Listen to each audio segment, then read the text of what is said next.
Okay, chat, welcome in. The REMINGTOM podcast is back. March Madness, the weekend continues, and I feel like we've got a little bit more, is prestige the right word, chat? A little bit more hype maybe today. I mean, it is the Sunday block of games as well, too, so there's going to be a little more push for the primetime stuff. But yesterday we still had some fun games, of course, some fun outcomes. Arkansas with the upset over St. John's. Michigan, Texas A&M was a battle for a while. Creighton, Auburn was a battle. There were some good battles and still some high-level teams, of course. But, again, you look at the names on the slate of games today, chat. Duke and Cooper Flag up next. Kentucky after that. Alabama, of course, Mark Sears in that team. Should have been Penny Hardaway instead of the Colorado State game. But we got Izzo and Michigan State a little bit later. Oregon versus Arizona. And, of course, the game beforehand, Florida UConn as well, too. Just continuing to add to the... So, just the prestigious, high-level, dramatic basketball continues today, chat. And Cooper Flag versus Baylor is a fun game. I don't know exactly what the line is going to be for this one, chat. Duke a little bit dominant, of course, and maybe a little bit of a heavy favorite. Some of the women's college lines have been... Like, South Carolina is going up against Indiana. They might be, 20-point favorites right now. Notre Dame just took down Michigan by... They only got him by only 21, chat. It was 35 when I logged into the game when we were setting up here. But I guess we cut back a little into garbage time, cut back a little into the lead. So, yeah, we got Duke as 12.5-point favorites in today's game against a 9 seed, against a very solid Baylor team that, again, any of these 9 seeds can be a feisty team. But Duke to be this kind of nationally hyped and nationally propped up as the top team, chat, you wouldn't expect this to be that kind of hype matchup from both sides of it. But also on the other side of it, we do have to watch Edgecombe, chat, from Baylor.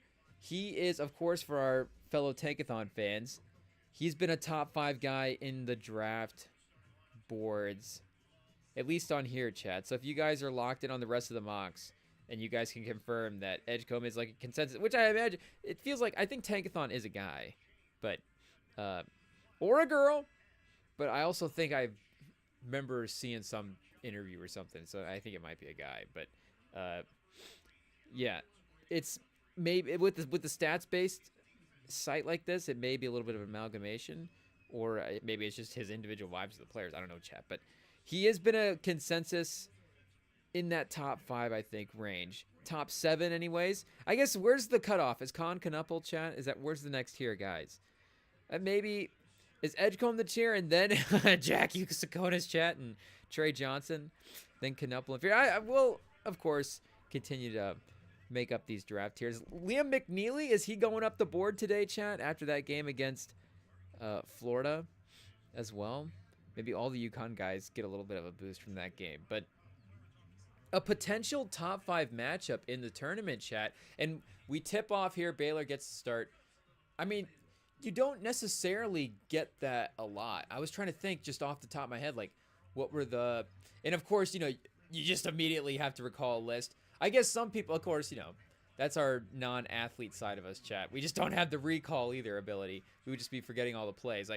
I'm trying to remember an awesome top 5 draft, and not that, again, there haven't been top 5 players in college, awesome matchups for top guys, awesome, and not that there haven't been matchups for guys that could be pros or guys that end up being good pros, where you go back and do a redraft and it's well, those are 2 of the 5 best players in the draft.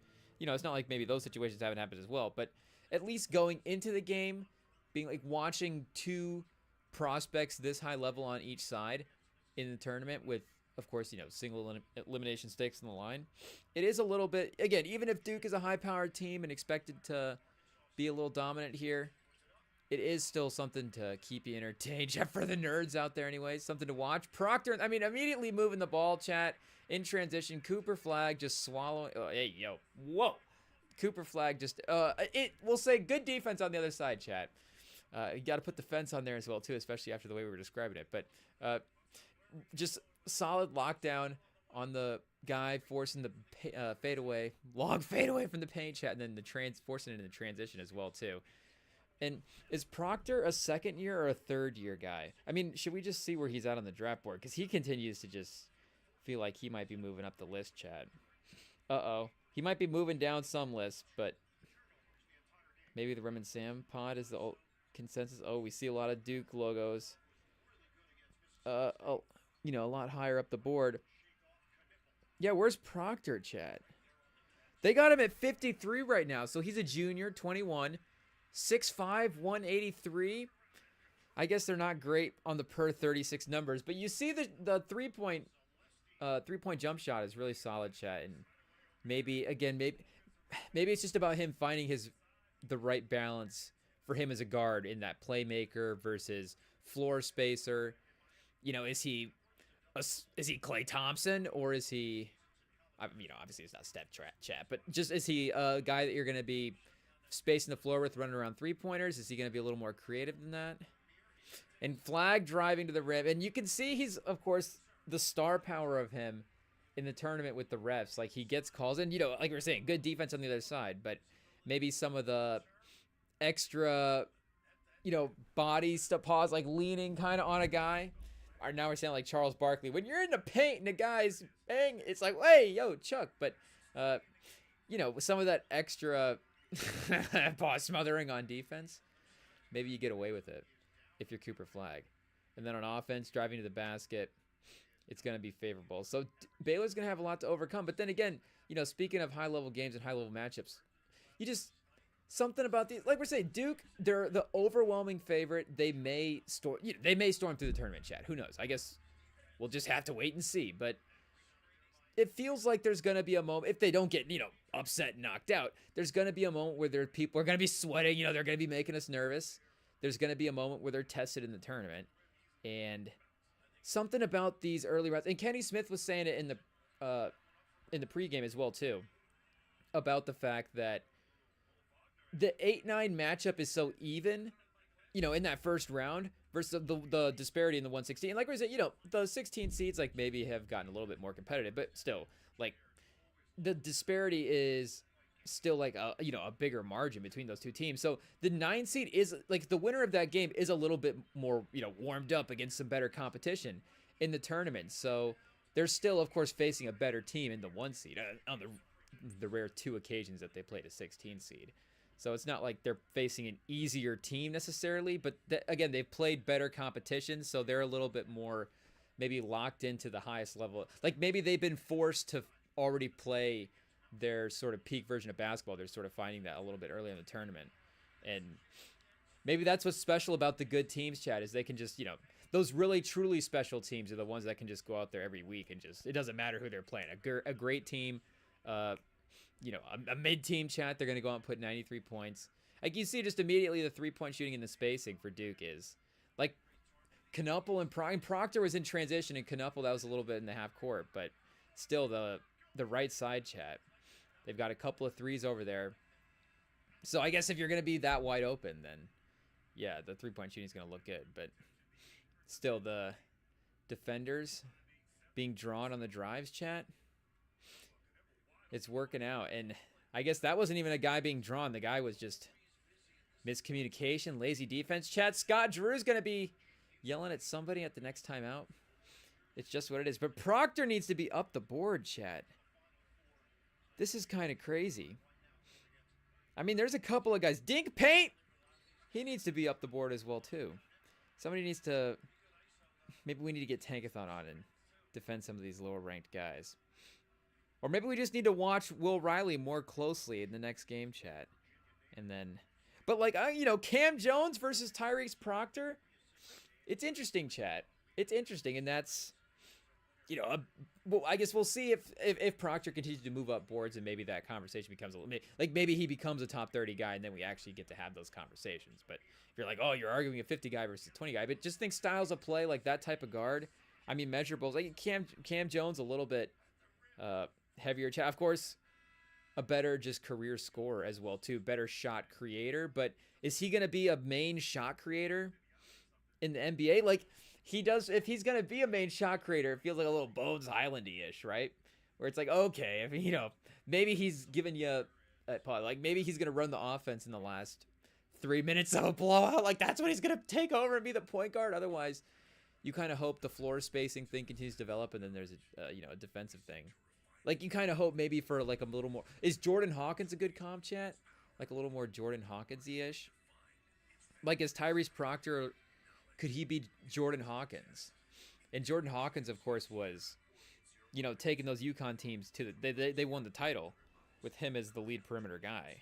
But, Proctor might have the same case. And is Cooper Flagg a little bit better of a teammate than Klingon? Maybe, Chad. But Klingon won back-to-back titles, so I know he stayed for 2 years. Would Cooper Flagg win 2 titles if he stayed for 2 years? There'd be a really good chance, obviously. But Klingon did do it, so we have to give him the credit where the credit is due. But an exciting top 5 matchup, and then just Duke again dominating the top of the draft as well too. I mean, Knuppel, chat, shout out. I never want to be the guy that you always want to evaluate a guy based on basketball. It just feels like we've seen this story time and time again. So maybe as the tournament bears out, maybe the 3-point shooting thing is undeniable, but the center makes maybe a little bit more sense as well too.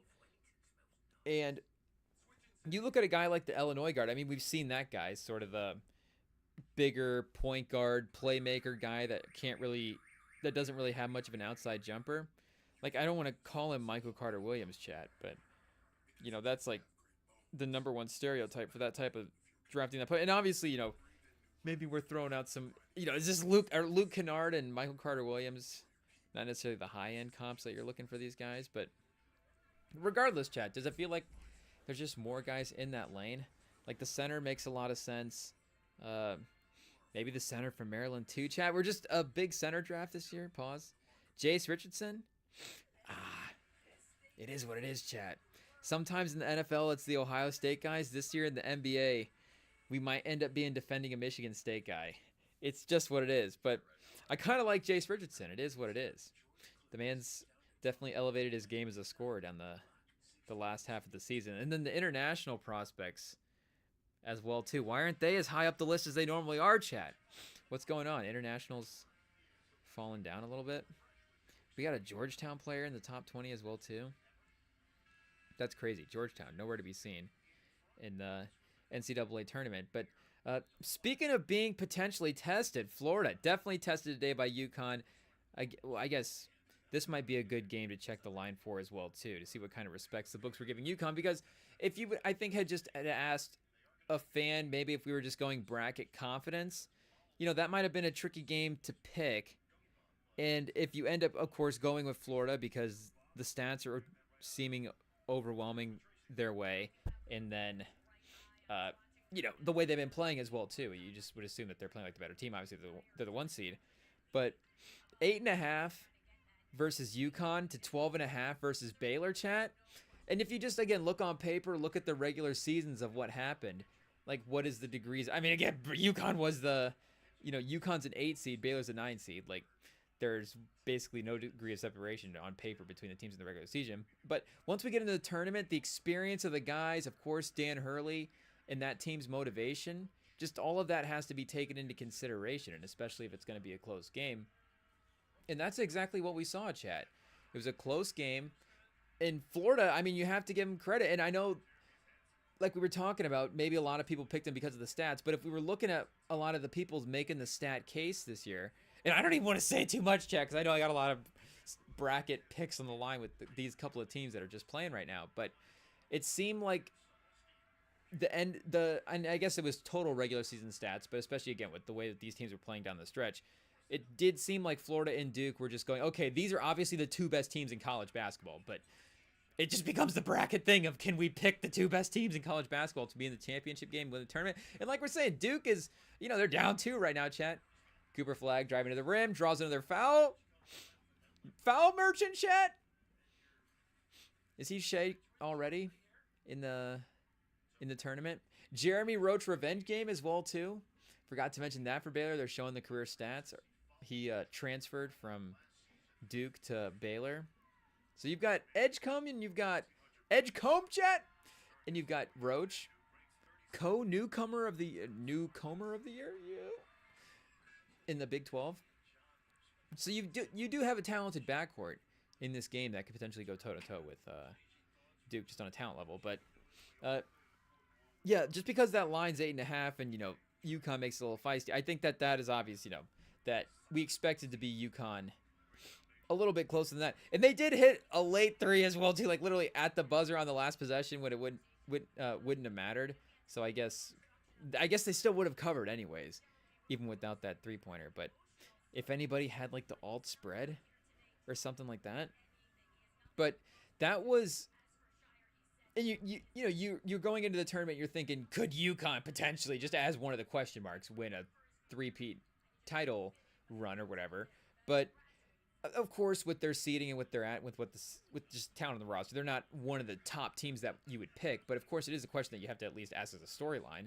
But I guess one of the other just storylines that I wasn't thinking with that, because again, you always just think the end goal of winning the title kind of for all of these teams, especially some of the top teams or some of the legacy teams, but just the fact that they're on this win streak in general in the NCAA tournament, where you win the back-to-back titles. Of course, obviously single elimination, Chad. No, easy math. They've won every game in the last 2 tournaments, but it's like, okay, even if they don't win the tournament this year, obviously they can still keep adding to that win streak. And, maybe, I don't know, like a Final Four, Elite 8 appearance, like just see how long at least this win streak could go for. And again, I'm kind of invested in Florida in a bracket standpoint, but I could have definitely have gotten behind that storyline as well too, because it doesn't seem like we've had a dominant team year to year like that in the bracket for a while. And maybe we have, chat. Maybe Duke is, maybe I'm thinking it's just obvious to think of them as dominant in the bracket because they've won. Where, has like Duke over, in a couple of those Coach K years in the 20 teens and stuff. Like they make consecutive Final Fours and then maybe a national title in there and then, have multiple great tournament runs. Do they just have a page where we can see Final Four teams? I thought they did. That would be clutch. Basketball Reference, just put a Final Four tab on here. But even that Villanova team with Brunson, of course, that ended up winning the title against Michigan. And then they won 2 titles in 3 years there. But the year in between, they also lost in the second round. If I remember, was that the Bronson Koenig Wisconsin team that took down that Josh Hart scene. So Josh Hart won in 16, but then lost in 17. And then Brunson and DiVincenzo and Bridges were the guys that stepped up in a bigger way, outside of like Hart and some of the others older players that were there for 16. But they lost in the second round in 17. So, again, like UConn's out early, so you got the 2 to 3 year thing. It's not like they, I guess, had a 3-year run that was better than that Villanova run in a way. But just, I guess, the hypothetical of that, watching that game and going, okay, UConn is potentially going to just ruin my bracket here if it's not already ruined. Is there a way that we can get behind some of these storylines? It's like, yeah, it does make a lot of sense. I'd be happy for Dan Hurley to keep up that win streak. And to keep up with the dominance and just go, hey, look at like Dan Hurley, that UConn team. Yeah, maybe they didn't win 3 national titles in a row, but 2 national titles and then an Elite 8 as the 8th seed. And then, that'd be them taking down, of course, the 1 seed Florida. So is that, and they might have, that might have been a Final Four team if they get past Florida, honestly. Because that's the Johnnies, or the 2 seed in that bracket. So they lost to Arkansas. Obviously, they lost to Arkansas, but were they the 2 seed in the UConn bracket? I think they were, Chad. They were. So maybe Texas Tech as well, too, if Texas Tech takes down Arkansas like they should. And, obviously, if Maryland, no easy games, Chad, but just with that tournament history of UConn, and especially just the legacy of UConn as an 8 seed, you'd be like, uh-oh, here they go again. Dan Hurley, they got into the tournament as that mid seed. And you think maybe Dan Hurley likes to be the mid seed. He gets that 1 seed just early on, get that easy opponent or get the more difficult opponent out of the way in the early rounds, especially when, like we were saying earlier, they're a little less tested out of that 16 chat. There's very few times you want to, mess around with a team when they're not tested, chat. But this might be one of them in terms of an NCAA tournament scenario. In terms of on the court, chat, maybe not tested is actually a good thing.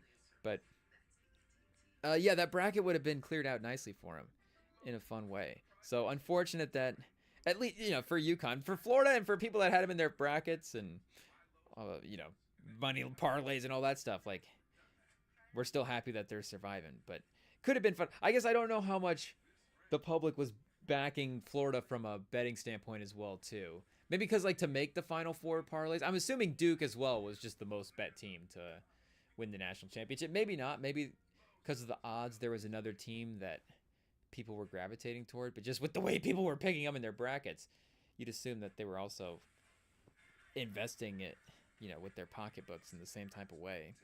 But yeah, with 13, I think it was ended at 13 now consecutive tournament wins. Because I guess, you get the one tournament win this year as well, too, to continue to add to that. And I was going to say, did they have any tournament wins in the year before? But no, then that would have been, or the year before they won that first title with Hurley. But that would have been them winning a third title because, of course, the only way the previous year, you guys get it, how it would work out. But again, just that most consecutive wins in a row. I guess you would have, of course, the last back-to-back champions would have been that Florida team in 06, 07. Of course, Joakim Noah. And you forget that Corey Brewer was a tournament most outstanding player, chat. But shout out Corey Brewer. And he had NBA moments as well, too. He proved himself worthy in that playoff series against the Clippers. So, makes a ton of sense. Of course, the Duke back-to-back titles in the 90s with Leitner that you hate to mention. And then, of course, you go back to the UCLA days with Kareem and Bill Walton and John Wooden at the helm, and they're like the Wilt Chamberlain of franchises. Chad, that's a big compliment to Wilt Chamberlain, but just putting up those incredible stats numbers that you're like, yeah, I guess is anybody gonna probably score 50 points in a season? Maybe, but it'd be a little.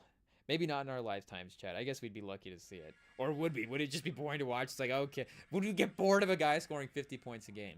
Would we just have the Wilt Chamberlain storylines? I mean, I guess if it was similar stuff, we would just not be appreciating it. But he needs to be a winner, chat.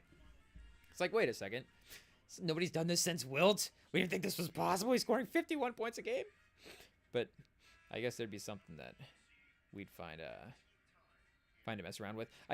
This Baylor team that won the title in 21, did they have a good tournament run the year before that? I guess COVID before that, chat. So they didn't even make the tournament and then lost in the second round the year before that as well too. Maybe it was the next year did they go to the Final Four? But Butler would have been, like Jared Butler, senior leader of the team that won the national championship, like he would have been in the league at that point. Yeah, see, they lost in the second round as well too, chat.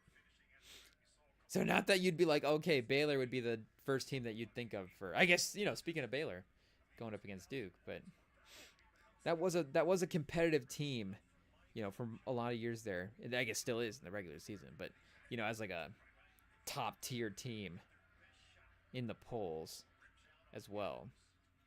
But yeah, shout out to UConn, just for because I feel like if we look back at the tournament and if we did the re-rank at the end of the tournament, they'd still move up the rankings because of the way they performed. Like we're saying, Florida is maybe the second best team in the tournament behind Duke if we're looking at the stats and projecting all that stuff out. So to be able to fight with them at this level, like obviously UConn. I mean, is UConn a championship level team? Is that what we learned today, chat? Once again, I think Dan Hurley was saying that in the midst of all the tears in the post-game interview. He was saying that they fought with the heart of a champion. A lot of honor, chat. A lot of honor. I think he definitely hit the over on amount of times he said honor in the interview. But competitive, emotional. He said he would never love a team more. So that really, I mean, hopefully he's going to have a nice long coaching career ahead of him. And, hopefully for his sake, and UConn's sake, a lot more successful teams. But he's already called it, chat. No team will ever top that team. That's the one team that he will just always love the most. Even over the back-to-back title team. Shout out to Klingon and to Steph Castle and to all those guys, to Hawkins and all the people beforehand. But shout out to Liam McNeely and who else is on? Diarra, and there's one other guy, chat. Why am I not remembering his name? That was big for pause. That was that stepped up as a major player this year as a guy that was on their championship teams. It was Diarra, McNeely, and he needs credit. We got to give credit, chat. this is our last time to shout out UConn for the season. So we got to make sure to give them their proper. Caravan, of course. I knew it was a name that I should have remembered. Only ended up 2 for 9 on the day for 3. So unfortunately, and McNeely only 2 for 8 as well. So if they, to compete that well with just the defense and the effort of hanging in there, chat, and not even necessarily shooting that well is really impressive. But Clayton Jr. was crazy again today. I mean, you see the numbers, chat. 23, 5 for 8, 3, 1 assist. But hey, we got to win these games. Like, Clayton's just got to start taking these shots. So he is kind of, the Kemba Walker thing is obviously these guys are just, or what you've learned is everybody's just kind of a 1-1 in a way. And you're just like, well, we're probably not going to get another exact Kemba Walker. But the guard that kind of emerges out of nowhere, because again, Florida 32-4, like maybe the number 2 team in the nation. So I don't know if it's just me projecting or if it's just the fact that maybe less people were tuned into college basketball this year than a little bit normal. But his public perception and his notoriety and popularity are going to continue to rise as this team has more success, and the draft stuff may as well too, chat. Like, he might be another guy that's just way too low down the list. He's at 57 right now. I mean, a senior, of course, is always going to move you down some of these draft boards. But he's 20 a game. You would assume that the three-point percentage still is able to carry over in a really impactful way. And it's not like he wouldn't be capable of being a good defender. I mean, he is a little smaller. 6'3", 195. It's funny that you start looking at 6'3" now, and you're like, could we get a guard that's 6'5", 6'6" even, and just go really versatile with the lineup? But if the three-point shooting is dynamic, and obviously if he's worthy of the spot, chat, then you just got to take it. But pause.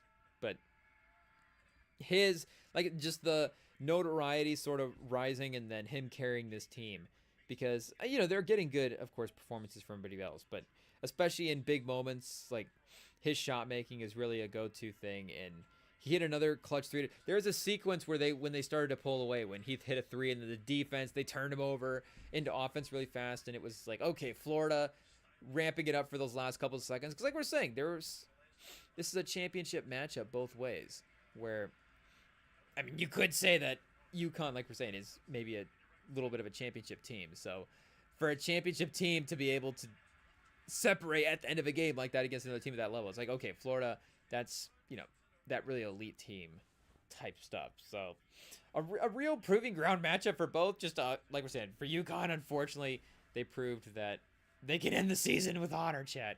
Shout out to Dan Hurley. But Florida advances. Florida keeps the brackets alive. And Duke is going to have to work for this one today, chat. That's good.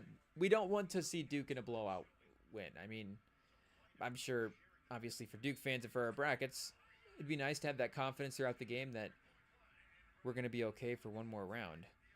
But I'll take an entertaining game. I'll take a classic second round matchup. These, like we're saying, can be the classics. You get that Duke UFC game. We were talking about it with Sam. It might be one of the all-time games that we enjoy going back to rewatch in tournament history. So, as much as we were saying Edgecombe and Roach are fun storylines in this, I don't know if they're quite Taco Fall. I mean, nothing can beat Taco Fall in a competitive college basketball game. And who was the coach's son as well, too, that was awesome in that game. And he at least gives you that star performance from the other side to go back. Like, at least from Duke, you get the name, in the pro level and stuff from going on. You get the name values of like Zion and Barrett. And do you get the name value in the pro level from Cam Reddish, chat? I don't know. But at least there was draft hype there. So it was Johnny Dawkins' kid. Was it Aubrey Dawkins? Is that his name? That sounds right, chat. Something like that. And I think he puts up 30 in that game. Some big, just him creating one-on-one. There's some attacking the rim, offensive rebounds. Zion with the missed free throw at the end, chat. Just all-time stuff. Classic moments. And then the game against Michigan State as well, too, is another class. I mean, that tournament run for Duke was just a fun tournament team. So that's maybe we just have to get it out of our system. We just one of these years, I don't even know if they need to win the title. We just need to kind of have them get close. Let's not pick them the year that they get upset in the Sweet 16 or before we start getting into these later rounds when we actually have them to win the title. If we had him projected to lose earlier, and we were less salty about some of the stuff, obviously, maybe this year would have just been like, oh, well then, there's no history with us picking Duke. Let's just pick Duke. Or like the history with us is actually we're successful, but I haven't been successful picking Duke so far, chat. So it's gonna be a fingers crossed tournament to hope that this might actually be the year that we got this somewhat right. Just them at least making the Final Four. I'm not cheering for Duke to root for the Final Four, but I'm just going to be disgusted with myself if I was like, why did I fall for Duke again if they're just going to disappoint us and let us all down? So this could be a disgusting game either way, chat. If Duke wins, it's, oh yeah, that's right. Duke keeps winning these tournament games, but if they win, that's disgusting that Duke drops a tournament game to 9 seed Baylor. Oh, the center getting held underneath. We should actually learn the names, chat. Make sure we're doing our due diligence.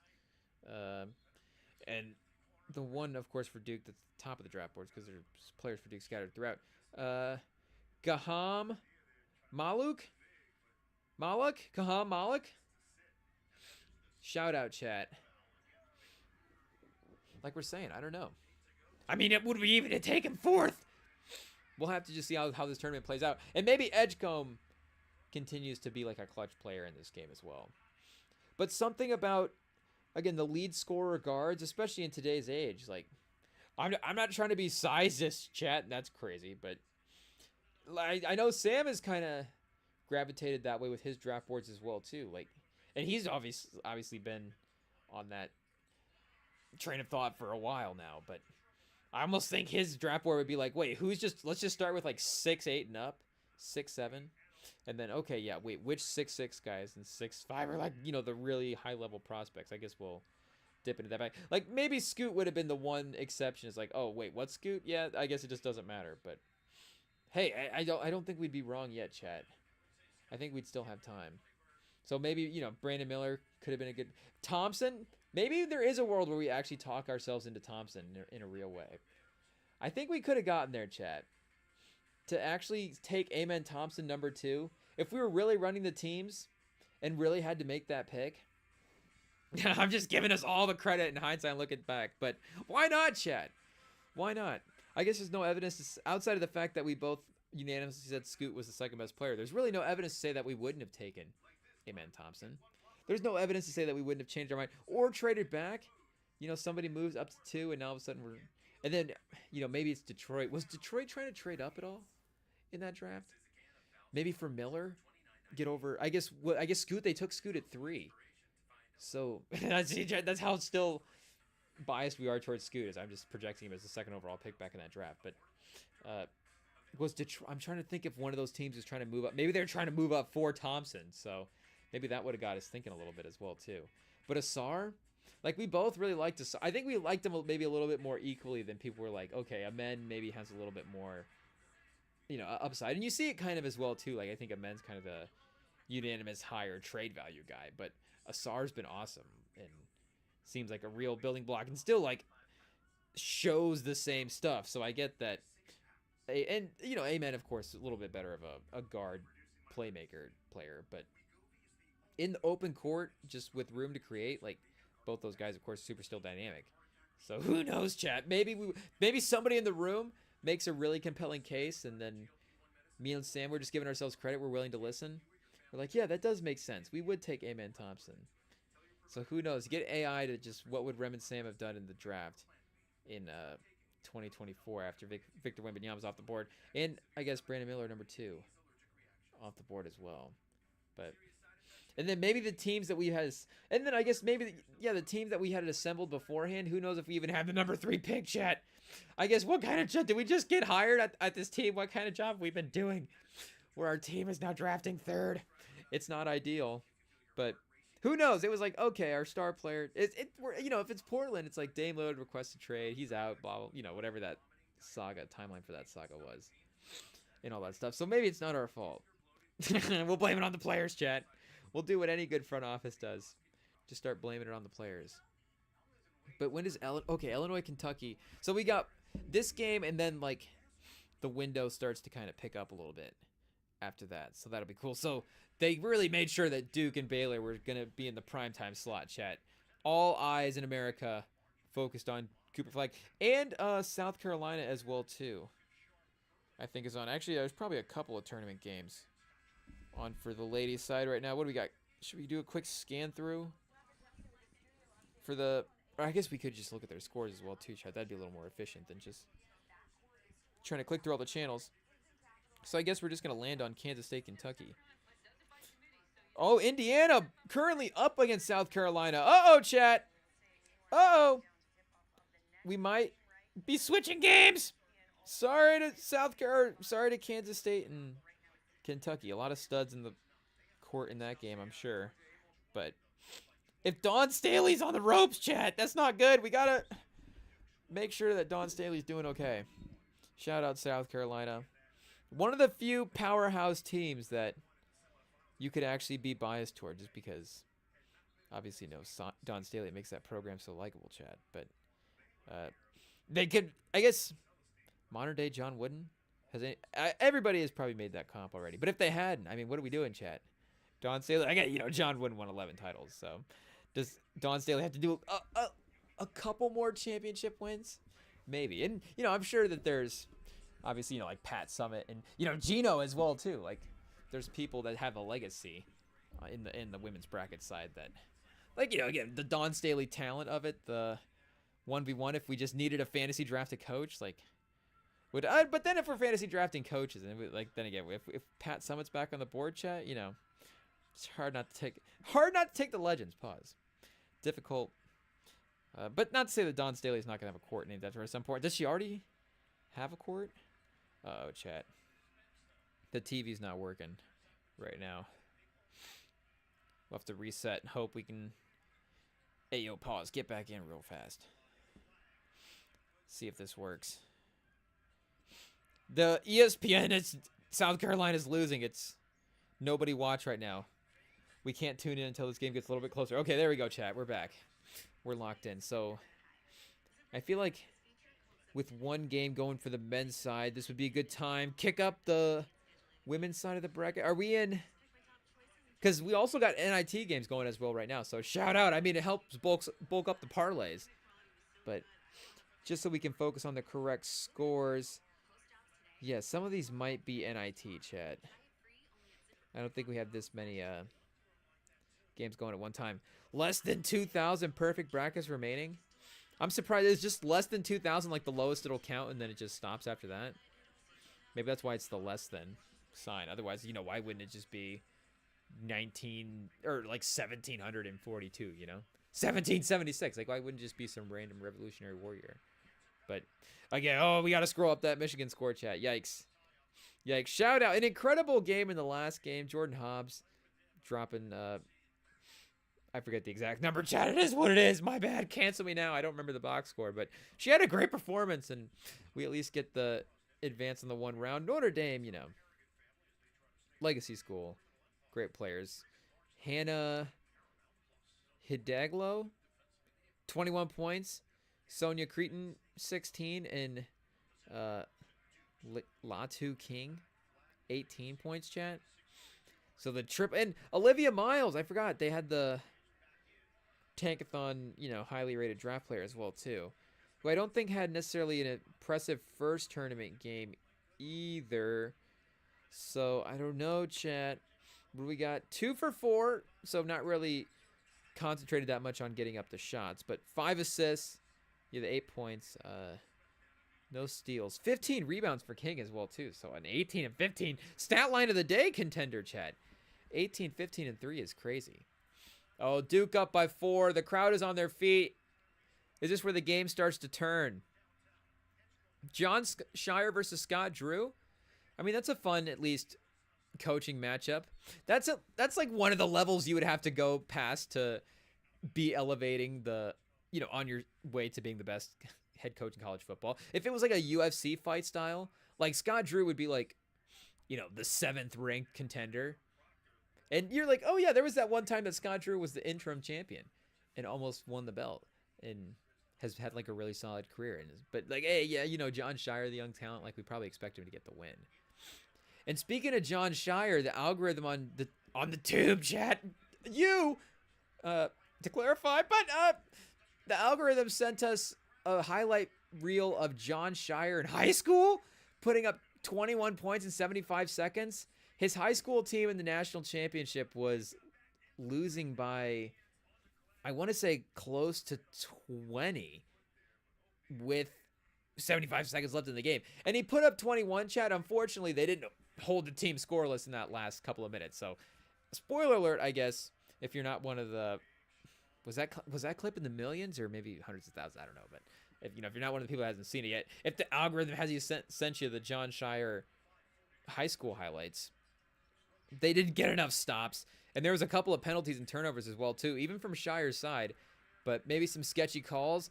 There was one real bad offensive foul at the end of the game on Shire where they called him on a push-off trying to dribble across half court. And it seemed a little egregious. It seemed like the refs might have been betting the underdog team to get the win in that one. Because I think Shire's team was... were they like defending champs? Were the announcers saying something about that? And Shire was, of course, a hyped-up prospect and a talented basketball player in his own right. But... I'm just classic, like, Duke player, high school, white kid, highlights, taking guys off the dribble, giving attitude to the refs. It's just, like, checking all the boxes, like, oh, yeah, this is why John Shire was definitely a Duke star. But then again, like we're saying, some of those ref calls, I think, probably deserved a little attitude, maybe, with some of the touching by posts. But, some of the... just being a little not great with the whistle. But this will be a good test for him here. Up 5 with 5 minutes left. Maybe not a test. Maybe just a couple of minutes that they needed to get their flow. Because like we're saying, but they haven't been tested yet in that real way because that one. And especially for this Duke team that is a little bit more of a high-powered team maybe than even some of these other current top seeds. They may need a half of a half for 10 minutes or 15 minutes to warm up. I guess we start saying the game. They need the whole first half to warm up, but you can start to see them pull away now. And, the last couple of minutes, the defense has gotten a lot better on Baylor, so Baylor hasn't scored themselves. They got one bucket, but just in general, missed the last 5. There we go, chat, in a row. But, the time, make it 6 as they get swatted inside the defense. Another guy that I'm assuming is on the draft boards as well too for Duke at this point. Who knows, like saying some of these lower ranked Duke players, I guess Proctor as a junior, he probably will go through the process and go to the league, I would imagine, chat. But I don't know if he's going to get like second round value. Maybe he goes back as a senior and tries to be a first round pick, because it's weird. You can still be a first round pick as a senior. Obviously, I mean, look at Broom, chat, elevating his play. Clifford from Colorado State, elevating his play to top 30 on Tankathon.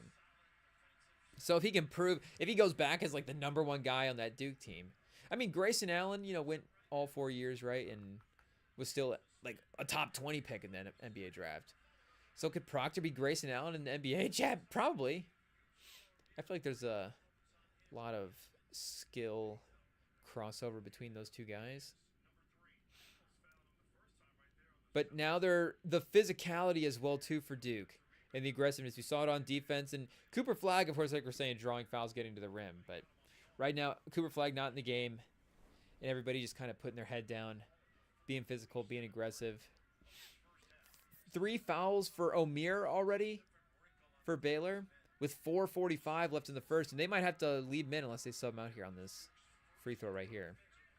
Oh, missed a free throw. So, yeah, he goes to the bench. So, an important guy that they'll need later in the game. I guess, does Baylor have the depth, chat? What are we looking at here? 9-man, 7-man? Hey, yo. Sion James, that's who's at the free throw line. That's whose name is, of course, on screen. Top 50, anyways. And ranked over Proctor as an NBA guy. I get the college to NBA comparison, and yeah, Proctor may be a little more important in college, but if you think some of the defensive and size versatility stuff from James, like maybe he's a little more versatile, I get that.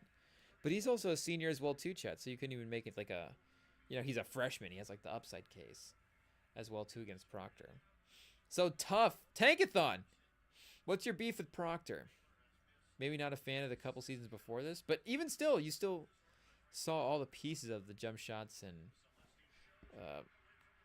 the player that he can be in these clutch moments, chat. And maybe he's just not as consistent as we're giving him credit for. He's 39% on the season. So yeah, he is 43% from the field. You know, maybe a little bit lower from some of the 2-point stuff.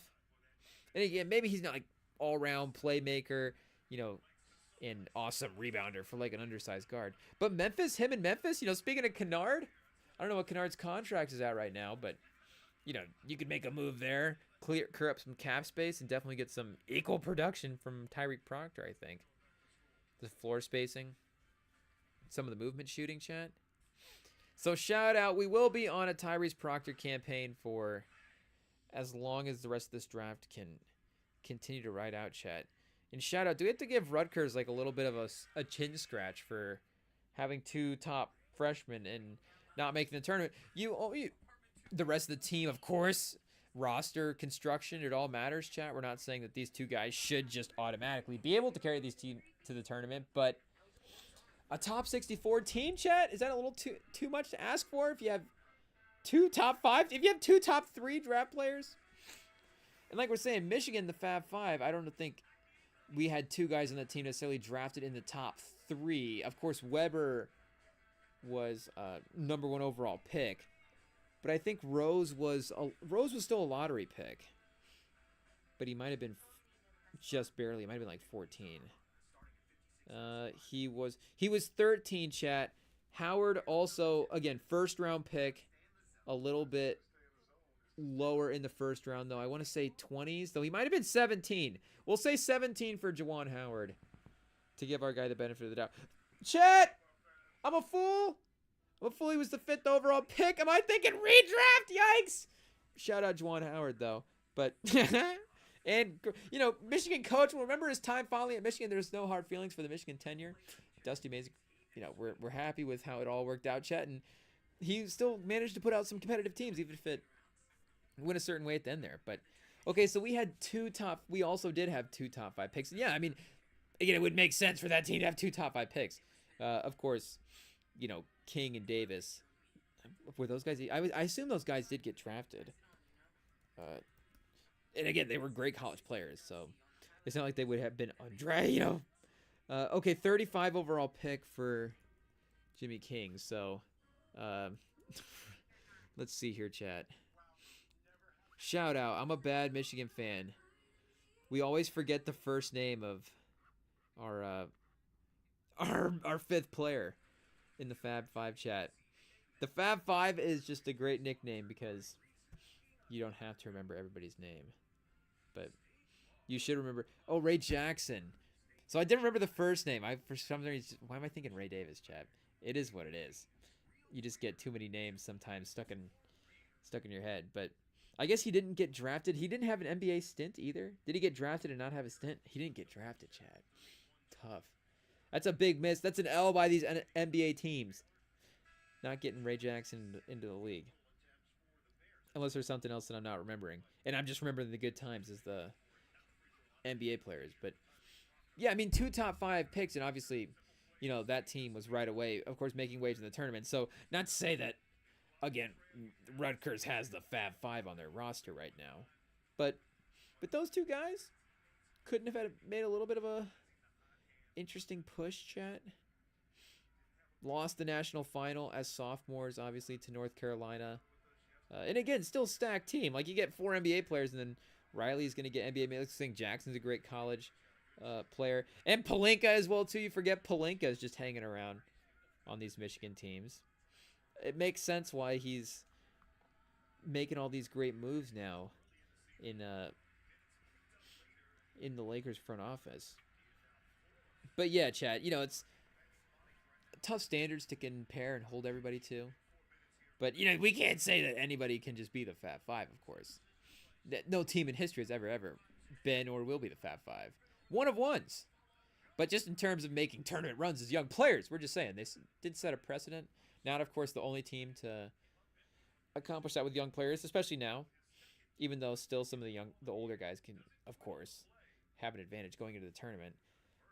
So Duke now up 9. You can see the spiral start to happen. 12-point spread.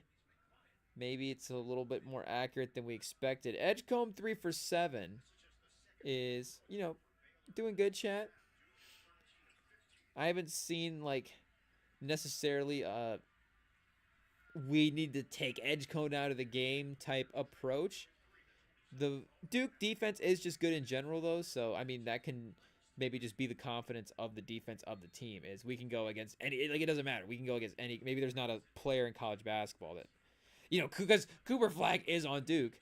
So, Broom maybe for Illinois. I'm saying maybe, not like that Broom is not worthy of that for teams, but just saying for the Duke team defense, not to say that we would know their X's and O's of how they play team defense either, but I feel like you could get away with some of the more individual stuff, and then you have the rim protection as well, too, in the back line, and we've seen him have multiple guys have success in that spot today as well, too, chat. So, hey, yo. But, yeah, I don't know if they'd be terrified against an individual. Maybe Clayton starts to get on that level if he continues to emerge. If, we start sending doubles and traps at Clayton out of the pick and roll. Sears. I guess, maybe, of course, some of these other top-level teams. But even Queen, shout out, Illinois and Kentucky. I just don't think so, chat. Jace Richardson, I guess he could definitely play a game where you'd have to flip that game plan at some point. But, as talented as he is, I don't know if you'd be like, we can't necessarily take him out of the game, So, I don't think we can necessarily knock Edgecombe too much for any type of performances today. I'm just saying, of course, we have to monitor in case there was that potential takeover as well. So, yeah, once again, shout out to Michigan, who it looked like for a second there. And you're 91-79, basically a 20-point swing in the last even 10 minutes or so, Chad. I don't remember exactly how late in the game they were down 10. Maybe it was even 7 or 8. Is it on the... It might be on their socials. There's no way we weren't posting about it, chat. Of course, we're going to get the post confidently after the tournament win. So I'm assuming we'd be having stats to make our own case. But we were... Because I thought I remember seeing one. Okay, yeah, we were down 10 with 13-17 left in the second half. So almost halfway through the second half. Entering fourth quarter territory, down 10. And then we end up winning the game by 11 points. So 21-point swing there in the last 13 minutes. And...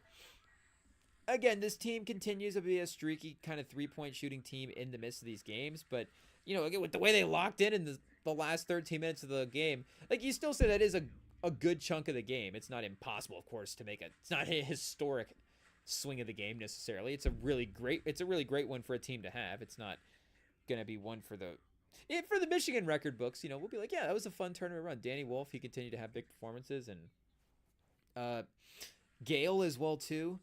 In this game was big from the three-point line, chat. Where's he at? Yeah, off 26, chat. 4 for 6 off the bench. Just sometimes you just need a guy that'll just step up and have those big performances. And it was Gale. And the free throw lines as well too, 8 for 8, 9 for 11 from Golden, 12 rebounds. He's a tournament player, chat. I don't know what the NBA thing is for him either, but.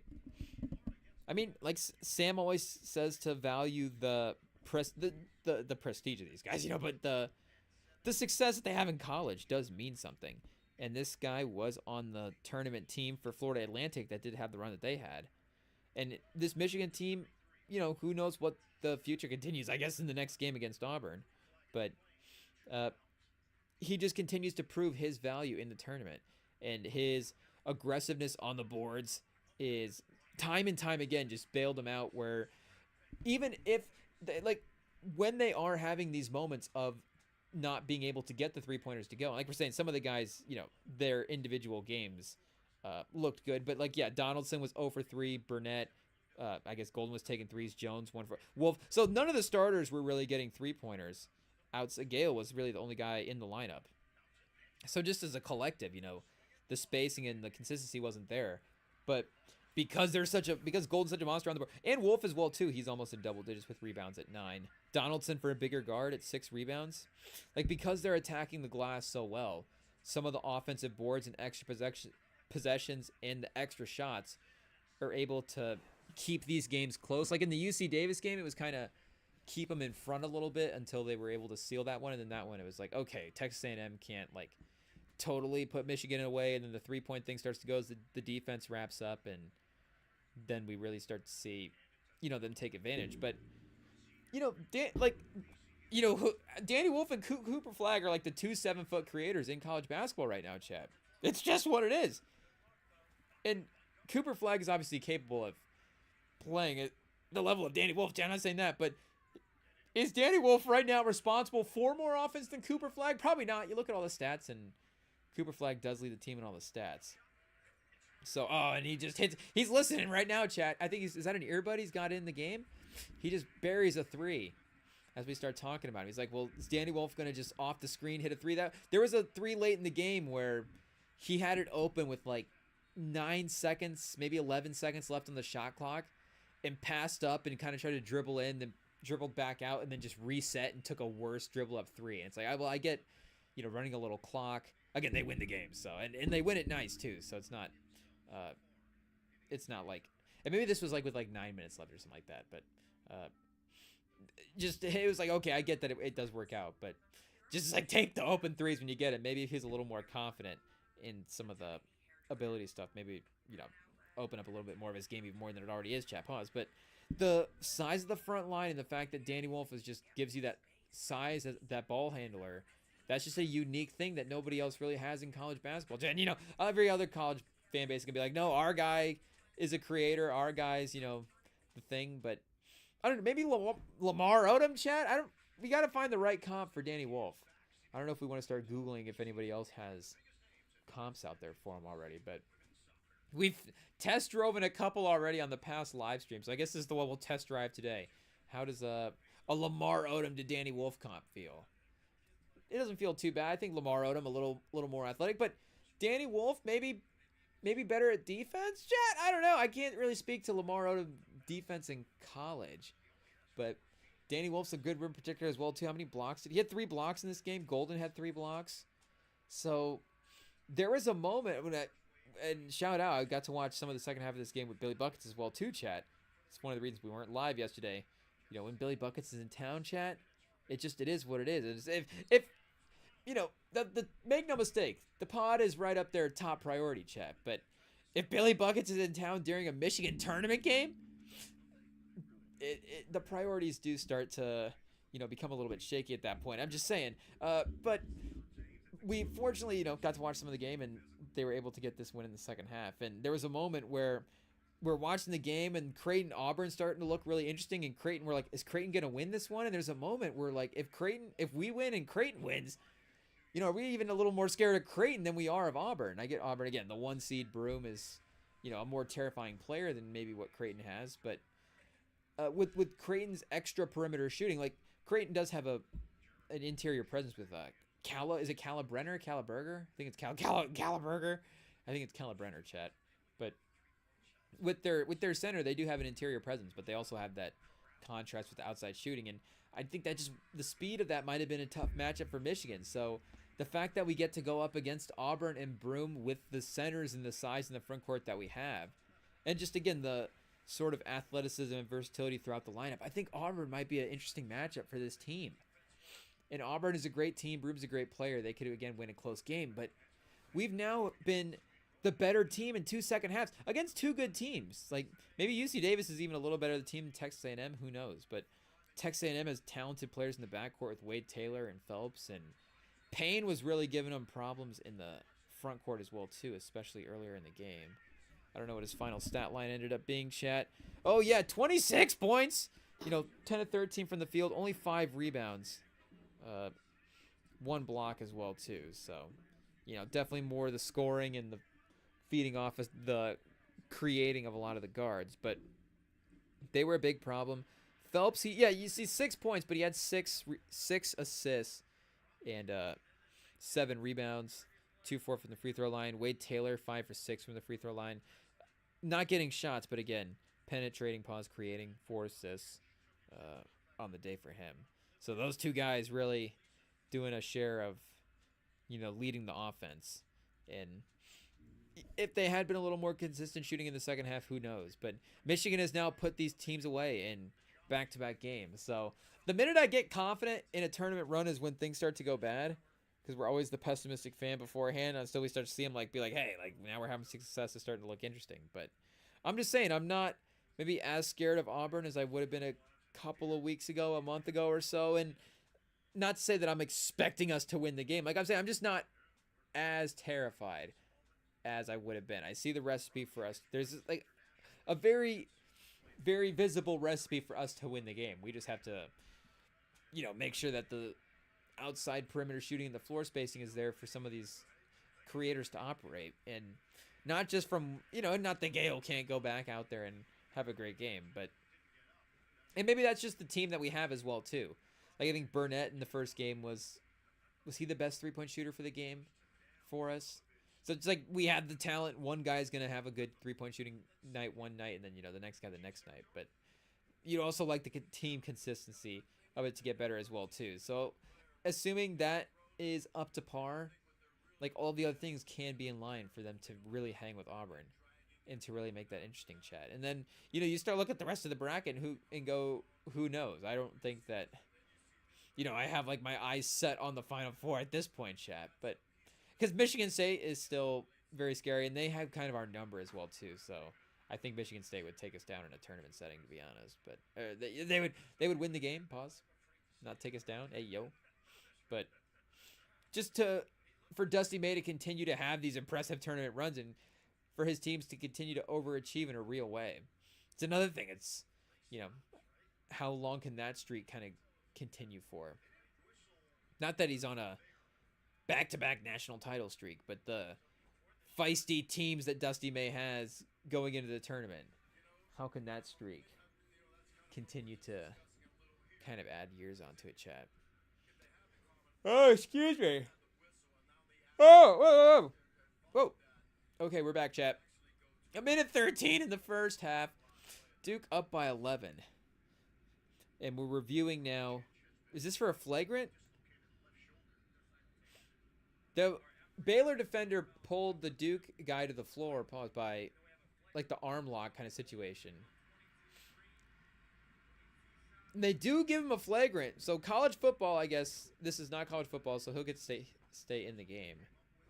But 2 free throws in the ball, pretty tough penalty, especially when you're down 11.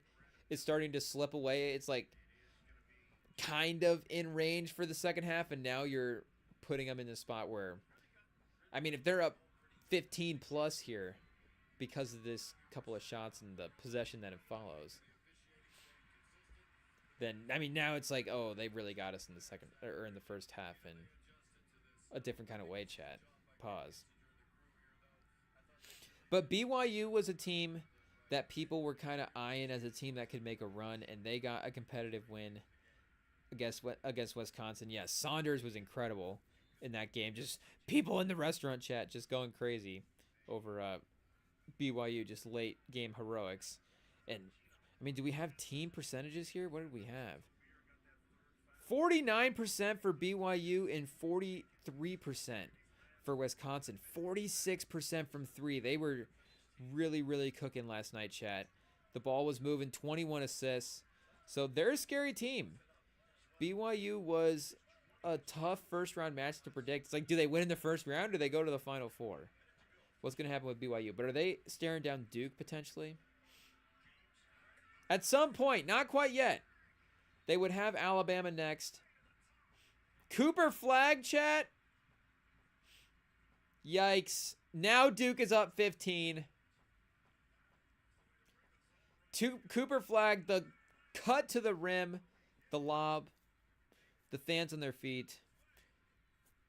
This might be the tournament, chat. I haven't DM'd Sam yet to be I think you're right, because I don't want to, the minute I say that again, I'm going to jinx it. And there's still competitive matchups and more interesting teams out there. Arizona, people are saying if Arizona can match up against Duke, maybe they're a team that presents some problems. And maybe BYU maybe as this continues to go and as the competition gets more fierce and the games get more competitive, maybe there's some wear and tear that builds as well that they haven't had over the season. But these games are getting competitive, Chad. It's 15 in the first half.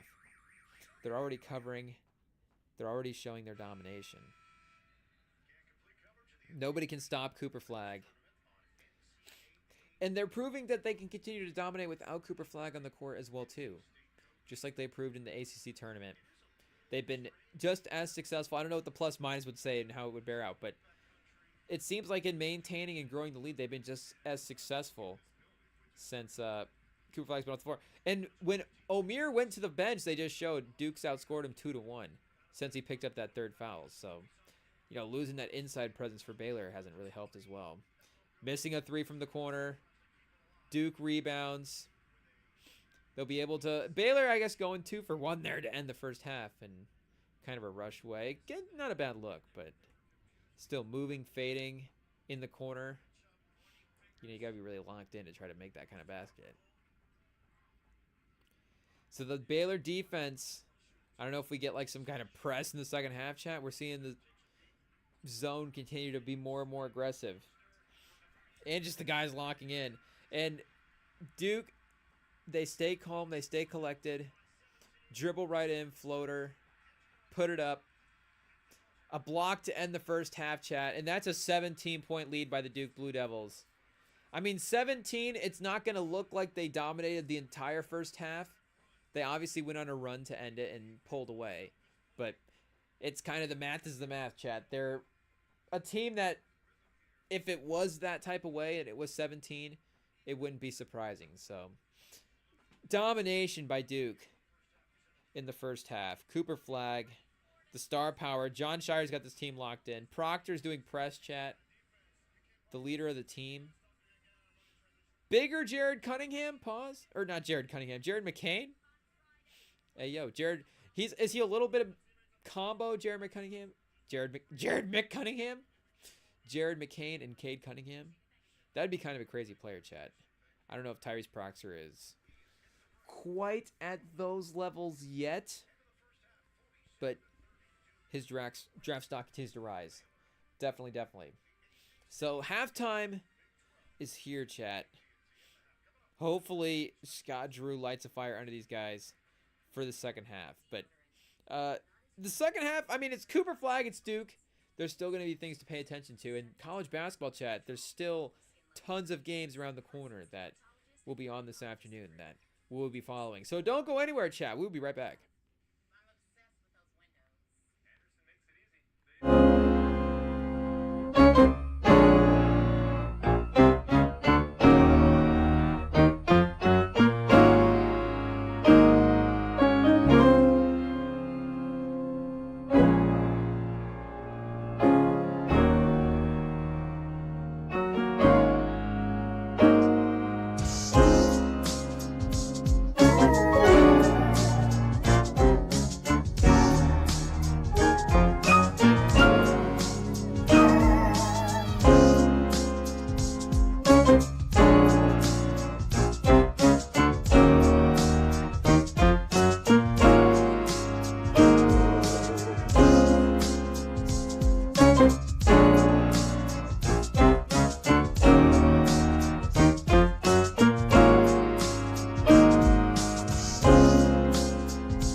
Okay, chat, welcome back. And if you guys are watching the studio show in the halftime, you'll see that it's not Charles Barkley on the panel right now with Kenny and Clark Kellogg. It is Wally Zerbiak, and that's because we got Charles Barkley right here. Let's bring him out, people.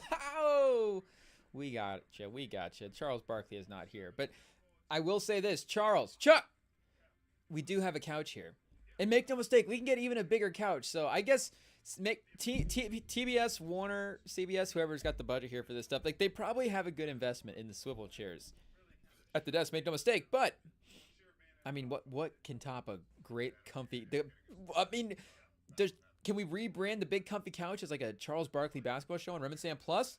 Or we don't even need it on Remington Plus. We'll put it on Remington Network show, whatever version that is, chat. But that, I guess, will be our pitch, Charles Barkley. Not a lot more money, but a lot more freedom to just take golf days whenever you'd like, and the working days you can work from couch.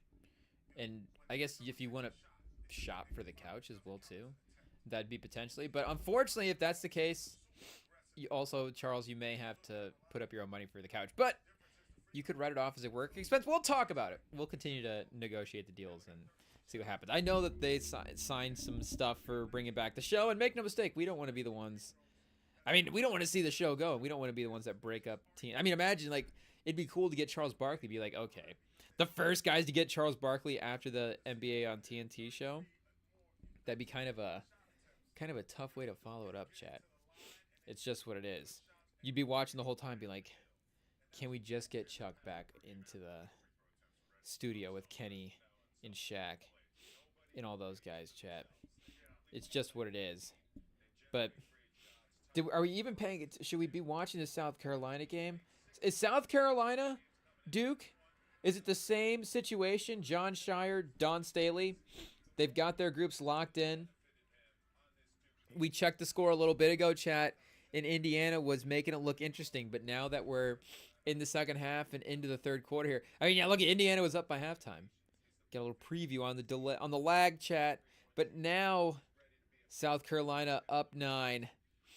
The lead continues to grow. And Fuwiley, chat, 5 minutes, 0 for 2 today. I don't know if that's a foul thing or a coaching decision, just the depth of the lineup. But, of course, Steph Curry pulling up, I think, with some kind of shirt with South Carolina players on it and people getting shout-outs and, stamps of approval being made all the way around, chat. So, is it a different squad tonight? I guess for that reason. I guess, chat, the game's right here. All we could do is just look at the game. Sidestep 3 for Indiana. Whoa! Whoa, chat. Right away, Yarden Garzon, 19 points a game in the last 3. That was her first make of the day today. Wait, 2 for 8? Is this ahead of us, chat? 301. Oh, a little bit. Slightly ahead. Once again, the broadcast that we're tapped into always lagged a little bit behind. It's just what it is. So maybe another 3 here in the works. Dribble drive.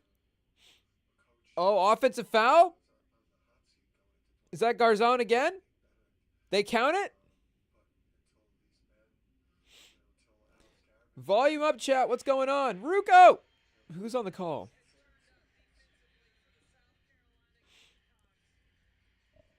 Oh, and yeah, Garzon, Indiana as well, too, like we were saying, not South Carolina. But shout out. Definitely continuing to take control of this one. So we've also got Mississippi versus Baylor. In a little bit, chat, stay tuned. We've got Haley Van Lith revenge game against Louisville in 10 second round matchup. Sam, were they in his Final Four? National champions? Did he pick TCU to win the national championship? We'll have to go back and check the tapes. But this is actually an even matchup here, chat. We've got a 4 seed, a 5 seed. I don't know the names, of course, of the star players in this one, but Jada Walker, 2 for 3, 4 points to start. Sarah Andrews, 2 for 4, 4 points. Aaronette Vonleh? Is this another Vonleh, chat? Do we have some NBA DNA here? I guess, should I say some professional basketball DNA? with Vonleh? Vonleh? Somebody check the Vonleh DNA. What's going on? But strong start as well too there for Baylor. So Baylor dominating the primetime slot in the men and women's role, but Vonleh as well too. Maybe emerging as the star player out of this game. So we'll just have to keep our eyes out, chat, and check. And let's see here from a top draft perspective, who do we have to watch? Always a cheat code. Always have to make sure. Oh, and Notre Dame with Sonia Citron, Citron chat, Citron. She's rising up draft boards as well too, 15 and 7 and 3 at 6'1", 21 years old. So you got Notre Dame with the second and third player. I mean, you kind of want to talk about a Rutgers situation, chat, and Notre Dame is, advancing. Again, their players a little more experienced. I'm sure they'll line up a little stronger overall. But still, chat, you'd still have some expectations. We still hold them to a standard, I guess. So nobody, it looks like, on the board, even though maybe a little bit more of a limited board because of the... And I guess, it's not just like they can choose when they want to leave and go and, oh, I guess this is my WNBA season now. Like, you have to stay all 4 seasons. So they could be experienced 3-year players that are definitely ready to go into the WNBA and still have to go back for that 4th season just because of the fact of the rules, chat. So... that was for Baylor and Old Miss. Which, am I crazy? Wait, is it live? It was actually live. Okay. It's like, wait, did the computer glitch there as well too? So Tennessee, Ohio State a little bit later. UCLA versus Richmond. Lauren Betts taking the court. So Haley Van Lith, Lauren Betts. We got South Carolina in action right now. Cooper Flagg in action. And then, like we're saying, on the men's slate, of course, Illinois, Kentucky. A couple of big schools, and then a lot more star-level players that are going to be on the court as well tonight later, too. So the tournament, of course, always the most exciting time for basketball, but this year, maintaining that same sort of level of excitement. Florida State versus LSU. I mean, the Duke-Oregon game today looked like it was close, 59-53. Duke ends up getting the win. Is Duke Amore? Georgia Amore? No. Is she Kentucky, South, North Carolina? Kentucky, chat. That's what it is. I knew it was a blue and white school. Reagan Richardson, 6 for 10, 13 points. Ashlyn Jackson, 7 for 17, 5 for 9 from 3, 20 points as well. So, shout out to Duke. And shout out to the Blue Devils. But you've got Indiana here down 11, 2 minutes, third quarter. Fuwiley, chat, still I don't think has scored in this game. So, I mean, that would just be continued a massive... I don't even know what's more difficult, like a Cooper Flagg situation in the tournament where it's like you have to win without your best player, or you have to try to win with your best player not playing well. Because if you win without your best player, but everybody's playing well and the connections are easy and... everything feels like it still has a good flow, then, what's really being thrown off that much, even if, again, a best player, and not even I'm saying in like a Ewing theory type way where it's like, oh, well, now this team is better and it's going to win a title. But can you maintain? Can you still win games? Can there still be some, like, kind of level of competitiveness? But to then have a game where your best player is still in the game plan and still has to take shots and still has to be a part of the offense in a major way and still has to lead everything, but is not necessarily playing well is, a tough thing. And I don't know exactly if on the season she is like straight up her lead scorer as well. Because I think, was it Bree Hall? Is that her first name? I think she's been a pretty stabilizing force there as well too. But I could be wrong. Malaysia Fuwiley, if we didn't say the first name right earlier, chat. But yeah, already an NCAA champion because of South Carolina from last season, chat. But she's 42% for the field, 26% for 3, 12 points, and 3 rebounds as well too. So shout out the numbers, I guess, for Fu Wiley are. Well, then I guess, you put him into context. I think the numbers are pretty good uh, for the player as well. What about Yarden for the year? Garzon? Yardon Garzon? Was that actually the name? I think it was, chat. Yardon Garzon. Shout out. Gardanzo beans. Hey. But last 5, 17. Oh, she's been on a little bit of a heater, chat. 14 a game on the season. 43-41 splits. She's been a 42%, almost 43% three-point shooter her entire career. And a little bit of a bigger guard as well, too. 6'3", 190. So I know Sabrina is a brutal comp because, again, Sabrina is going to give you some actual, like, not actual, but, she's going to give you more perimeter creating and that pseudo #1 type of secondary stuff that you need from her. Is Garzon projected out as the second best player on a title team, potentially? I don't know about that. I don't know about it. That's all I'm saying. I'm not saying I don't know about it. I'm not saying I haven't seen that timeline in the future quite yet. But is this year's team? Am I crazy, or did I go to last year's team? Oh, I'm on Indiana's team. I'm trying to find South Carolina's team here, chat. Let's take a look. Oh, Cardoso. So, yeah, now we're in for last year's team. 38-0. Shout out to Cardoso. Unbelievable. I feel like people already forget because of, again, some of the dominant names that were in college basketball at the time. But, I mean, Cardoso and that South Carolina team. She was as impactful as any, and that team was as good as any. But Joyce Edwards, 13 a game. Malaysia Fola, 12 a game. Chloe Kitts at 10 a game for the South Carolina team. So you got 7 players at 7 or more a game, and they shoot 41% as a team, chat. So all these players that I just mentioned are all shooting over, with the exception for one, all shooting over 48% from the field. So 3 of them are at 50, 4 of them are at 50. Then we have a 42, a 44, and a 48.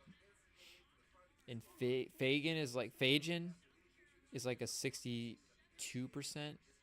as well too. Again, maybe on some lower volume for some of these other ones, but that's what you still need, that efficiency, even if of course the volume is a little bit lower. So wait, did we go back to? Yeah, because Cardoso and stuff wasn't on the roster that we just looked at, so we were looking at that correctly. But I guess, and then we were looking at Garzon as well too, Chad. That's why we were on Indiana. We should have been paying more attention. Because, yeah, impressive. The three-point shooting thing is actually kind of crazy. So maybe second half or fourth quarter here, really watch some of the athletic stuff and see as a defender how she might be able to try to hold up, chat. It is what it is. But here, let me just fan real quick, chat. It's just right off screen right over there. Just to get the temperature right. Let's see.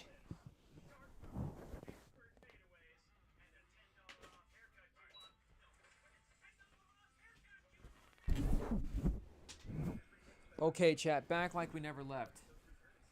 Which angle did we just approach? Did we just moon the camera? There's been a couple of times where I'll have the screen pulled up and then just like have the computer on the couch and bend over to look at the computer on the couch and then be like, wait a second. Sorry, IT, about that. Didn't mean to just moon the whole camera. So I guess if that just happened there, chat, then it is what it is. But now it sounds like IT is going to try to stage it so that happens on accident. On purpose, but on accident. But on purpose. So IT, don't set me up in the future. They're going to turn the fan back off. Or mess with it, so it's going to have to get messed with back. Who knows? Or slide the box, the snack box of treats out of the way. But shout out. We're just going to be ripping through these mini brownie things, chat. These trying to be healthy brownies. But they're kind of good. Like, I don't necessarily mind a healthy tasting. Yeah, I mean, you guys know. Hey, yo, chat. But you know what I'm talking about. I mean, a full-on, like, dessert where you're like, yeah, that's dessert. And then there's the some of the stuff that's trying to imitate, and you're like, okay, there's just like a whisper of a brownie in there, but sometimes that's all you need, Chad, just a whisper of a brownie. It is what it is. But yeah, shout out. I guess they're giving Baylor some extra time to try to formulate a game plan here, because make no mistake, they will need it, chat. It's not looking good. Hope, I think, has been lost. I don't know what the live line is, but otherwise, you know, historic second half is always a fun potential outcome. Like I said, Edgecombe is now 3 for 8 and 0 for 3 from 3. So I don't know what the percentage is here on the season, and if that's a strong point in his game, or if that's something the scouts are looking at as, hey, we want to see that improve. Oh, the tournament as well, too. It's not necessarily that shiny. You know, maybe this is something that, again, continues to shuffle some of these spots in the draft board. Because I don't know if he's necessarily a lock number 4. Because I think it also will depend on who the number 4 team is as well, too. Like, do we want to bring in this type of ball handling type player? Like, I guess maybe, like, is New Orleans the one team that wouldn't bring him in, Chad? I don't know. I guess at this point, there's still kind of a best player available situation. But, you know, Jordan Hawkins is already. So is this an MJ situation? We've already got Jordan Hawkins. We don't need MJ. We don't need Edgecombe. But I guess that's kind of pretty high expectations. But, like, the Nets, the Sixers, the Raptors, they could all kind of same thing, just best man available. If the Sixers could try to talk themselves into being a winning team, of course, with all their guys healthy, and then try to maybe get a little bit more of a fit type, immediate win now type player in the 6 range, at least, you know, like the most high level version of that. Like, who's the highest level? We've got a sophomore at 14. We've got 19, 20. Okay, we got 2 juniors at 21, 22, and then a senior, Cam Jones, at 24. So, yeah, I guess it's going to be all freshmen and younger, under 20 crowd for the NBA draft. For a second here, chat. But the Nets are always just not necessarily thinking, like, I think positional value and this type of player is the bigger wing. What's the game? I think they're just like a best player available. This guy gets a lot of buckets. Yeah, let's just take the guy that scores a lot of points. I think that's a drafting strategy that Brooklyn's tried to use in the past that has been definitely kind of hit or miss. Depends on who that scorer is, I guess, at the top of the draft. And, of course, is it Edgecombe, chat? Or is it somebody else? But now, second half underway. Baylor with some early points. Cut it to 15. Chat, live zit pops just right on the stream. Let's see if it works. Oh, chat. I felt that one. Pause. Hey, yo. I feel like we might actually get like a live replay. That was kind of solid. Definitely clutch. First shot. No look. Live. Everybody watching. But if hair and makeup is going to miss it, then we'll just have to take care of it ourselves, chat. Hair and makeup. We're going to start going Doge if you don't start cleaning up this acne. We're going to start making replacements. Just what it is. But Duke driving back to the rim. Still 15. It's going to be that kind of second half. South Indiana, though. This might be the game. Fourth quarter, 8 minutes. Down. I guess Indiana making the comeback would be a little bit different than South Carolina still trying to storm back. But still, not necessarily the undefeated South Carolina teams of the past. Still 31-3, though, chat. It's crazy. Like, who were their 3 losses to? Should we dive to those games real quick? Dawn Staley just a little more subdued right now. 8 minutes. Up 7. Maybe she's feeling a little comfortable with the lead, chat. But, and I guess a lot of these people are running backs outside of Kadosa, who, and I guess, yeah, I'm still going to have to constantly remind myself, the WNBA, just change the rules. What are we doing? Just speed up and catch up to the modern times. Let these people go to the league. But for 3 losses this year, a couple of decent ones for sure. Lost to UConn by almost 30, chat. Whoa. and kind of recently as well too. I didn't realize that. That was their. They lost to Texas by 4, and then their first loss of the season was to UCLA, which they lost to by 15. So they have really only lost to Texas is a 1 seed, UCLA is a 1 seed, and UConn's a 2 seed that probably could have easily have been a 1 seed. Obviously, most 2 seeds are at least in a decent argument, but only really losing to like the top 7 teams in college basketball. But those are kind of convincing losses in the mix. And, you know, I don't know how the rest of their schedule, like what were the other top teams they played? Not that, you know, if they're going to have a schedule of all top teams and be 31-3, that's probably a good sign, even if you lose to a couple. But NC State, they got to win against. Iowa State, they got to win against, who was 15. Duke, 8. TCU, 9. They got to win against. Texas, they did get a win against Texas as well over the season.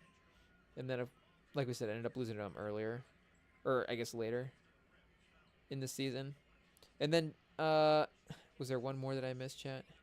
No, I think that was it. Yeah, of course. Why would there be more? They only had 3 losses. So, there wouldn't be that many to go through. I guess, fortunately, conference tournament doesn't count for that type of... Or, no, I guess UConn would be obviously neutral. Core type stuff. But,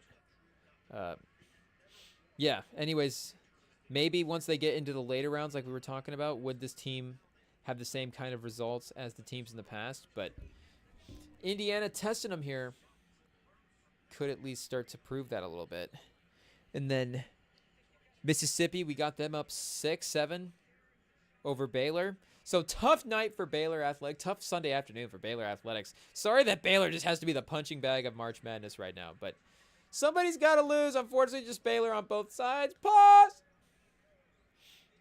It's 15 though for the guys. I don't know. You keep it in the. It's 12.5 points. So I mean, will it hover in this 15-point range for a large portion of the game? It easily could. Duke now is feeling a little bit more motivated. Maybe they just kind of want to play like a team of runs. Or that's just kind of mentally how they end up, you know, performing. Where they just have these explosive moments, get these leads. Oh, the minute they start looking like they're coming back, like there's a 3, it's 13. I thought Shire's not taking a timeout, obviously. We got under 16 approaching. And that's Edgecombe's first make from 3 of the day as well, too. So good look. Should have got that one to go. There's Proctor off the dribble, chat. Proctor over Edgecombe right now. 5 for 6, 13 points. Give him some respect. Scouts, are there scouts in the building? What's the opposite of the Sinai Lathan and Love in basketball when the USC scouts in the building, chat? What is the opposite? This is Proctor, eyes focused on college basketball and March Madness in America and Duke. And Proctor just can't miss. He's reveling in the pressure, chat. Taking the pressure off of Cooper Flag as well, too. Being a big sidekick. Knuppel. I don't know if Knuppel's necessarily been like a numbers guy this tournament so far. We could see if Knuppel's had some good... Knippel? Con Knippel. Yikes. I guess that's his new name. I have an accent, chat. That's just how I say it. My accent just says Con Knippel. I don't know what to tell you. But the last game they played, I guess the 16 seed game. We got to look at the stats for Duke versus a 16 seed. I remember Cooper Flag, you know, he was okay. And not okay in that game, but box score wise, you know, it was a little balanced performance. Not like he was carrying the team with 35. But Knippel, 6, 2 for 5 on the field, 1 for 4, 19 minutes, 3 and 2 rebounds and assists. So again, 19 minutes. They weren't necessarily giving him all the run. And that's crazy, chat. Like, what was the score after, I guess, first half? Do they have a line split here? They don't. Crazy work by the Blue Devils. But for this game, then, it seems like he's been kind of, again, with Proctor, like, really cooking the way that he is. I don't know why you'd want to necessarily take the ball out of his hands and pause and eliminate the shot attempts that he's going to be getting. But it does seem like he's been a little bit quiet. And as much as the NBA thing is one thing, the college basketball portion of it is another thing. And you might actually need Knuppel to make a championship round. Everybody needs Knupples, chat. It's just what it is. Knupple's a valuable commodity. 1 for 2. See, he's only got 2 field goal attempts in 15 minutes, chat. He's just been kind of silent, kind of low key. 1 assist. But he'll give you a little effort as well, too. He's not just going to necessarily sit around and hang out in the corner. He'll play a little defense. I'm talking myself into Knuppel, chat. I'm becoming a Knipple guy? Yikes. It is what it is. Who isn't, chat? I think every NBA team loves a Knipple. It's just what it is. He's just the lovable, most versatile type player. Everybody has this type of player. Maybe it's a little bit different from team to team, but you can always count on it. Again, may not be the best player on the team, but just solid player. Solid part, chat. Part of the team is what we're talking about.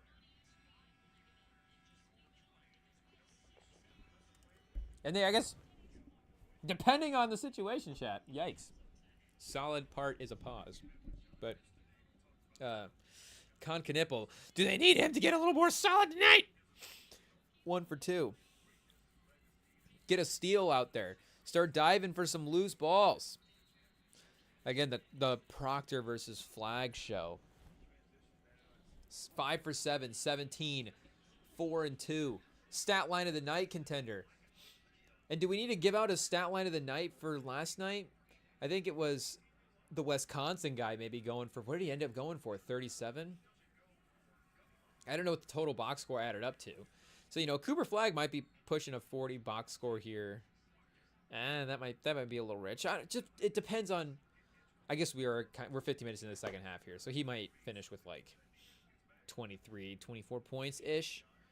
So he could be, and still, 40 is a good roundup. Like, he could be in a 32 to 35-ish range with his box score and, an impressive win against Baylor as well, too, versus a loss like the Wisconsin guy. But that is, I think, maybe the highest scoring performance of the tournament so far. So I think it might have to be credited for stat line of the night. But we could always go back and double check as well, too. But it's definitely a lead candidate for sure. Definitely right up at the top of the nomination list. Firing for 3. The big man, chat. Oh, is that Roach? Who's number 1?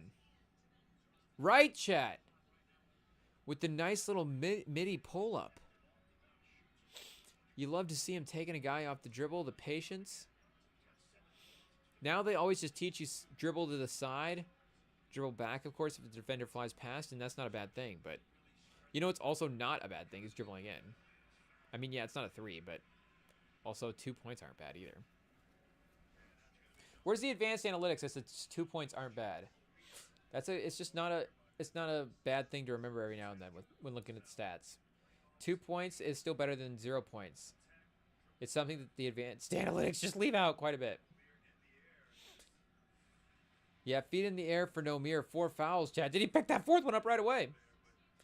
Yikes. At least that's what Cooper Flag is kind of decent at. He stays down. He stays planted. I think Danny Wolf as well, too. Yikes, chat. Some of the white shot blockers staying feet to the ground. I guess some of the ones that can't jump. But Cooper Flag's athletic. He's dunking on people out there. He could throw it on a poster.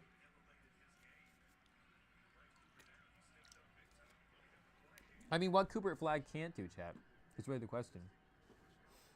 Is it brownie time? It's going to be brownie time multiple times throughout chat. It's just what it is. If you see us missing a tooth later, it's just a chocolate chip that's just covering it up, and we haven't seen it yet. So I guess chat, let us know. Chocolate chip in the teeth. If it's obvious, we'll just have to snag that real quick.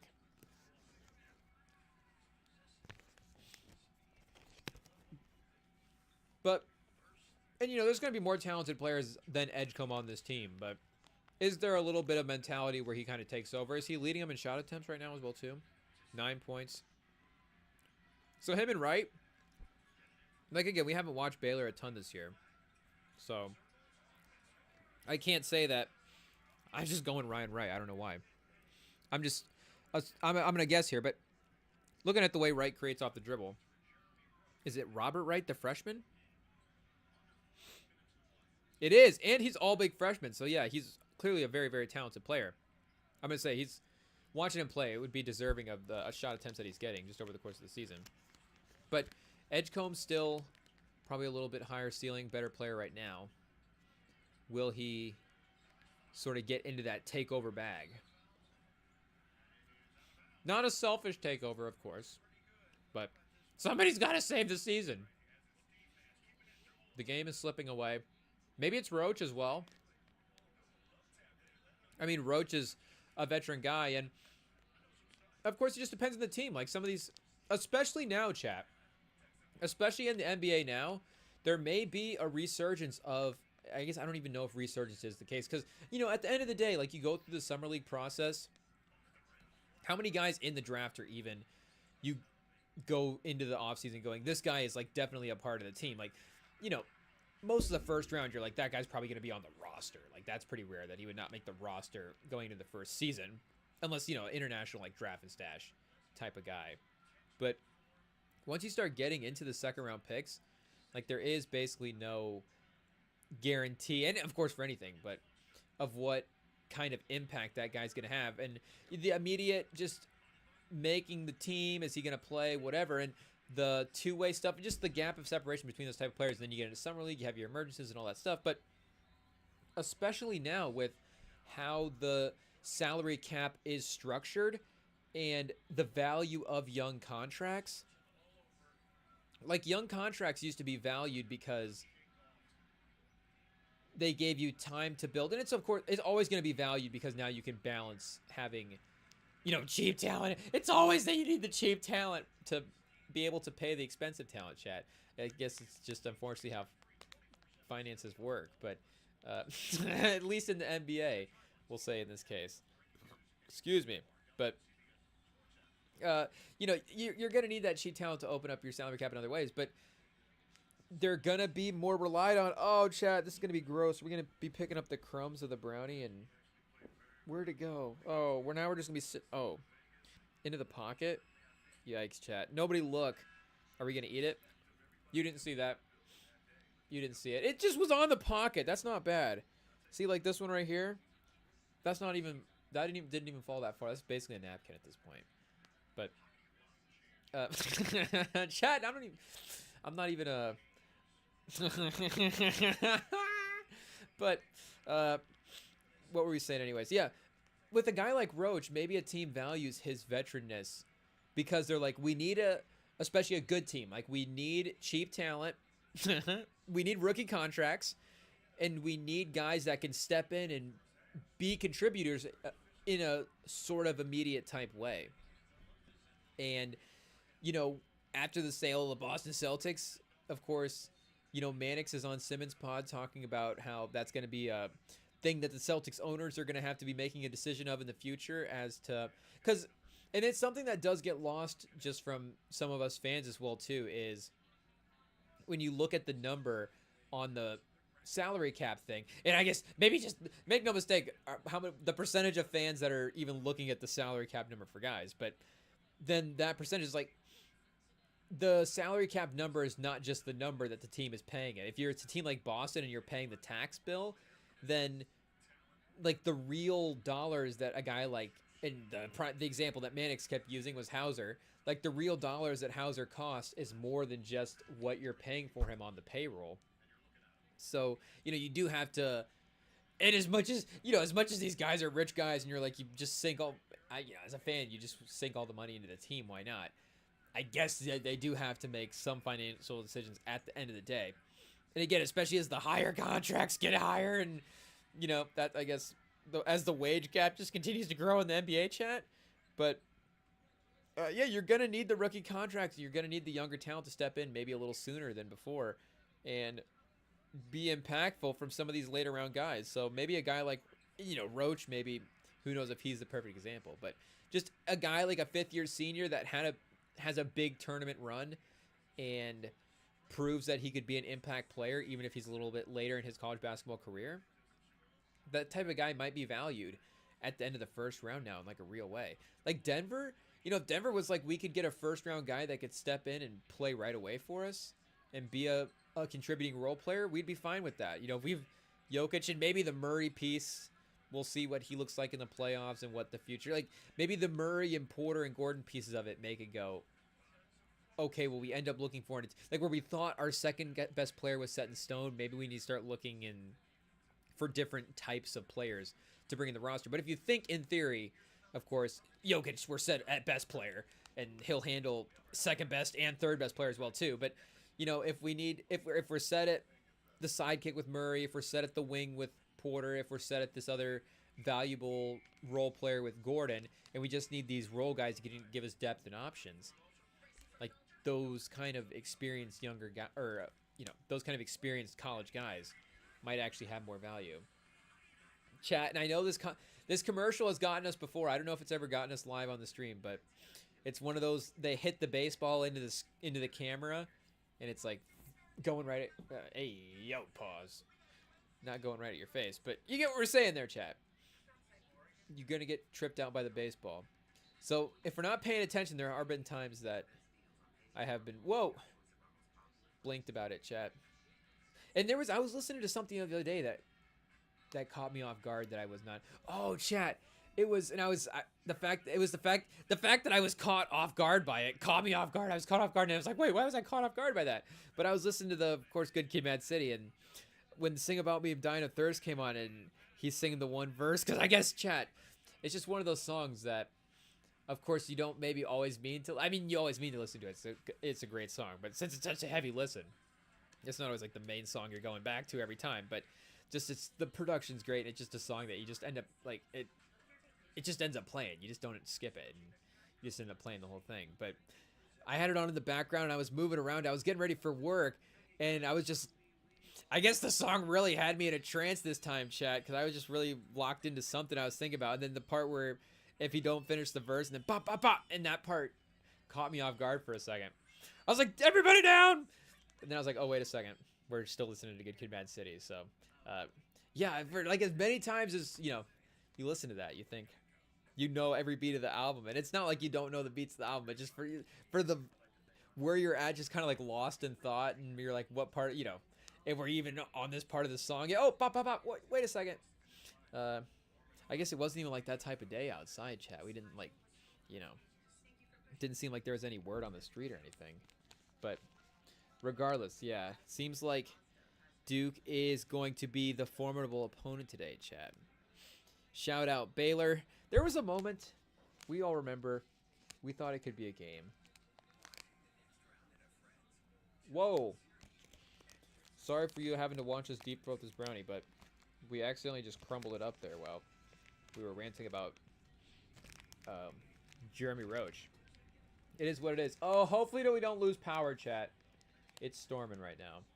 Everything just kind of blinked. I think we're still good to go. But IT, get the generator.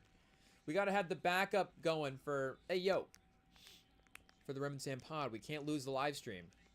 Due to some bad weather, we haven't even had the best of the college basketball games yet. Maybe we did, actually, with the Florida. Probably with the Florida-UConn game of the day. But that was, again, the 1 seed versus the defending champs. That was going to be a good game. Lock that in. Oh, chat. It's disastrous. We might have to just get a new brownie. Okay.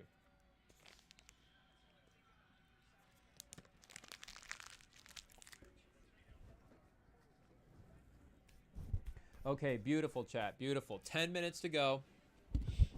Baylor still down 15. So can they cover at this point? We're basically in cover territory. It's still not totally unreasonable. Only a basket, basically. The spread was 15.5. Chat, I'm making a mess. This is disastrous. Spread was 12.5. Did I say 15.5? Spread was 12.5. Closing the game. So at 15, You know, you hit a 3, you're down 12.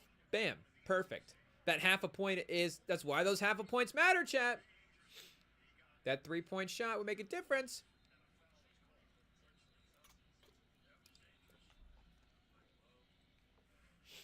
Do we need to get a special temperature named energy drink to slide in the DMs, chat? Maybe we do. Maybe we do. The DMs are open at Rem and Sam.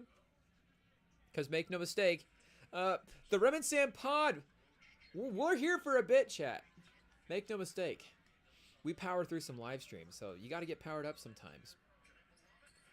And that's about all I'll say, because we're not doing ads for things that we just enjoy. But maybe we are, chat.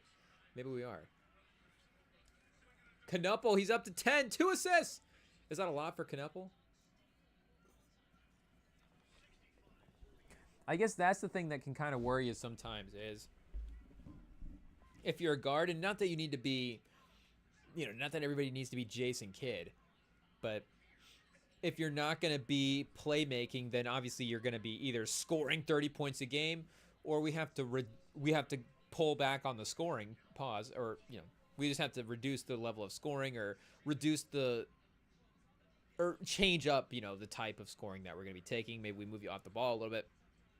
And then, like we're saying, he just maybe becomes a different type of player if you just go, we have to limit in these type of ways. But, oh, the double. Cooper flag for 3.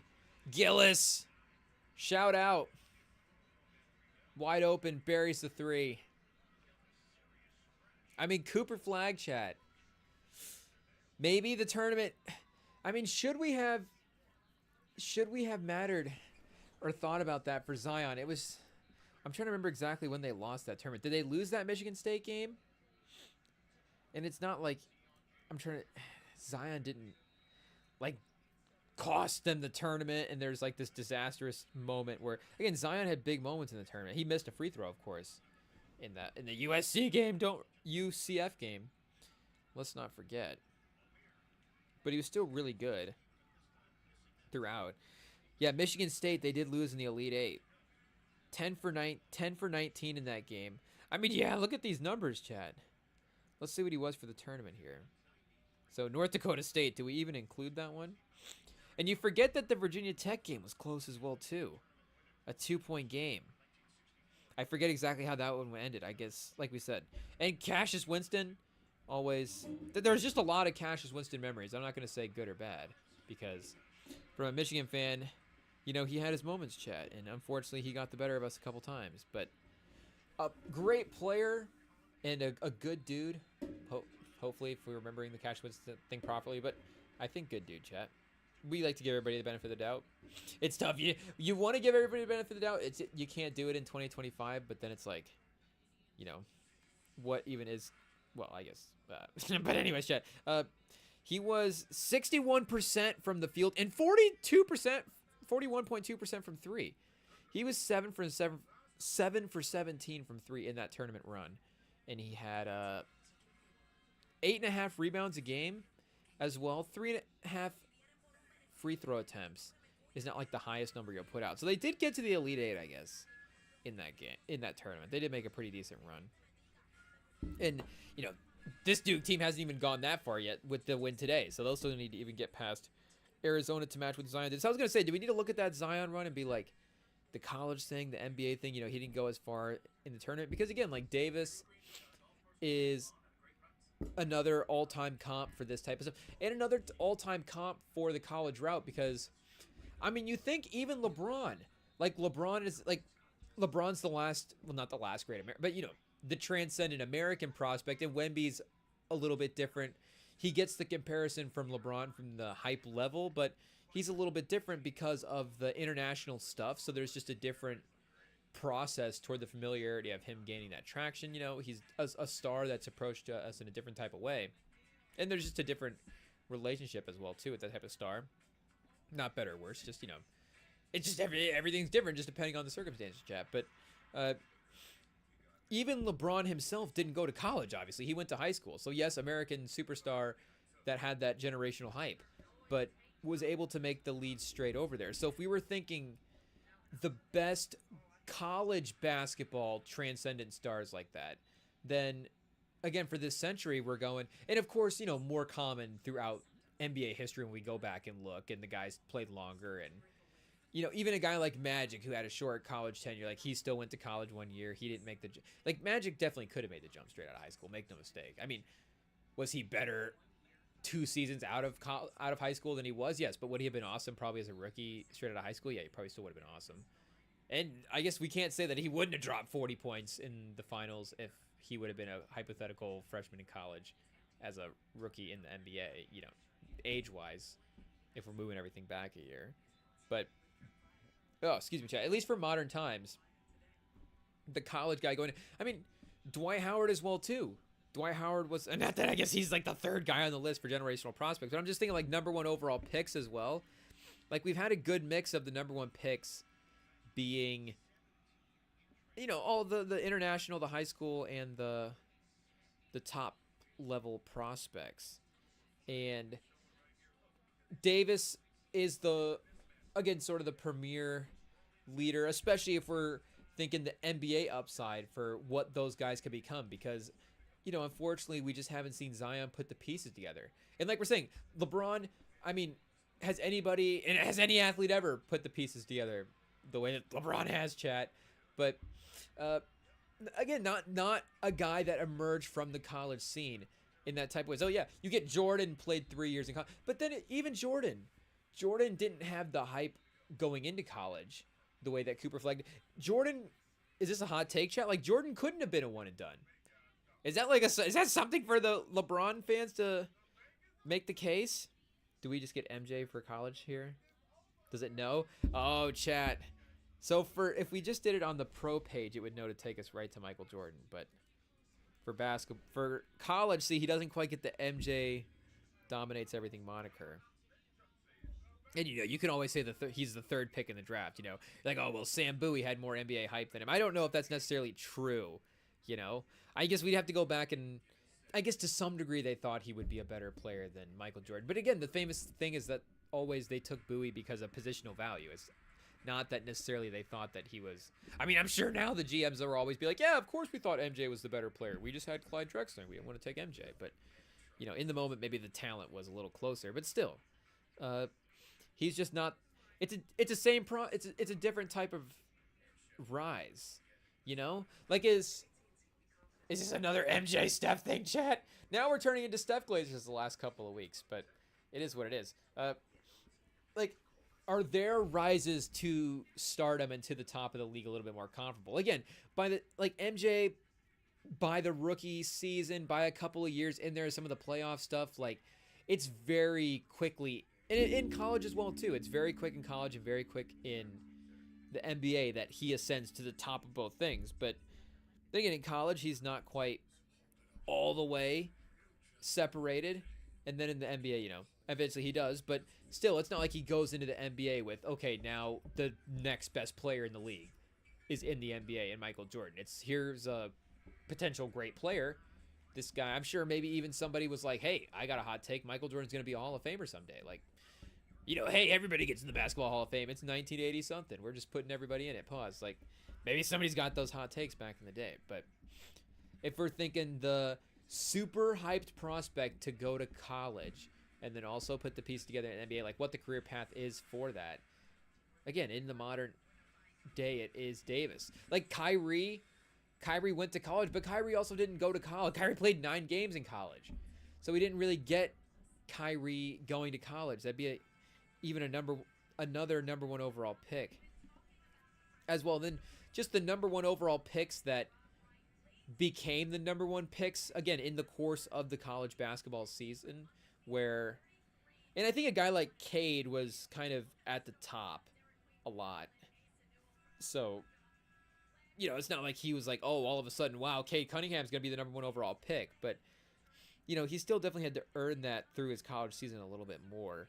Like Edwards, I mean, and shout out to Minnesota. That's, you want your number one pick to age really well looking back on it. But that's maybe the hype will get projected a little bit on him. But, again, like, it was just like, who are we even going to take as the number one pick this year? Oh, I guess Edwards also has this athletic upside that's maybe superior to most. I guess we'll take that a swing up on that as well. Not that it was necessarily just reduced to that, but again, he didn't have the hype, chat. John Wall, I think, was, like Cousins might have been the number one player if he had actually, had the pieces together in kind of a different way. So that's what I'm saying. Dwight, if you're going to make the jump from high school to the NBA, like there's just a level of hype that you have as a young prospect, Like what would Dwight have to have messed up his college basketball season to not been the number one overall pick that year? Going out of high school, chat. So yeah, since like the 90s, honestly, for number one overall picks, it really is just kind of Anthony Davis at this point. That could be, yeah, I mean, Anthony Davis and Zion that are kind of the comps. And again, you'd hope more Anthony Davis on the NBA side of things at this point. But that's just what was scary about picking against him in the tournament this year, chat, was that the two-way potential of it as well, where Zion, make no mistake, I mean, could make a very impactful defensive highlight. And I think this Duke team was not like a bad defensive Duke team, chat. Let's see if we remember properly. I mean, with the athletes that they had as well, too, like you would expect them to have good defensive moments. And again, some of the Zion blocks, especially him flying out to like the three-point line and blocking jump shots, it's like, what is this guy doing? We've never even necessarily seen players like athletically capable of these types of things, chat. But different type of defender. Cooper Flagg, a little more solid defender, chat. Maybe a little more consistent possession to possession. Some of the switchability stuff. Man, chat, more seasons going by for Zion than you'd like to admit, unfortunately, for our guy. But yeah, all the way back to the 18-19 season. 22.6, 9 rebounds a game, 22.6 points per game. And they were 8th in defensive rating that year. So yeah, they were 20th in offensive. They were a better defensive team than they were offensive team. Maybe I'm not remembering properly. He was a menace, but I don't know. I think Cooper Flagg might even be a little bit of a better defender. Like again, he just might be. Zion was maybe a little bit more, and not that LeBron and Davis were on similar hype levels, but LeBron was still even a little bit more what ify with the stuff with him, where Davis still with that baseline rim protection stuff, you would see what it would be, and then, oh, what's the offense going to turn into? And then, the face-up game and the perimeter stuff, and I mean, it's had its cycles. And Flagg already, of course, has a more diverse offensive game as well, too. Like, he can be a perimeter player, a forward, not necessarily a center, the way Anthony Davis is, so his game's appropriate for what it is. But Proctor with another three is going to push this one to 20+. 4 minutes left. I mean, Proctor, as much as Cooper Flagg, of course, is going to be the key parts of them winning the title. Did Ryan Boatwright play with Kemba Walker, or was that might have been Napier? Shabazz Napier and Ryan Boatwright? You forget about Ryan Boatwright, people, but you always got to have a sidekick. And it's Flagg and it's Proctor. So I feel like if we went back and looked at some of those championship sidekicks, I mean, look at a guy like Tyus Jones, chat. A guy like Tyus Jones is a perfect example where he is the type of guy that's just going to find a way to impact and contribute on every level. And not that you can necessarily draft a guy on a vibe like that. Like, that's something I can just say about a guy and hope it becomes true as a guy just sitting on a couch. But you watch him at Duke. I don't remember if he was a first-round pick. I don't know if he was like a projected lottery pick. So, like, in that sense of, again, Proctor, where he did end up going first. He was 24th overall. So he might even have a little bit more value than in the draft than Proctor does. All tournament region, all freshman, all ACC. Has Proctor had any of those conference and probably not the tournament stuff, but all ACC tourney anyways. And then this year he was all ACC freshman as a team. So he's been a little off of some of the stuff. Yeah, I guess 9 and 10 points a game. He's not necessarily been lighting the world on fire, but 39% 39.7% from 3 this year. Obviously a big step up. And you might be if you're a skeptical scout, and if we really went through and looked at a lot of the Proctor threes, maybe again it is like him playing with Flag and a talented team, there's just going to be a lot of open looks there.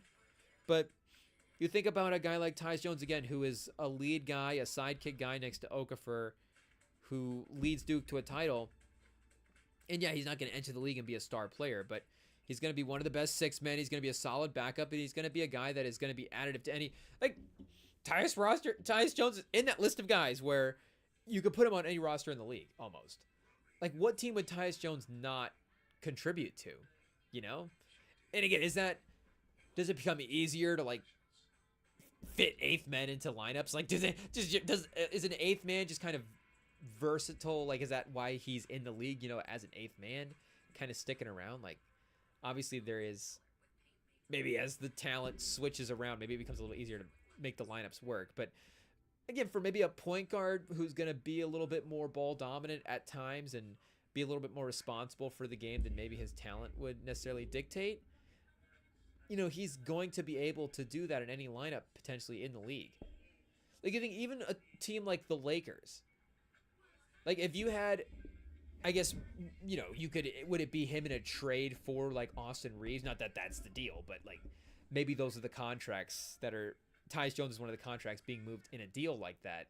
And it's him next to Luka and LeBron. Yeah, of course, it's a smaller backcourt guy. But then again, if they have that with Reeves right now. So then the question would be like, so if they sign Tyus Jones, could you play Tyus Jones and Reeves and LeBron and Luka and a center all together?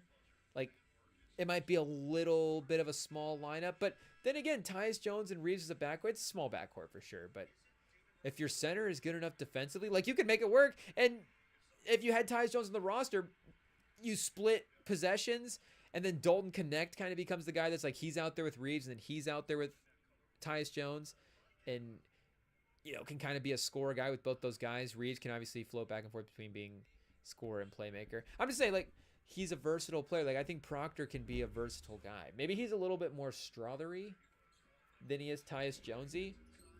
But Strother is a guy that I think is going to be an impactful guy in his career. And he's going to be on rosters, and he's just going to be a guy that's checking in and giving you positive minutes all the time. He's been in championship teams. He's been on impactful teams.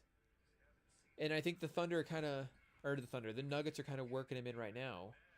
And honestly, they need him if they're going to make a playoff run. If Proctor was scoring like 12 points a game for him in the playoffs, I mean, if Proctor was maybe Proctor next year though, but if Strother was scoring 12 points a game for the Nuggets in the playoffs, would they win the finals? They might, chat. And then, like we're saying, could you put Proctor in that Strother role? Maybe. So essentially, could Proctor play next to Jokic? Is that the baseline for NBA player? You can play next to Jokic. I think Proctor can play next to Jokic, chat. If we potentially count that as a win. But do we watch this old Miss Baylor game back to back? Do we double screen the Baylor games? Oklahoma State, a 4 seed versus SMU, a 1 seed. 79-81. 79-80. SMU maintains a 1-point lead, so Oklahoma State might tie this one here with the next free throw, chat. We'll have to just keep an eye on it. 81-59. Twice as many assists. I mean, twice as many points, so kind of makes sense a little bit. But Edgecombe is attacking the rim here a little bit. He's got some fouls. You can see the length swooping to the basket. And, 12 shots, 6 for 12 on the day. It's not going to look too bad. There's definitely some garbage time buckets in here that are going to, is this the quarterback checking the ball down a little bit late for sure? Proctor off the dribble sidestep. He's feeling it, chat. The scouts are in the building. Take notes. 9 for 10. 7 for 8 from 3. He's got 1 miss on the day. Is that Edgecombe again? I don't think so. Another perimeter guy for Baylor. Cuts it to 20, chat. We got 84-68 here with just a couple minutes left in the second half. But the takeover thing, it's just one of those things. It's not like I'm saying he needs to take over the game if the game is slipping away and start jacking up all the shots and blah, blah, blah. Oh, Tyrese Proctor, first player since 2010 to have 5+ 3-point games in back-to-back tournament games since John Shire. Speaking of John Shire, do we need to do a John Shire corner? What was his career at Duke like, chat? 2010? Was he on the Kyle Singler team? National champion? I think he might have been. 18 a game? Yeah, was he? Was it him and Singler that carried this team to the championship? Against Butler and Gordon Hayward. Kyle Singler. You forget, chat, but shout out. And you forget even more that Nolan Smith, before he became an edge rusher at Georgia, I guess he was a guard at Duke. A former high school All-American, a former consensus All-American, chat. 20 points a game. 45%. The year after, the guy that gets to take the reins even more.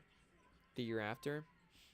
See, he's the guy that, like, you surround him with the talent. He shoots 39% from 3 and looks really good. And probably has a great tournament run as well. So, is Tyrese Proctor just Nolan Smith? Maybe. Is Nolan Smith a white guy, though? I don't remember the Nolan Smith run. Nolan Smith, Upper Marlboro, Maryland? I don't know. He still might be a white guy. But you got Plumlee as the white guy on this roster. Lance Thomas, of course. NBA Ryan Kelly. Couple of Plumlees.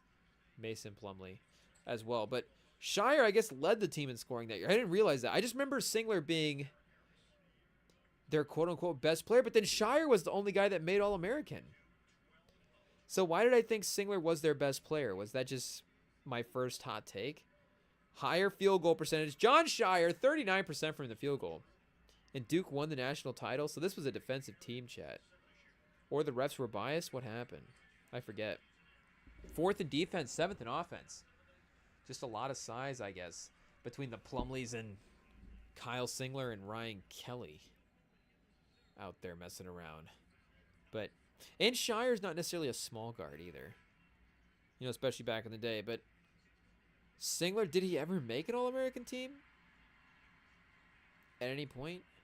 High school All-American, 4-time All-ACC. And he won the tournament most outstanding player that year. So that's probably what it was. And the ACC tournament MVP. So it was him elevating his play that led this Duke team. But the Rare won the national title, went back a little less, ended up as the 2nd round pick in the draft. I feel like I don't have to revisit that storyline, you know, to remember totally. But, you know, 39% from 3 as well, too. Feel like he probably would have been a much higher draft pick in the 1st round, fresh off of winning that national championship. But a minute left. The seniors, unfortunately, off the court for Duke, or and for Baylor as well, too. I guess the unfortunate ones would be for Baylor. You hate to see it for the teams that lose, but it's the tournament, chat. Proctor's got to get his ring. It's just what it is. The man has to win his title. But shout out John Shire leading this team. So he was doing it in high school. He did it in college. And the fact that he didn't get drafted is also hilarious as well, too. 6'5", 190.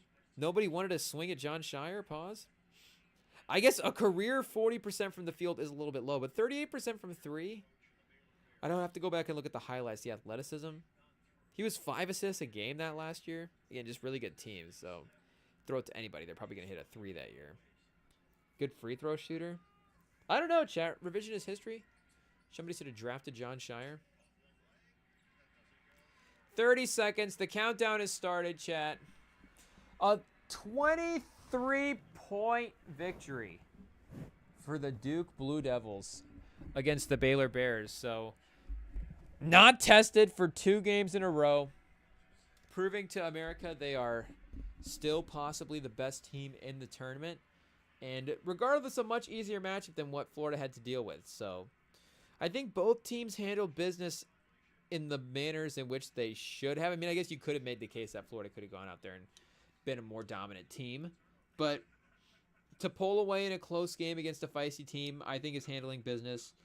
And to slowly but surely just continue to rack up the lead and then dominate this team by the end of the game is the way I think that Duke is okay with playing as well, too. after this game. So there were some moments again in the first half where it was close. Maybe there's some things that the other teams can take from that, chat. But in terms of the 3-point shooting the whole game, the creators just driving and getting attention and the spacing that they have right now, it's a deadly combination. And they've got, I guess, yeah, the Oregon-Arizona winner for the potential season. So we'll have to wait for tonight to see that one. That'll be the nightcap last game to tip off. Hopefully, that might be our, I guess that it's not going to be like a 3-hour game. We'll still be up when that game is ending. But maybe it'll be perfect. End in time just to fall asleep to some movie, chat. Who knows? Kentucky, Illinois is on the horizon here. About to start. And then, I guess, yeah, we're closing in on Alabama, St. Mary as well, too. They've got that one listed as about to start. Do they have the times mixed up here, chat? Am I the one that's tweaking? It says we're an hour away from Alabama, St. Mary in 10 minutes. But, okay, here we go. We're updating. But either way, hey, guess what? If we're going to get 2 games to follow along with, I'm okay with that as well. More action. So, ideally, we are not going to have to keep an eye on the Alabama. I mean, of course, we're keeping an eye on the Alabama St. Mary's game. But ideally, Sears, Grant Nelson, they take care of business. But that's going to be a competitive game for sure. And not for my emotional Sears stock that I want them to be a dominant victory there. But because I do also want to focus on this Illinois-Kentucky game. These are 2 offensive-minded teams, if the analysts are speaking correctly. And there is potential for some real fun basketball here, chat, in this upcoming matchup. Kentucky men this year are 220th out of 364th in defense. So that could easily be just like straight up worst defense in the tournament. They're definitely in that range. I mean, you know, there's 140 spots there. So there's a couple of mid-major schools sneaking in. But if we did like a adjusted, because that's still just kind of defensive rating, I think it's just adjusted to like per 100 possessions. So it's still not like a versus the competition, kind of factoring that in. But for Illinois as well, are they top 200 in defense? They are top 200. They're top 115, chat. Illinois is top 115 at 113, and then you've got Kentucky at bottom 200. So do I have to go back and look at the bracket? Hopefully I picked Illinois in this one. Their defense, 100 spots better in the ranking, but I don't know if it's 100 spots that are actually going to matter in the bigger picture at all. Offenses, though, 35th for Illinois. For Kentucky, we had them at 19th. A little better offense, a little worse defense.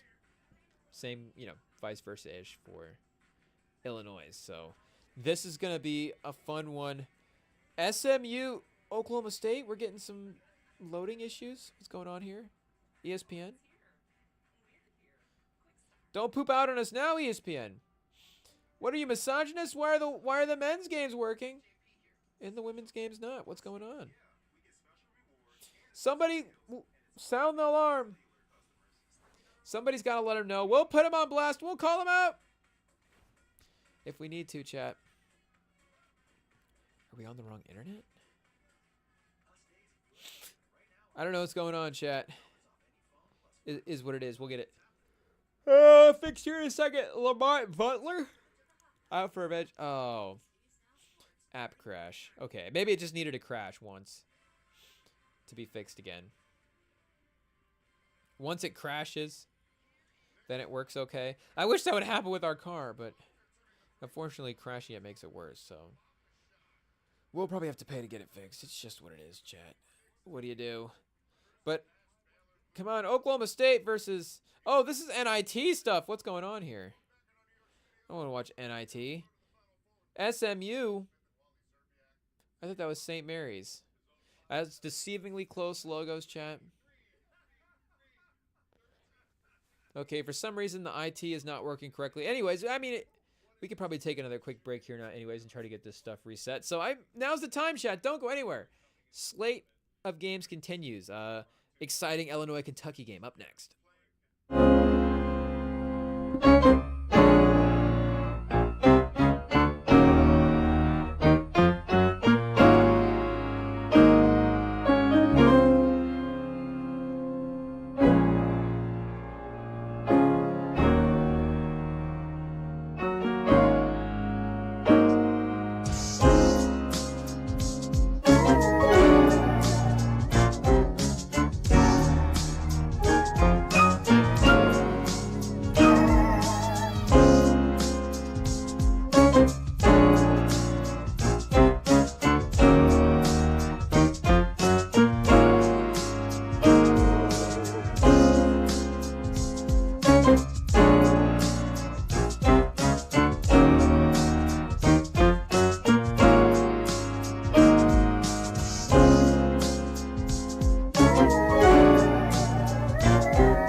Two, are we back in? There we are, chat. Since Duke just won in impressive fashion in round 2, and they are now advancing to the Sweet 16, John Shire continues his impressive run.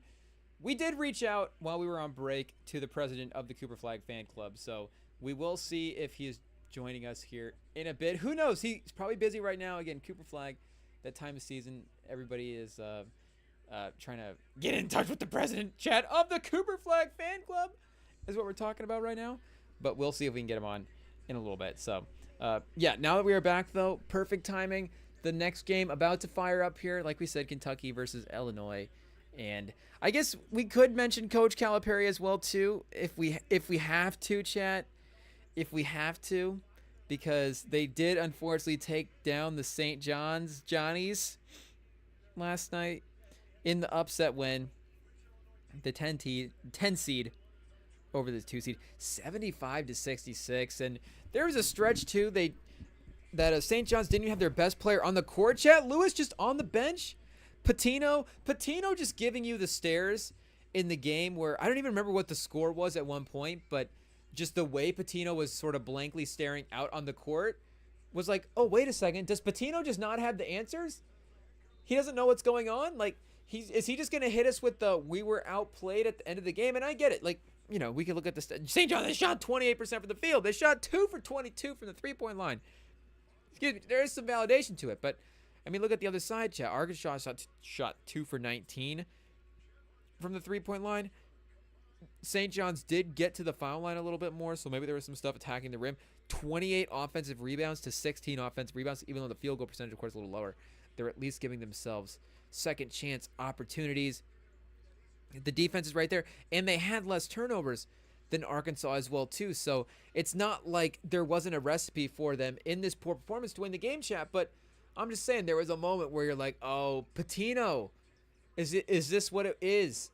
Like, you know, and the NBA thing, of course, didn't work out for a reason, chat. I mean, he had his moments, and I mean, he was, of course, able to at one point accumulate rosters that were talented enough to win national titles. But is this the thing with Patino? Is it the roster building? Is it the recruiting and the motive? You know, in a Calipari-esque way. But even in the game-to-game chat, like Calipari might be, and I know prisoner of the moment. Again, he just got a win against Patino in the tournament. But he might be at least a little better at the game-to-game motivation stuff than Patino. It's a close call. I think that, again, kind of that's where you would hope that they would thrive with some of that stuff. But I mean, I was like, you can see I could write out the Patino press conference right now, like halfway through the second half of that game. And it was the same stuff that you would expect. It was, yeah, I mean, we just got outplayed, blah, blah, blah, blah. And again, there is some merit to that, but I don't know, Chad, just Patino's going to have to, I mean, at this point, he's obviously not changing his basketball coaching style. I just, you know, maybe there is a cap to even now, even a little bit more where, you know, who knows if St. John's, if he's going to have him back as a national contending team year to year, or if it's a feisty team that can be in that 2 to 4 seed type range and make some positive runs. But, and again, Coach Calipari in Arkansas, just as a talented unit, is a tough draw, but a little UConn-ish for the same sort of Florida situation. Like, that's definitely a brutal sort of 8 seed, 7 seed matchup. Are Calipari and then Dan Hurley in the same. You got Dan Hurley, Calipari, Rick Pitino, Bill Self, and all just you get just stacked bracket, chat, of coaches in this one side. I don't know how they all end up together and playing each other, but it is fun that we got those matchups too. And then again, speaking of rare matchups, like how many times have Calipari and Patino faced off in the iconic regular season matchup back in the day because of the Louisville-Kentucky rivalry? But in terms of the postseason, I guess Norfolk State. Oklahoma. I was going to say Lon Kruger, but yeah. And our, Chris Crutchfield stock halfway through that. Ben McCollum as well, too. Unfortunately, Drake not able to. But they were fighting as well, too, in that. They had the lead in the first half of that game. Shout out. I was like, my stock's at an all-time high. Call the account and buy some more. But maybe the Colorado State guy, chat, is the guy that we need to focus on. And also, I respect the guys as well, too, that don't necessarily search out the high-level jobs while they're in the tournament run. You get a guy like Wade Taylor, or what's the guy's name, chat? Wade Phillips? Wade Walker? What's that guy's name? Who's the old LSU coach, McNeese State? Will Wade. It's Deadpool, chat.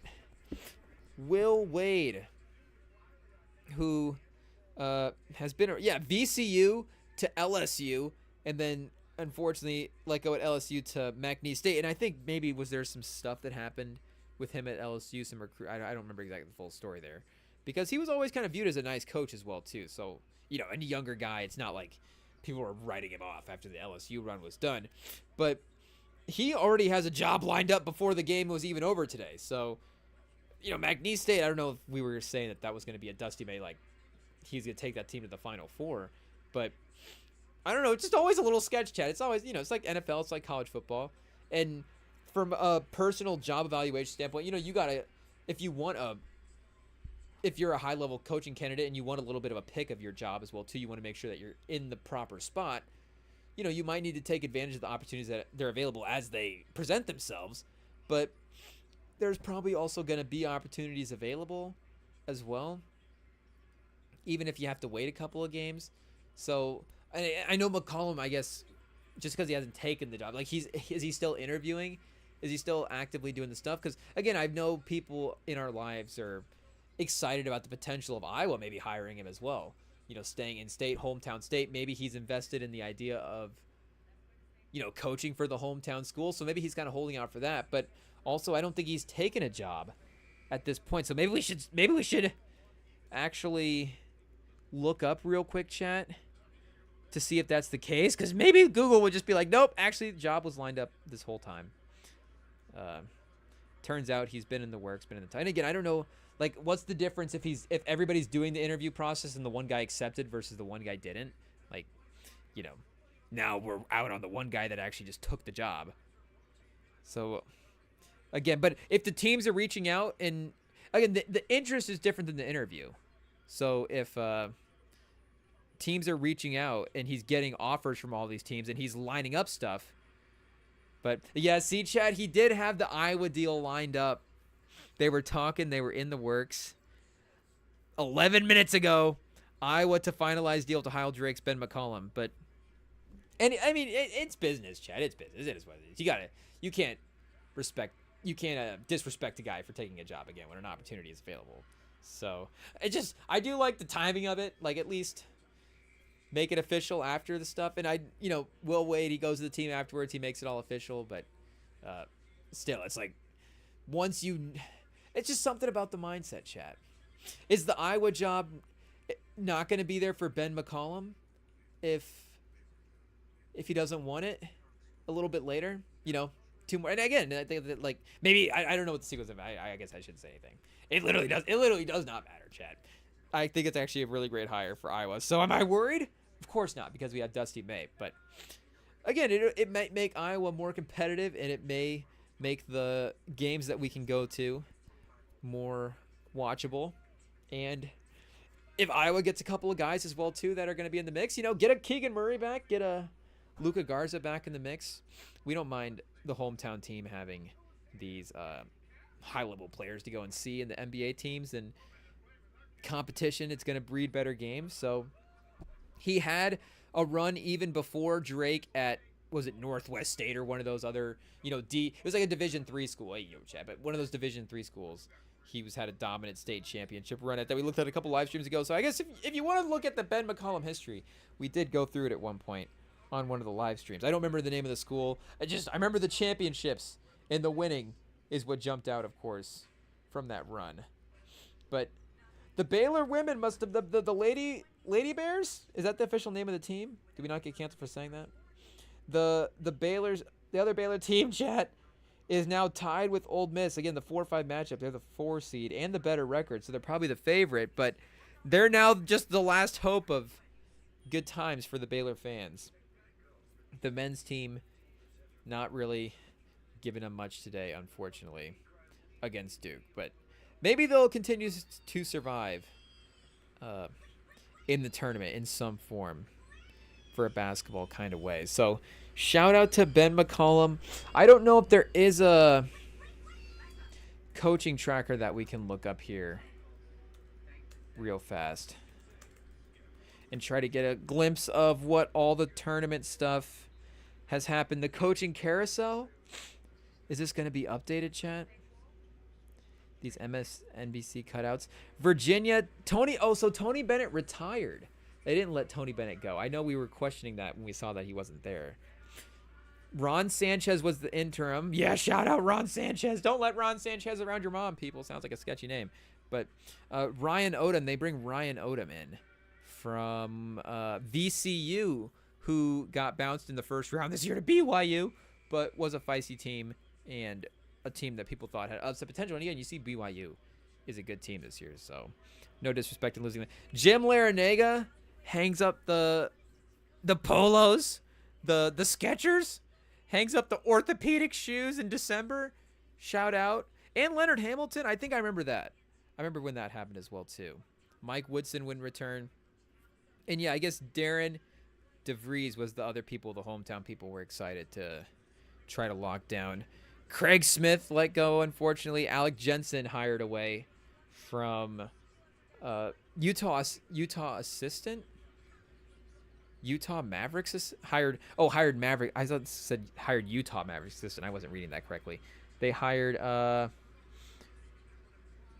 what are the Mavericks, chat? Am I an idiot? It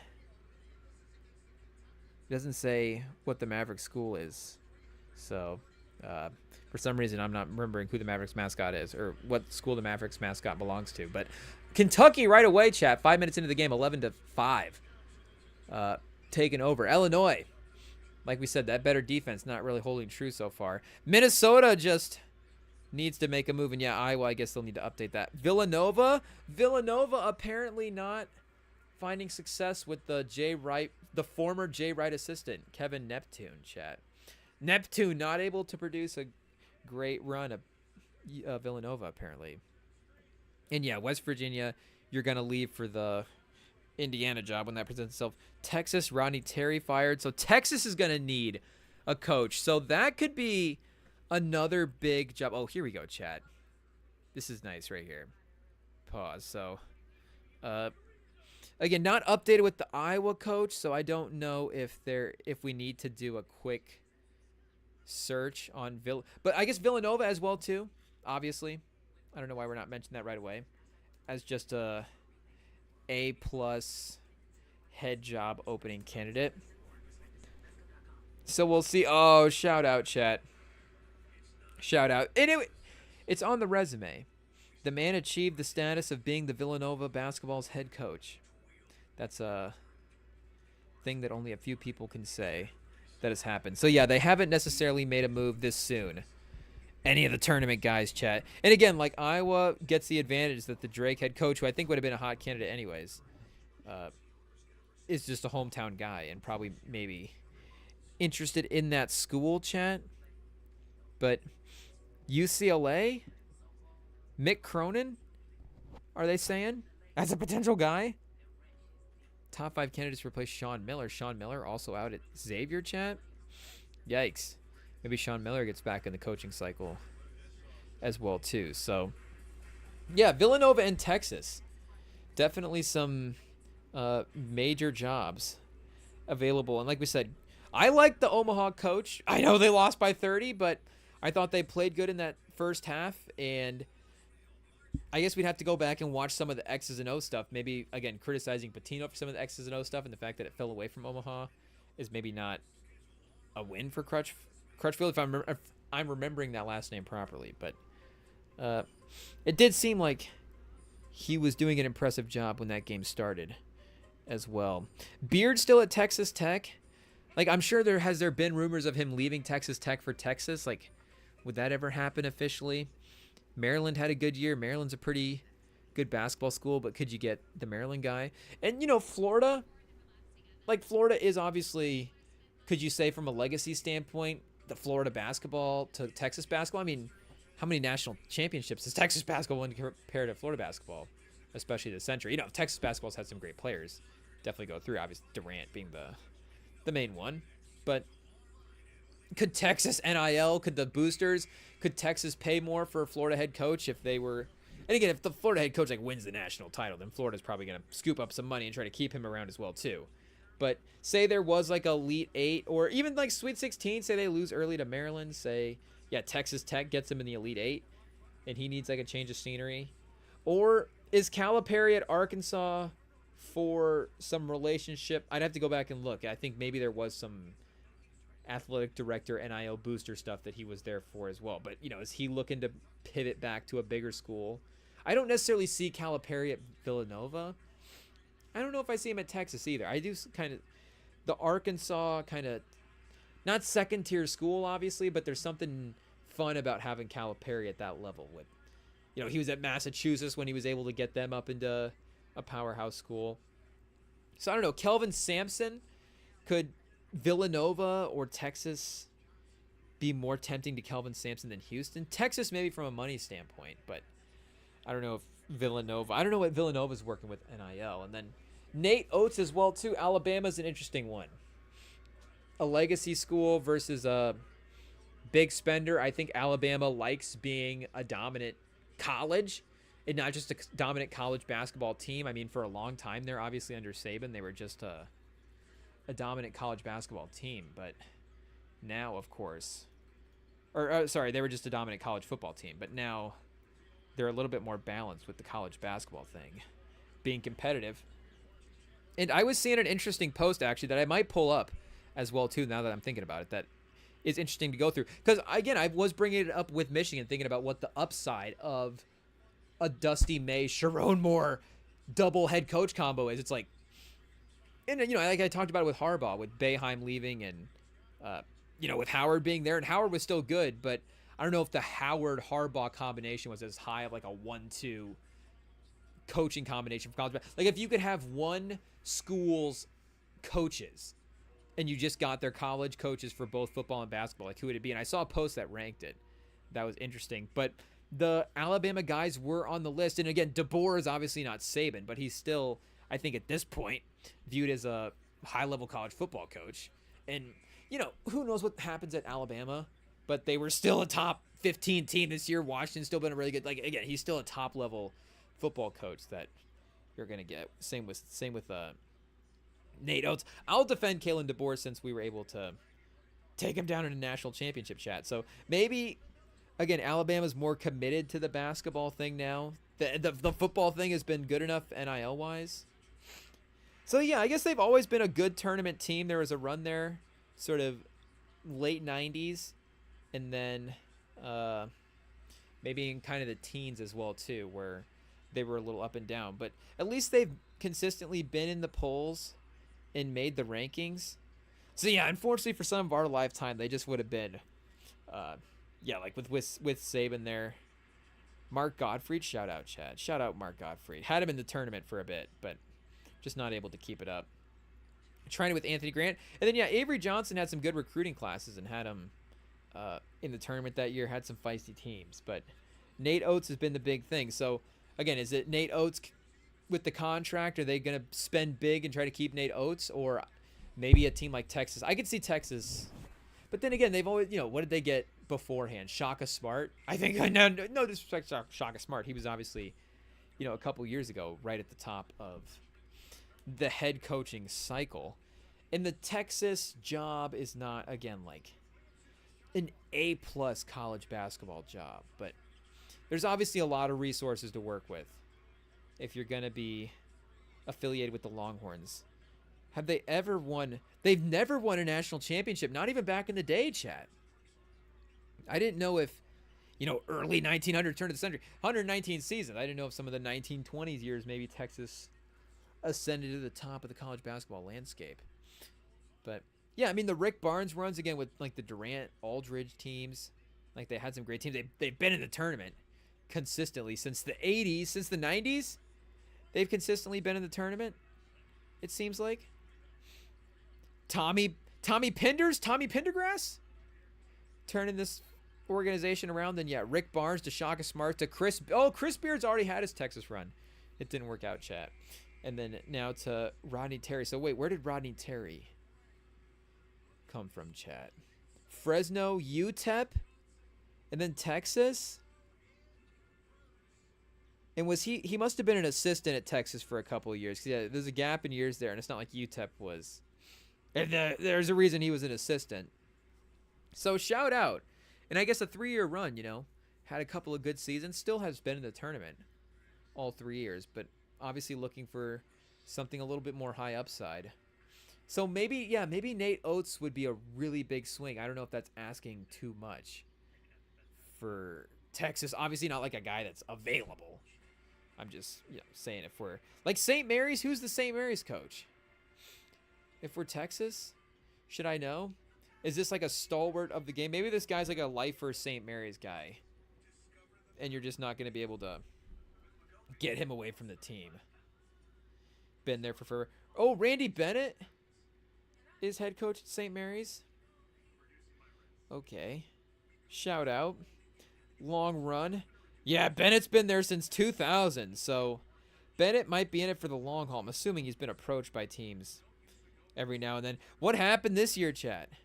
Maybe it was like some reason that it wasn't. Maybe he wasn't like let go for 5 games. Maybe suspension or something.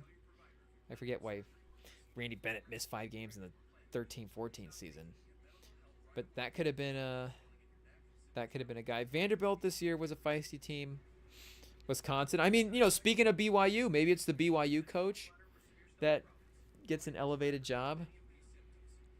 But Villanova, I imagine, would get a high-level candidate. But then again, are they kind of a situation where Jay Wright was able to prop that school up in a way? And not that, Jay Wright didn't get those national titles till later as well, too. So there was always sort of the conversation of, was he sort of hovering in that Mark Few tier where Mark Few's at right now? Dana Altman, where great, stable head coach, but not necessarily.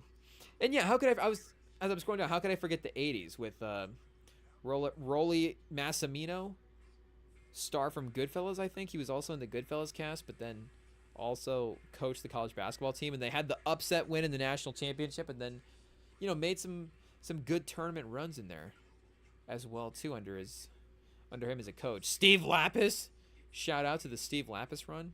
Managed nearly a decade in that spot. But, yeah, Jay Wright was there for 20 years. And basically, the Villanova peak was under Jay Wright. And, shout out to Neptune from the assistant trying to take the reins. But it'll just be interesting to see what type of, head coaching candidate are they able to land. Are they going to get the young assistant? Are they going to get the top guy? Are they going to poach one of these guys from a bigger school? But like we promised, chat, we got the leader in Cooper Flag conversation right now. One of the main people who has been highlighting the success of Cooper Flag's season. Uh-oh. Are we going to get IT difficulties again? I think it'll be on, chat. Why is... Oh, yikes. Hopefully I didn't mess up the screen too much. What did I do, chat? Pause. Oh, there we go. The reveal. What up, what up? He's back. He's having to rely on the Cooper Flag run because his Chiefs, unfortunately, were not able to get a Super Bowl. But now he's claimed the Duke Blue Devils, and they might win a title. They're looking good right now for everybody's brackets. Did you say you had him going up against Florida in the national championship game? Unfortunately not. Unfortunately, I have them going up against the Johnnies. The Johnnies, and they're out. They're out. It is tough. We can't take all dubs. But I was looking this morning. The two out of the 3 perfect brackets do have Duke winning it all. So I'm not the only one out here, seeing this greatness. And I don't know about you, but that game against Baylor, I saw the score, and I was at church, as Sunday people do, and I didn't get a chance to see the game, but I'm telling you, when I looked at the highlights, got to see the breakdown, it was insane. It was insane. I love the energy from this team, and I got some moments I got to point out, but I guess, what are you seeing in the March Madness in general? Like, is Duke kind of the clear-cut favorite? Well, and it's, we've really gassed up Proctor in this pod a lot, but yeah, I mean, his consistency has been really good through these couple of games. He missed 1 or 2 shots today, and he was 7 of 8. as much as Cooper Flagg is like the transcendent guy, you know, even I forget who was the second best player with Anthony Davis on that team. Was it Kid Gilchrist? It might have been Kid Gilchrist, but you know, I think they had the 1 and 2 draft picks from Kentucky that year. So even he had, from a college standpoint, you know, the sidekick guy. Yeah, it was Kid Gilchrist was the second NBA guy. I guess Dorian Lamb, 13 points a game that year. Oh yeah, and they had Terrence Jones as well too. Marcus Teague, Kyle Wiltshire, Darius Miller. I forgot this was kind of a fun Kentucky team. But yeah, I mean, definitely. I mean, if the depth around Duke was improved in their ACC tournament run, I mean, you know, the consistency that Proctor has played these first couple of games with that duo just seems like a duo that's really out on a mission to prove something in this tournament. And with Shire's coaching as well too, like you said, it's really elevated the surrounding group in their star players, and they can't be stopped. And I know that Baylor was, you know, I don't know if they're the perfect matchup for them. First couple of games might have been kind of suspected. I mean, they were 12.5-point favorites going into this one. Arizona, if they're able to get past Oregon, is maybe a different matchup. But the stats were saying Duke was this high-powered team going into the tournament, and they've definitely been that through the first 2 rounds. Well, and for me, the thing is the buy-in from the team. Like, everyone loves each other on this team, like how close they are. And you could really see when your number one player is really into the team and not really thinking about NBA stuff. You know, I know we've already discussed it. Like, he was, you know, maybe talking a little bit too much about staying at Duke, which, you know, of course isn't going to happen. But when you see, like, at halftime, they're up by a couple, and what got me was the moment right before to end the first half when Baylor's coming down. They're kind of like half jogging it, trying to get a shot up. They know they're gonna chuck it up, and there's a block, and you can see the whole bench like up and yelling and up into it, and everyone is, you know, celebrating when you're winning, but you could see the energy from Coop, from the team. You know, they're all in. Their length is insane, and you know it's, you know, pause, but they're a really big team, and you can see from Coop like him being open to not having the ball in his hands. You know, when they were on that run, he actually wasn't the one really pushing that. It was more of, you know, the other players allowing Proctor to get those shots up, recognizing he's hot, and then in the second half, you know, he's not really imposing his will, but he's just in there making plays, and that's kind of the thing you see with the greats. You know, of course, I ain't gonna say, you know, he's up there with LeBron, but it's kind of that LeBron-esque, you know, he's not really imposing his will, but then you look down and you're like, wait, how did he have 25, 8, and 8, you know? And he's just in the game, playing within the game, playing within his role. But, you know, if you really need it, he'll go out and do it. It's just they definitely didn't need it for this game. But yeah, I mean, he also had his moments. He had his spots where he had one-on-one, taking one-on-one, and, you know, I understand, you know, Baylor isn't a number 1 seed, it's an 8 seed. You know, we don't want to go crazy, but, you know, you're handling business. You're beating you're beating the teams that are in front of you, and you beat it convincingly. And just seeing the intensity that they play with, how much belief there is, you know, I think from top to bottom, this is the most talented team in the bracket when you count 1 through 9. When you look at Proctor, when you look at Knuppel, when you look at Common, when you look at James off the bench, you know, it's really tough to see this team beat, because most times it's, you know, their best player on most of these teams, or someone's kind of faltering a bit, but this team's got so many options that they don't really need like Proctor to go 7 of 8 every night for them to win. And, you know, they won by 23 and he had 25 points. So, like, realistically, you know, he put up a dud, he's still probably winning. Yeah, and I'm trying to look back at that Kentucky team that was the Towns team, the Booker team that was undefeated in the regular season, and see what their tournament was, because I remember that Cincinnati team that they played in the second round was like an interesting matchup for them, and they were really feisty in that game, but they ended up winning that game by 13. So that would have been like maybe them pulling away at the end a little bit, and then they beat number 5 West Virginia. They beat them by 40 points. I forgot about that game. Jeez. Yeah.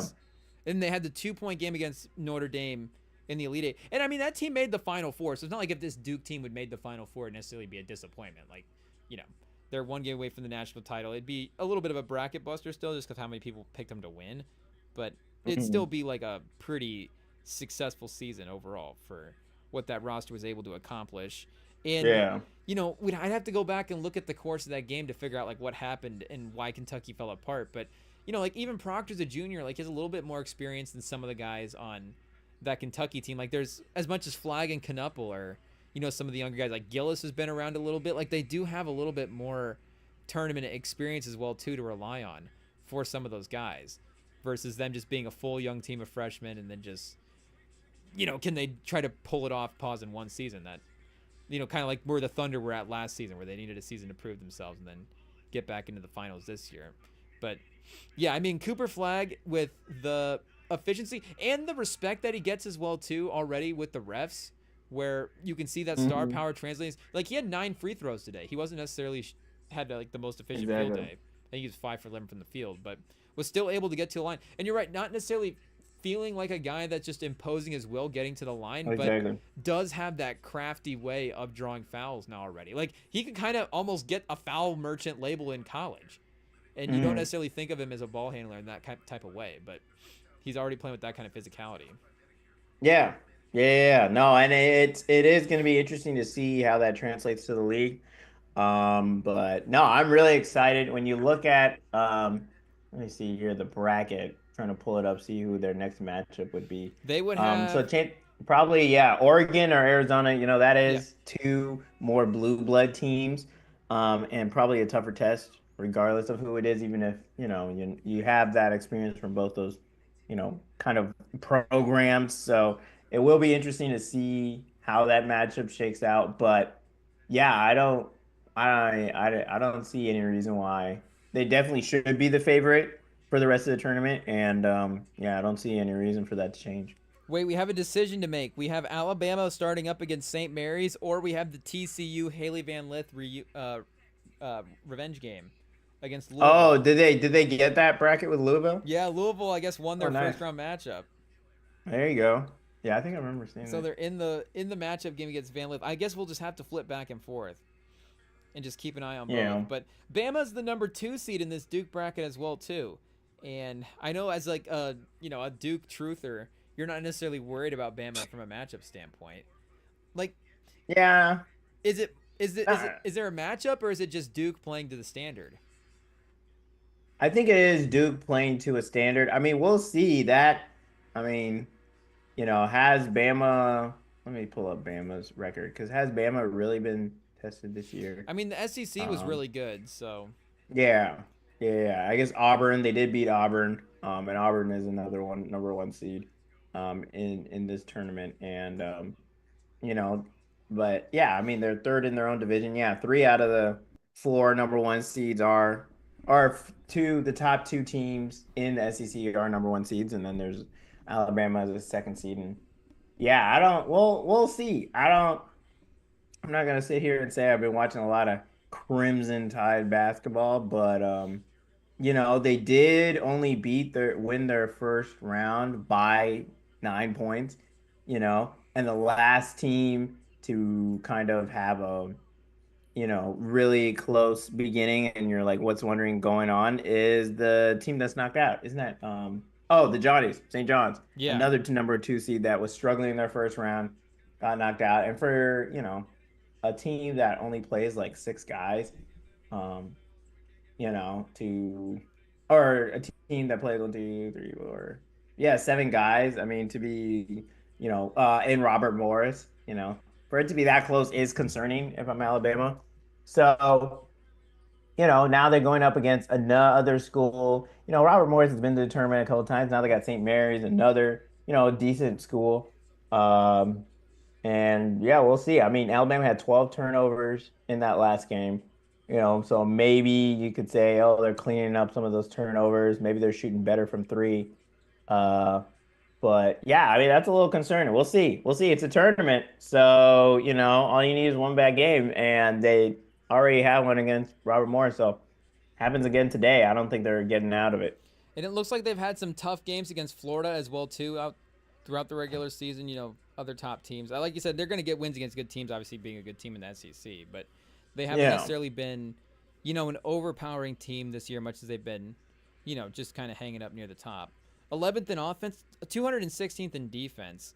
is just probably going to not cut it against a team like Duke that just has got so many weapons. And like even Con Knuppel hasn't really even shown out in the tournament at all. Like they haven't really needed him to have a big floor spacing day. And there have been moments, especially like in the Baylor game in the first half, where just the way they were drawing the defense on the drives, it felt like he had looks that were, and he was making them, but they just haven't really like even fully unlocked that part of the offense yet. So yeah, I guess even weirdly, there's other things they can go to. But that's like you're saying, where they don't necessarily need Proctor to be having these massive games. If Cooper Flagg's doing the little bit of everything on the court, then as long as he's getting some help from one of the sidekick guys, they have that depth around him. But how are you feeling about your team, Michigan? Though I don't know, is Wolf going straight to the draft? I was looking at like some stuff about him, watching a little bit. I don't know. Is Wolf going to go to the draft? It sounds like he's projected late first round, maybe second rounder. Yeah, right now on Tankathon, they have him at 22 in the mock draft to the Pacers. So I think that kind of will go up, honestly. Like Liam McNeely right now out of UConn over him. Maybe he's just a better three-point shooter. But just his creativity at the center position. He's a weird guy because some of the athleticism stuff, like how does that translate to the league? But he's like a legit kind of center ball handler guy where he can bring the ball up before you can run the offense for him. Maybe Jokic? Yeah, I don't know if he's not as good of a passer as Jokic. Like I don't even know if I want to call him Sabonis, but I was trying to call him like I called him 7 foot Jaime Jaquez a couple live streams ago. Okay. And then today I was thinking more maybe Lamar Odom. Okay. But Lamar Odom again a little more athletic, so like kind of. But how are you feeling about the Michiganders though? I like it. Okay. And I like our matchup against Auburn as well too. This could definitely bite me. Auburn's a 1 seed and they're very good, but I think we've got size to match up against Broome between Wolf and Golden. We have a couple of centers that are going to make life difficult for him. Donaldson's going to be out for revenge because he played for Auburn last year, transferred to Michigan. Yeah. And I believe in Dusty May. I think we got the better coach in the game. As Bruce Pearl's a legend, but I think we have the better coach. And the Texas A&M game didn't end up being close, but we had to fight in the second half to win that game. That's 2 second halves that we've had to fight in. Same with Auburn. Auburn fought and pulled away in the second half in their game as well too.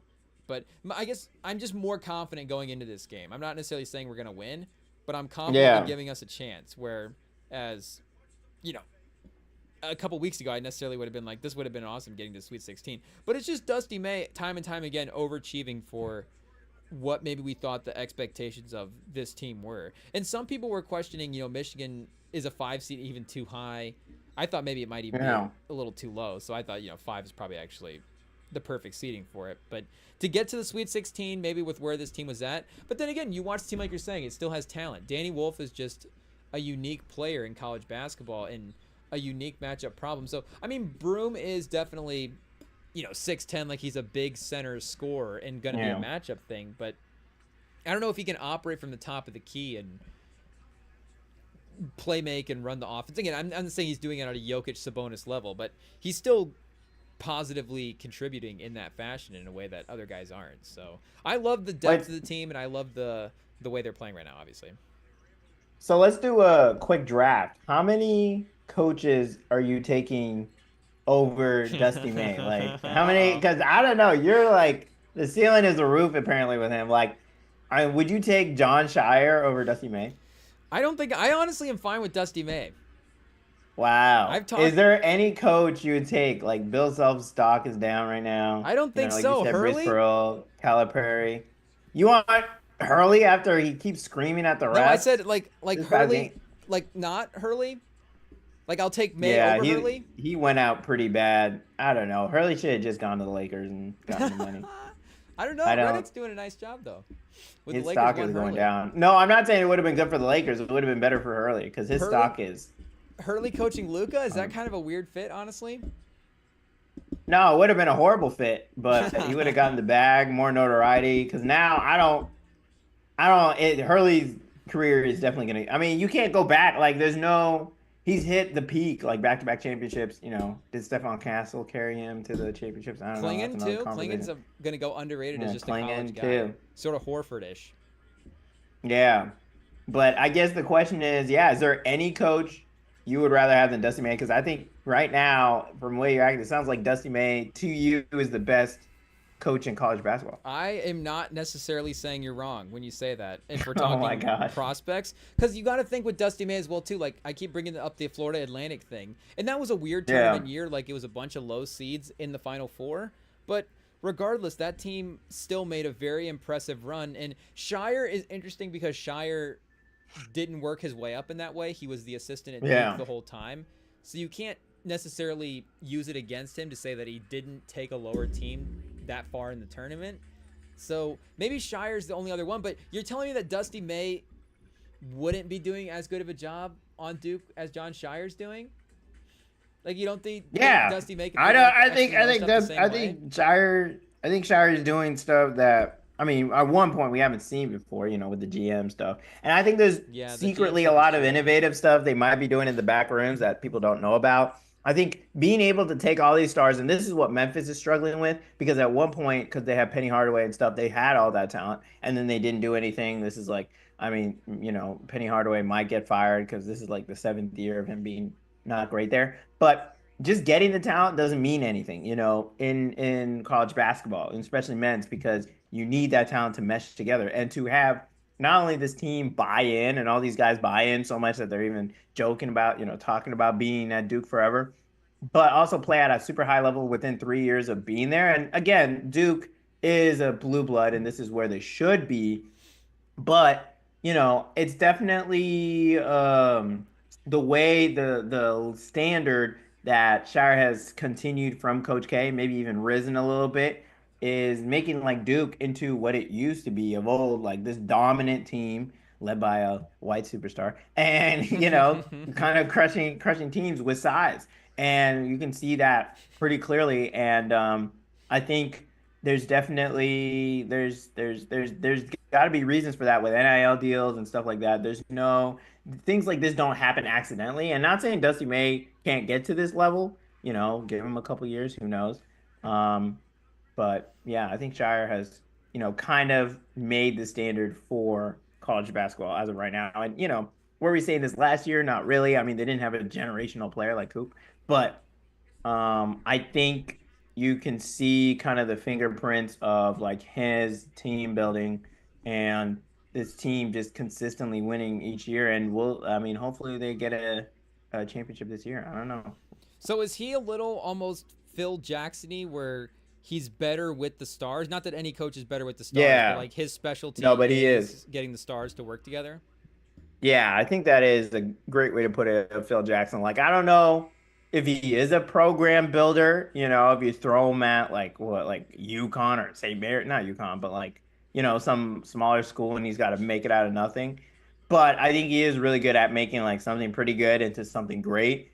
And yeah, we'll see. I mean, yeah, I don't think it's like similar to like Calipari where he's building like brick by Mm-hmm. brick, but I think he definitely is really good at managing talent and then like, you know, making it from A to B, And you making look at the it making recruiting this year, yeah, for Michigan and Dusty May, it's not necessarily the thing where I mean John Shire's right back to getting 4 5-star recruits in the upcoming class for next year, so he'll be right back in the best side. And as I was saying that, like, and it's Duke, yeah, for sure. And as I was saying the Dusty May switch John Shire thing, I was actually thinking like maybe you're right. Like John Shire might be better at coaching with the superstars, but if you put John Shire, like you're saying, on that Florida Atlantic team that Dusty May was on, I don't know if he's able to maximize those guys the same way May is. So I don't know if that's a Michigan thing. Like that's kind of what Harbaugh was. Harbaugh was a guy that was going to get the 3 and the 4 stars and build those guys into the talents versus,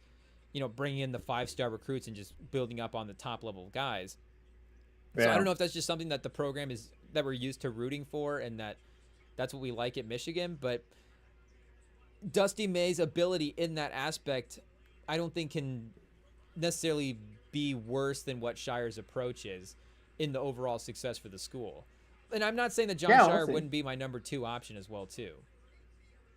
Yeah, I don't know. I mean, I guess I didn't notice the Boozer twins going to Duke. But Yeah. yeah, they're gonna be good again next year too then. Like there's no shot. There'll be some leftover players from this run. And yeah, no, I'm really excited to see it. But hate to do the quick flash, but I gotta go. But it's good seeing you. I'll keep tapped in, and yeah, No, hopefully your pop it bracket isn't anytime. broken too much. The chat always loves to see you. No, it's Thanks good for seeing stopping you, by. Good man. to see you. Yes, sir. All right, we'll see you. See you. Good luck, Cooper Flag. Oh my gosh. Okay. Oh, double rem. Pause. Hey yo. Hey yo. The Sam pop out, people. Cooper Flag. It's exciting times. Duke's making a run. So maybe he's like getting ahead of pause. Maybe he's just trying to get out in front of if Duke starts getting these difficult matchups. It's like, hey, now like we're saying, Arizona's in front. If Alabama gets a couple of wins here and they're facing a 2 seed later on, maybe he's just like, let's do the Cooper Flag John Shire victory lap now, and then if Duke goes out, it'll be like, let's check the watch. Wait, where's the Sam appearance? But no, Sam's a pro. Like, Sam was here right after the Super Bowl, so it'll be him on like ranting with emotion, probably going the other way, being like, you're right, Dusty May's the guy. But is this the year that determines that run? If Dusty May can go farther, should we have made a bet with Sam? We missed an opportunity. We should have made a bet. We'll DM him later. We'll get a bet set up. Who will go farther in the tournament? I guess after the Sweet 16, who's gonna pause last longer? John Shire or Dusty May? Is that a gamble, chat? We're the underdog against Auburn. I don't even know if the line's already been set for. It probably has, in early pre-line. But, I guess, yeah, Michigan definitely has a less. If we looked at the analytics, they would have a lesser chance of winning than Duke. We can't be too biased here, people. It is what it is. I'm just saying, the overall. And yeah, even still, the math would be in Duke's favor. It is what it is. But we're confident in our boys. We love the way that they're playing. And Dusty May's got this team overachieving, which, again, John Shire, not saying that they're overachieving, but not that we wouldn't expect Duke to be playing this talented. But, I mean, Sam's absolutely right. The program building the programs in the different ways is very important. I mean, we'll still give Dusty May his credit. And, even looking at the transfer recruiting rankings, chat, it's like, wait a second. Dusty May's really going to have to be coaching up some of these guys. Like, Shelton Henderson, is this a Scoot? Does Scoot have a brother that's a small forward, chat? He might. And then Nicolas Kaminaya. So they've got not only 4 or 5, yeah, I mean, like we were saying, the 4 stars, the 5 stars, but top 24 guys. And Caden Boozer is a top 24. That's like a Harrison twin situation where you're like, okay, and they might have even been like 3 and 4 or 3 and 5 in the rankings, like, right beside each other. But that might be like, okay, there's a little bit of a separation in the overall, but you get them both in there playing next to each other, and maybe Caden Boozer's impact continues to be the same that it is in college, or it is in the high school amateur circuit, because they got the Team USA history as well too under their belt, which, I mean, do we need to look into John Shire? What's he doing over at Team USA? How have I not looked into that yet? I mean, that pipeline has just been continued. So I don't know if Coach K is still like wandering the sidelines as a shadowy figure, like, hey, Cameron Boozer, you should be going to the Blue Devils. But maybe John Shire's in the sideline, and they're recruiters as well too. It's not just Shire. Shire was under Coach K, a major recruiter for the team. So I'm assuming Jay Lucas, is he the guy that has taken the role as the main recruiter? What a run, chat. Oh, going back to Kentucky. What a lineup for our guy, Jay Lucas. Or Jay, hopefully I'm saying that name right. But he's recruited to his various schools. Cooper Flag, Cam Boozer, Shaden Sharp, Kaman Malik, and Cason Wallace. Just to name the top guys as of recent. So this guy is quickly becoming Ty Washington, Damian Collins, Shelton Henderson, Caden Boozer. He doesn't miss, chat. He doesn't miss, but that's a pretty good starting 5. NBA or college. If you put Boozer, Flag, and Shaden Sharp on the same team, Shaden Sharp is the 3rd best guy next to Boozer and Cooper Flag. I mean, you're all in, people. How do you not love that lineup? And then Cason Wallace giving you that defense, unselfish playmaker right next to all these. I mean, he fits in perfect. Con Knuppel? He the nipple? Do we start calling him the nipple, chat? Hey, yo. That's crazy. But we'll see if it catches on or not, I guess. Ty Washington, as well too, off the bench as like a upside guy. Was there a Miami run as well too? Wait, he's the coach of Miami right now? So did he recruit Boozer and then just leave? And Boozer didn't want to go with him to Miami? Oh, a player chat? Also, of course, a player run as well for Texas and Florida. Wait, did they hire him as the head coach already? Should we look him up here real quick? I'm confused. I just read that quickly, so obviously I could just be reading it wrong, but let's just double check. I mean, if you're recruiting Cam Boozer, make no mistake. Yeah, head coach in Miami. Wait, when did this take place? Big overhaul? Okay, a couple of weeks ago. So as of recent. Sorry, we need to get the alerts on for the Miami Hurricanes college basketball blogs, I guess, to stay up to date with what's going on. So, hey, Miami, look out. They say, hey, we want to dive all in the NIL and the recruiting route. Then, I mean, you're going to go out and you're going to get the highest level recruiter that you possibly can. Just, unfortunately, not able to drag the Boozer twins along with them. Or I guess any of them. Maybe not yet. We'll have to wait and see. If John Shire gets an early exit, chat, is that what it is? But, yeah, this TCU game's about to fire up. St. Mary's is underway against Alabama as well, and they are winning 6-5. Only 5 minutes going, but, you know, we get excited early on in these games, and then you're like, oh, yeah, you got to give the better team a second. They might not always storm out to a 10-0 lead. Almost hitting the half-court heave. Was that Illinois? But 37-32 to wrap up the first half for this one. And once again, chat, I think it's just a big day for the streamers. Probably going to be a little slow, a little lag throughout. Oh, look at that. Logging on. Alabama's already back in front by a point.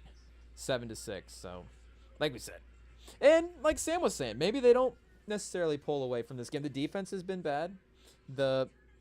Maybe they're not able to get enough stops, you know, consistently to try to get a big enough lead against these teams. And, you know, once you get in a matchup against a team like Duke, chat, like you're saying, you know, you're going to have to get stops every now and then for sure. But let's take a quick break here as we hit halftime and as some of these games get underway. And then we will be back to continue to follow the college basketball action on this March Madness Sunday.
Okay, chat, here we are. We are back, and we have a couple of things that we could react to here. This was one of the lists I was talking about earlier when talking about Nate Oates, of course, and where he could go as a potential yeah, not that again. Guys available. I just naming out guys. This was the combination rankings of the college basketball and college football head coaches. So make no mistake, I don't think that we're pulling this up to say that this is the best list, but just to get a glimpse of the names that are the candidates. Because, again, I was thinking about this ranking. So if you guys are Michigan fans concerned of where Dusty May and Sharon Moore would rank in this, but who's the Duke football head coach? Do we need to put John Shire and the Duke football head coach into this? But you've also got, I was thinking Hubert Davis when we were talking to Sam. So I guess Bill Belichick and Hubert Davis already on the list. Belichick doesn't even need to coach a game in college football, which is fair. You know, it's still Bill Belichick to some degree. How many head football coaches in college football would you take over Bill Belichick? And then it just becomes a little, you know, a trade value thing where what kind of value does he bring to the organization monetarily? I guess we'll just have to see as well, too. I mean, there may be things that he brings to the organization that start taking value away as well, but we'll just have to see how that 10-year plays out.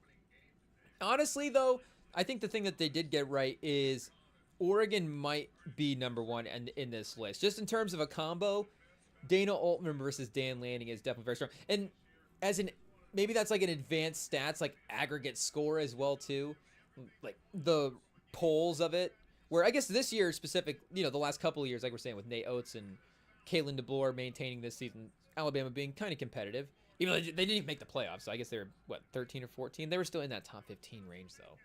But those would be like the highest ranking schools kind of combined. But still, two really solid coaches. I think Altman is kind of in that mix. You got Rick Barnes and Heupel at 3. Like, I think I'd rather take Altman over Rick Barnes. It's tough, though, because Rick Barnes, I think, has had better recruits than Altman.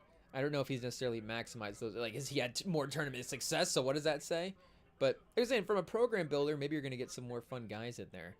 In Heupel, what Heupel's done at Tennessee, of course, building out the offenses there and upping that position for the quarterback. I mean, he's become a really quarterback-friendly spot, and that is, of course, very, very important in building a college football program. And he's gotten Nico Iamalev. He's gotten Nico to go to the, you know, he got him recruited, number 2 quarterback in that class behind Arch Manning, and hopefully he continues to maximize him as well too. I know last season wasn't necessarily like we were seeing peak Nico out there, but I still think Heupel in that offense can definitely maximize what you got there. And Olsenberger's another one who is being talked about for some bigger jobs. So I don't know if we need to give it a Goog real fast, shout out, and see where he is in the cycle, because we didn't see his name, of course, listed. In Iowa State maybe is a team that just goes a little bit more, you know, up in the paycheck as well too, and is willing to keep him around. They haven't necessarily let Matt Campbell leave for a bigger head coaching job yet. They've still managed to keep him around.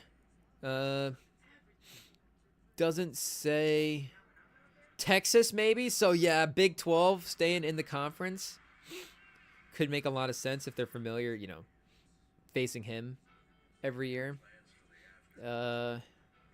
Yeah, but I guess maybe a little low key right now on that front as we wait for that to rise. But yeah, him and Matt Campbell is definitely very strong. I don't know if it's number 2. This comment here is saying how is Alabama not number 1? I don't know if that is correct. It's close though. It's close. Again, I think Lanning is a little bit better on the football front than DeBoer, but Altman versus Oates, I think that would be the 1 and the 2 though. And then Hubert Davis, Bill Belichick 3? Who knows? But honestly, I think Sharon Moore and Dusty May got to be on the list as well too. Who is the Ohio State basketball coach right now? You'd have Ryan Day and then Ohio State, but Ohio State wasn't in the tournament this year either, right? So they're a little bit in a down year. Do we need to just double check the rankings here real fast and see Houston? No, I don't think there's like a sneaky. Is there like a sneaky mid-tier school that is really good like that? I mean, Kentucky has had a good run under who's their coach right now, Chad, in football? Is that Mark Stoops? And is he still there? Or is he left for another job for some reason? But, you know, that team's been pretty competitive. So you could have said Stoops and Calipari. But, you know, the Mark Stoops, Mark Pope. That's not too bad. All-time winningest head coach in Kentucky history. He's still there, Chet. Yeah, there's no reason you'd necessarily be moving on from good old Mark Stoops. So that's a pretty solid combination. You can't be mad about that if that's what you're locking down. Michigan State, they got Jonathan Green from Oregon State as their head coach right now. So in football, so you'd have Izzo and Green potentially. St. John's football, yeah, you're probably not going to consider up there. Auburn, Bruce Pearl, and who? Who's the Auburn football? Florida, Todd Golden, and Chad, we got to remember all these names. IT, write down a list. But, yeah, anyways, if the name's not jumping out. See, the Louisville one is a little crazy. Brom and Pat Kelsey seems a little high, but both of them have always obviously done good jobs. And then, I mean, we love Dion. We definitely would have Dion in some kind of list as well. Too much. We would rank him too many spots too high in some kind of head coaching college list. But Tad Boyle, did Colorado even make the tournament this year in college basketball? I don't even know if they. I don't remember picking them. We can look through the bracket.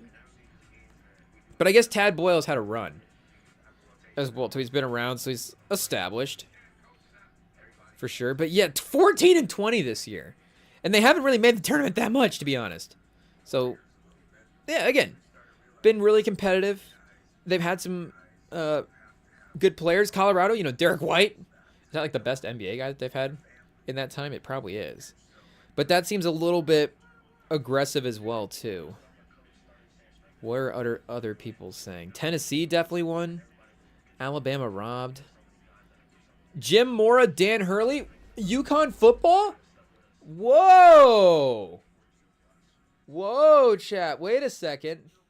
Let's look that up. I don't know if I'm like, buying up all the Jim Mora stock, but, that's a consideration-worthy combination for sure. I just, wouldn't have necessarily have thought of UConn football as a thing to be on the list. But they've been competitive as well, too. Have they been ranked? Yeah, he was with UCLA. I guess he didn't get him to being ranked. Yeah, I mean, he hasn't necessarily turned him around. They won a bowl game, the Fenway Bowl, and they were in the Myrtle Peach Bowl, so 3-9 in 2023. One step forward, 2 steps back. It happens sometimes. But who did they... Florida, not North Carolina. So maybe next year he'll be the one that's dethroning Bill Belichick in a bowl game. We'll just have to see, Chad. But yeah, definitely, I guess, shout out to the Alabama comma. Hubert Davis, people not a fan. Tennessee should be higher. Did we say Kansas earlier? I was thinking Kansas. Who's the Kansas head coach? Self is just, Self you're still going to take on a list again as well. Pause. But his stock compared to where it's been in the past is not at an all-time high. Lance Leopold, 5-7. Shout out. And then, Florida Atlantic, Kiffin is now at Ole Miss. Maybe Ole Miss. They're a tournament team this year. Todd Herman, there's some name value there. Chad Lunsford, unfortunately, had to take over. But yeah, to go with Sam, what we were saying with the college basketball thing, that list is very... would Nate Oates be on that list as well, too? Nate Oates could be in conversation, but I think if you asked a Michigan fan right now, we would be like, why? Again, as maybe Nate Oates with some of the recruiting stuff has a little more proven track record at this point, but we just need to give him time. Another, I guess, Kansas wreck. And then, yeah, Bruce Pearl and Hugh Freeze as well. Dabble and Bronell, that's right, Clemson was a competitive team this year. Unfortunately, they lost to McNeese State in the first round, but had a really good regular season. So just to go for a coaching standpoint, and again, maybe Sharon Moore versus some of these individual coaches. But I don't know, chat. The man turned it around against Alabama. There's an NIL thing behind Michigan right now that is definitely getting us recruits, like the Bryce Underwood thing was definitely NIL. So, if Sharon Moore is able to benefit from that and able to maximize the talent, there's no reason to. I'm not moving Sharon Moore for Lane Kiffin right now. I'm not, like I said, Bill Belichick, I might rank him too high, but I'm not going to move him. Kalen DeBoer, there's no need. There's no need. Weren't we winning games against Kalen DeBoer, chat, in Alabama, and Saban as well, too, with Harbaugh? But either way, Uh, I'm happy with the combination. Pause. It's a good duo. But there was a couple other posts that I saved that I wanted to look at as well too. I mean, we can look at a bunch, but ranking the March Madness's logo, they had the top 10. I guess shout out to Fox for just cranking out some of the list, chat. But they had the top 10 women's college basketball players of all time. And again, not that I can speak on this over with like the most excellence over some people, but and not that this list is like, I mean, this is a really competitive list. I think the men's list is, with the way, and again, like, with the developments of the sport as well too, but with the earlier guys, and especially some of those UCLA teams, like the dominance of some of those guys is established, like Kareem and Bill Walton, in a different way. The best college basketball player for the guys is just a lot different, where I think maybe some of the era stuff you can compare a little bit more. I think the list is just a little bit more competitive, I think, for the women. And not to say that Stewart and some of the UConn people didn't have, I guess they could be the UCLA Bill Walton people in terms of had the great numbers, of course. And not that, Lou Alcindor couldn't have been, not that Kareem couldn't have been with maybe a ring or two less still in the greatest college basketball player of all time conversation. But again, what is a main factor in that is the fact that they just won the title every year when he was in there. And Breanna Stewart, of course, they won the title every year that she was in there. And we've talked about this before, chat, but we should actually look this up. I want to see who else she played with, because even Maya Moore, if we're just ranking, UConn runs. And is it our own Asia Wilson biased as well too? We've got to try to pretend, do we have to cut down to build up, chat? It is what it is. And 3-time player of the year is crazy. 3-time player of the year is crazy. 3-time national champion. She didn't win it every 4 years. She won it every year. There's really no way. I was going to say that how can you rank anybody above Cheryl Miller, chat, but Cheryl Miller might even look at 4 rings ago. Man, I wish I had 4 rings. Yeah, I mean, the first year, freshman year, is a different role on the team, obviously, but it doesn't matter. The efficiency is still there. The production is still there. And then immediately she takes over the next 3 years and is just the best player in college basketball 3 years in a row. So, I know, like, what was the comment here? Clark over Stewart. And again, I think the team thing. Oh, chat, shout out. Just put the profile on blast. But Clark didn't even win it at a chip, and you all got her high. Yeah, I mean, there's some impact stuff that you definitely gotta factor in. But Miller is without a doubt the best player on there. If we were doing a fantasy draft, chat, I'm telling you, Cheryl Miller would be the number 1 player. And to be honest, there's a version of this list where you could start the list at 4. Anyway, I guess, we'd still got to work these people in, I think, maybe once you start getting to Asia Wilson. Again, shout out to Asia Wilson. But, Taurasi and Stewart, you got to start ranking them. But I think there's a real case. Again, the resume for Stewart, the college basketball career, 4 champion. I mean, come on, chat. What do you do? What do you do? I mean, I'm giving the mic COVID right now, spitting all over the mic. Pause. But, hey, yo. Do we have to go back on commercial break? That's crazy. But I'm fantasy drafting, and that's not like Breanna Stewart's right here in the top 5. Like, I'm just reshuffling the top 5.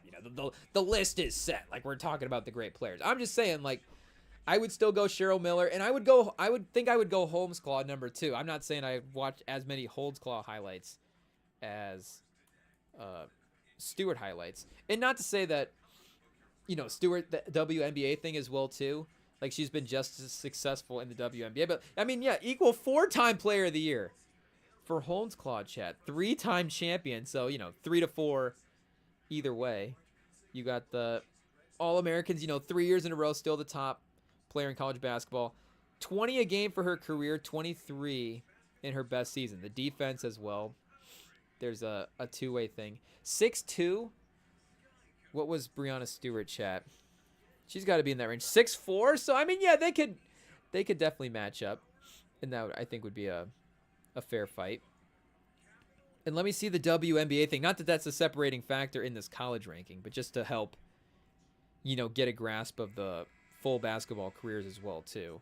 And I guess you could, in a sense, like the WNBA, like the NBA thing, make era cases. But to be honest, like, in the WNBA, obviously started, I think, a little bit later in the progression of women's basketball than like the WNBA started in the progressions of men's basketball. So like the pro leagues and stuff. I mean, just watch Love and Basketball chat. Like, you know, Sanai Lathan's playing pro overseas before she gets into the WNBA and the Sparks and all that stuff. So, you know, there's already a pro circuit going, and these people are at the peak of their power. So I think to say like the eras and stuff, I think the WNBA like started out pretty strong. And not to say that the NBA, like, we look back at the stars. It's just our own disrespect for the old stars of back in the day. But for her WNBA career, she was 6-time All-Star, 3-time All-WNBA. 2010 Dawn Staley never won the MVP, chat? Really? What was her highest MVP voting? 6'7", 4th in MVP voting. Huh. Strange. I could have sworn that she won an MVP, but 20-point-a-game score when she entered the league. So shout out, I guess Breonna Stewart got the WNBA thing as well too. So is that maybe what is helping the list? And especially, again, the eras that they're playing in the social media era, like more people, maybe people that are putting together this list. You know, if I was putting together this list, I would still have watched more Breonna Stewart, but I guess I would have probably have watched Holmesclaw and just. But I like being biased toward the old. I like being an old head sometimes as well too, chat. So it is what it is. But I mean, yeah, like if we were doing a WNBA list, obviously, it is what it is. But for the college list, I think if we were drafting college teams, I think you can make a Holmesclaw case, you can make a Cheryl Miller case, and I'm always gonna make the case for Candace Parker as well too, chat. Just if I'm assembling an all-time WNBA team, I honestly might take Candace Parker number 1. Okay, Cheryl Miller number 1, even in the WNBA. Like, unfortunately, again, she didn't really have the run there, but it doesn't matter. Put her in the WNBA, she's dropping 40 a night. I don't know what the number, you know, the 40 a night equivalent in the NBA but it's all kind of the same still. So, you know, she's gonna be the MJ scoring of the NBA for sure. But I'm definitely drafting Candace. I guess Maya Moore. I'd have biases toward a couple of players, chat. But if I could find a way to get Cheryl Miller, Maya Moore, and Candace Parker, I'm trading all of my first-round picks and just trying to say, hey, this is the three-headed monster, and we're just going to try to take down every team with the star power. But I just would just love to build a franchise around Candace Parker in a hypothetical WNBA situation, chat. And again, you don't want to start like I'm saying this list is I guess I'm giving you my bias here. Because if we sat down and did the research and we're like, okay, we got to put our serious hat on, like maybe we're tweaking it a couple of players in a different way compared to, again, the bias that we're mentioning. But anyway, we're looking at the WNBA stats as well here. But that run for Chicago later in her career where she got that title, there was some Tim Duncan-y type things throughout her career in general, but especially with that later ring, with the way she was able to still be.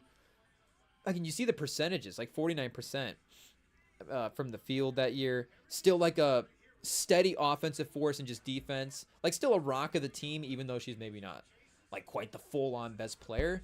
And she might have won the Finals MVP still too that year, chat. 2-time MVP, 6-team Finals MVP.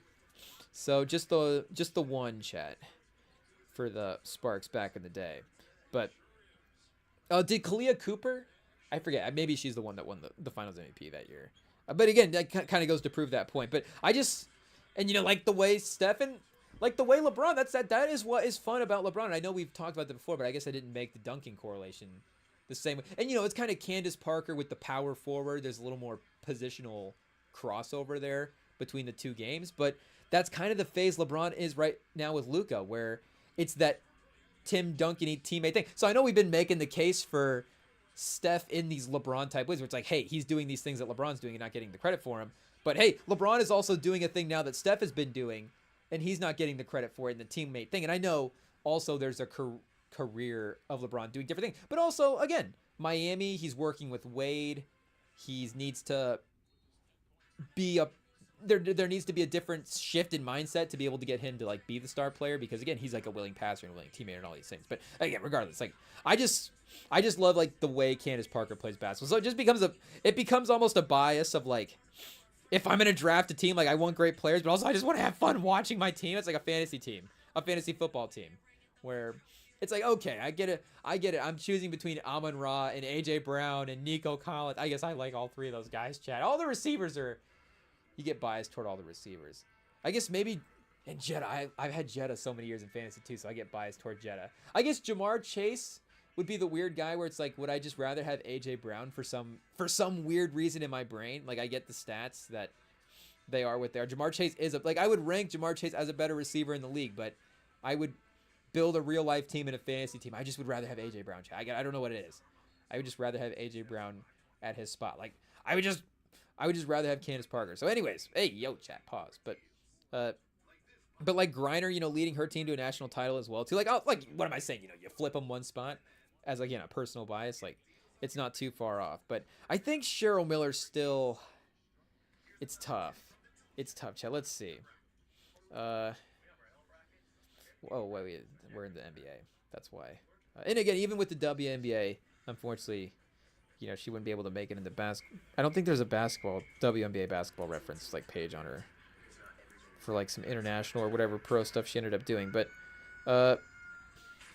and is this like primitive stat era for the college basketball as well too? Oh no, yeah, 80s, we're locked in, chat. We're good to go. I mean, yeah, 3 times, best player in college basketball. 3-time Naismith Award winner in the all regions and all teams every year. 2-time champion compared to Stewart's, 4. So if we want to get really technical, do we do a quick scan of the runs here, chat? That first freshman season. Oh, they won it in her freshman season. Wow. Leading the team 20 points a game. I mean, that goes to her credit, chat. I mean, it obviously does, but it doesn't like take away from Stewart anyway. I'm just saying it's different dynamics, different responsibilities too. I'm sure on the team right away. 31-2 in the regular season that year. So they went back to back. Took down a Tennessee team. Were 5th in the AP, and she was 22 again that year. And the McGee were the McGee twins on this team. Oh, and Cynthia Cooper as well too. Wow. I didn't realize Cynthia Cooper and Cheryl Miller played together in college, chat. But hey, shout out. But yeah, again, maybe the fantasy drafts and the legacy things are a little bit different. But any chance to shout out Cheryl Cooper and Holdsclaw is perfect. But again, this is probably still the correct top 5. Taurasi is in there. Caitlin Clark, again, the impact is definitely going to move her up the list. I guess it's not the only thing that's going to move her up the list. The stats in her awesome play is also going to be up the list. But I'm just saying, like Maya Moore, like it's a conversation to be had. You at least have to look at the resumes and talk it out because you got the championships with Moore in there as well too. 2 champions, 4-time AP All-American, 2-time AP Player of the Year, the Naismith as well, conference every year, of course. And again, all these players are dominant 3-4 years in their careers. And you're going to look at the per game stuff with Clark and put that over Maya Moore. But 50, 40, 90 for her career at UConn. That's 4 straight years where she's the most efficient shooter, basically, in the league. And as the best player, best role person, still, the assist stuff, again, to what Clark is going to give you in a little more of that hard-knee Luka type style stuff. But Maya Moore is obviously right there from a talent standpoint with those guys, or with those players. And shout out Lynette Woodard as well, too, the OG of the list, the original great chat. But yeah, Taurasi. I mean, the list is not wrong. It's just, what's your bias? How do you want to rank these players? But maybe Stewart does just have to be hands down the number 1. I know we've looked at her resume in the past, too, with the Caitlin Clark thing emerging. But the other thing that people were posting about as well, too, chat, was yesterday was a year that it's been since... a year ago yesterday was the day that Future Metro Booming released We Don't Trust You. And, of course, the main thing emerging from that song was the Not Like Us track. And it's just the fact that we actually hit that 12-month mark in that full calendar year because, we've had these different checkpoints to highlight the run that Kendrick has been on, and the Grammys and the Super Bowl kind of caps it off, kind of the apex of everything with that month stretch there. And you go, okay, this is like the run that's going to define Kendrick. But then you go, oh, man, it's actually the calendar flipped. Like, it's been a year. It's just crazy to think, not even from the Kendrick thing, but the Drake thing as well. Just the whole game, chat. How much has changed in a year. And maybe it is, in general, just those 2 guys. But still, there was an excitement, a vibe around it that was, just around hip hop in general, that was revitalized. And again, to think of where we were at with Drake, and maybe it's just a personal relationship as well too. Like, I don't want to project on everybody because, again, hanging out with people the other day, like you're in the car, you're playing music, and Billy Buckets, it's like we're in the car, it's like you just throw these playlists on shuffle, and every other song hits a Drake song just because, again, of the discography that the man's been able to stack up. And we were listening to Fake Love, and then I opened up Instagram and like noticed, like, wait a second, at the time we were listening to Fake Love, it hit 1 billion streams, so we might have actually been the 1 billion stream, which is Drake being on in the shuffle. And I remember I actually took aux at one point in the night, and I was like, do I play Drake? And I was like, no, let's not play Drake. So there's a little Future, a little Travis, and then I took a swing with one of the cuts, Chad. Make no mistake. Just don't take a swing with the cut. I've tried it with the aux. I've geared more and more to just playing safe hits, and it's like that's what the aux is for when you're at the people. Just play the safe hits. Maybe there's the time where you're like, okay, now we're like, here's a song, we're doing recommendations now. But if you're just listening to music, play it safe. And I think the safe songs are fine. Yeah, a little DS2, a little Travis Scott Rodeo, like, these are basics, a little GNX chat, like we're trying, it's like everybody's gonna have a good time listening to this music for sure. But again, Drake would have been just like the go-to guy in that situation. And Kendrick, there would have been Kendrick songs to play for sure. But I mean, it would have been like, oh, we're playing Kendrick. I get it. A little bit of a smart fan for sure. And now it's been switched to where it's that just full-on basic, not basic in a bad way, but just that everybody is listening to it sort of vibe. And not that, again, the numbers and the commercial success and the streaming numbers weren't like as high as any of these other rappers, but just to be put in that pop stratosphere now, of course, crossing the 100 million mark and top 3 in the world, top 4 in the world at this point in streaming, achieving not only just being the top streamer, but the top streaming hip hop artist in history, basically. And I know there's probably some state of the game comparison as well too. Like, do we need to do like a market share comparison for where him versus some other peak rappers? But it's like, it doesn't matter, Chet. He's at the peak of any of these other, artists that have ever been competing in the streaming era. So the fact that this just was like the calendar year mark, and just to remember, like, oh, that all of those events happened in 12 months is insane. And to think it even, where we were at with Mr. Morale, winning the Grammy, we knew that Kendrick was, I think, working on an album, and there was rumors of something in the works. But again, to think about him, not even that everybody listens to him as well too, but the fact that he's back around in the mainstream in a way that he just never has before, where he's still kind of selective with where he's at and where he's popping up. But just think of all the, like, this has to be the most stacked 12-month Kendrick stretch that we've gotten just in general. And I know, like, Mr. Morale was a double album, so that's a lot of songs. You put the GNX is not like a stacked track list plus the singles. Like, that's kind of the Mr. Morale track list, and then a couple features, like, and then the Mr. Morale stretch where he's got a couple of Keem stuff going too with like Family Ties and Hillbillies. Like, we'd have to go through and look and see, like, okay, well, and then maybe some of those early come up years as well too. Like, what year was actually, what 12-month stretch did he actually drop the most music in? But this is, again, just about as active a presence as, and maybe he's a little more selective, I guess, from the media stuff. Like, he's not necessarily doing interviews the same way he was when he was younger, and again, maybe a little more music, maybe a little less media stuff. Still, like, and when he does do an interview, it's like the magazines. He's not really speaking. He did the Apple Music thing live, of course, and he did the Chalamet stuff for the Super Bowl. But even the Chalamet stuff was like 3, 4, like 7, 8 minutes of content. Like, it wasn't really that drawn out. It was still cool and still obviously, a cultural moment. But he's, from a musical standpoint, just at the most active, most fun, most popular point in his career. And just the fact that now 12 months later, the state of the game, like, you get where the shade of the state of the game shifts, and then you're still sort of feeling the effects of the shift, where you're like, oh, I remember what it used to be, and then you wake up one day and you're like, oh no, wait a second, I've been living in the state where the game is the way it is now. And we could put that for everything, chat. But for applying it for a music sense here, it's just like waking up at the 12-month realization and being like, oh man, it's only been a year, and yet it feels like a long time. But it just feels like Kendrick has run the game now.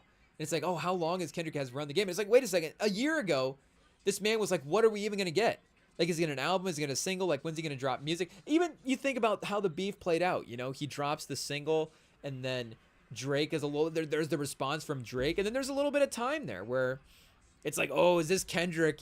Academics is on stream. Kendrick, he's in the closet, like tapping his head with a pen. Like, I gotta think of something to try to battle Drake with. And it's like, what is the sensei gonna try to force? And now it's not even the conscious rapper sensei mysterious guy. Again, there's still like some mystery and Kendrick Lamar, but again, from that musical standpoint, he's as prominent and he is as familiar in our lives. And it's also the elevation too of everything else around him, where the back catalog gets revisited. And to Kendrick's credit, like, he's done such a great job in the music of telling his story through that when people revisit that stuff and when people are consuming what he has laid out there, they are hearing his story and they're familiarizing himself with them. And of course, he's telling not only his story but a story, and like he says in one song, like, truthfully, he's lying in his rap songs. Like, he's not everything is not necessarily beat for beat. Maybe a little more based on a true story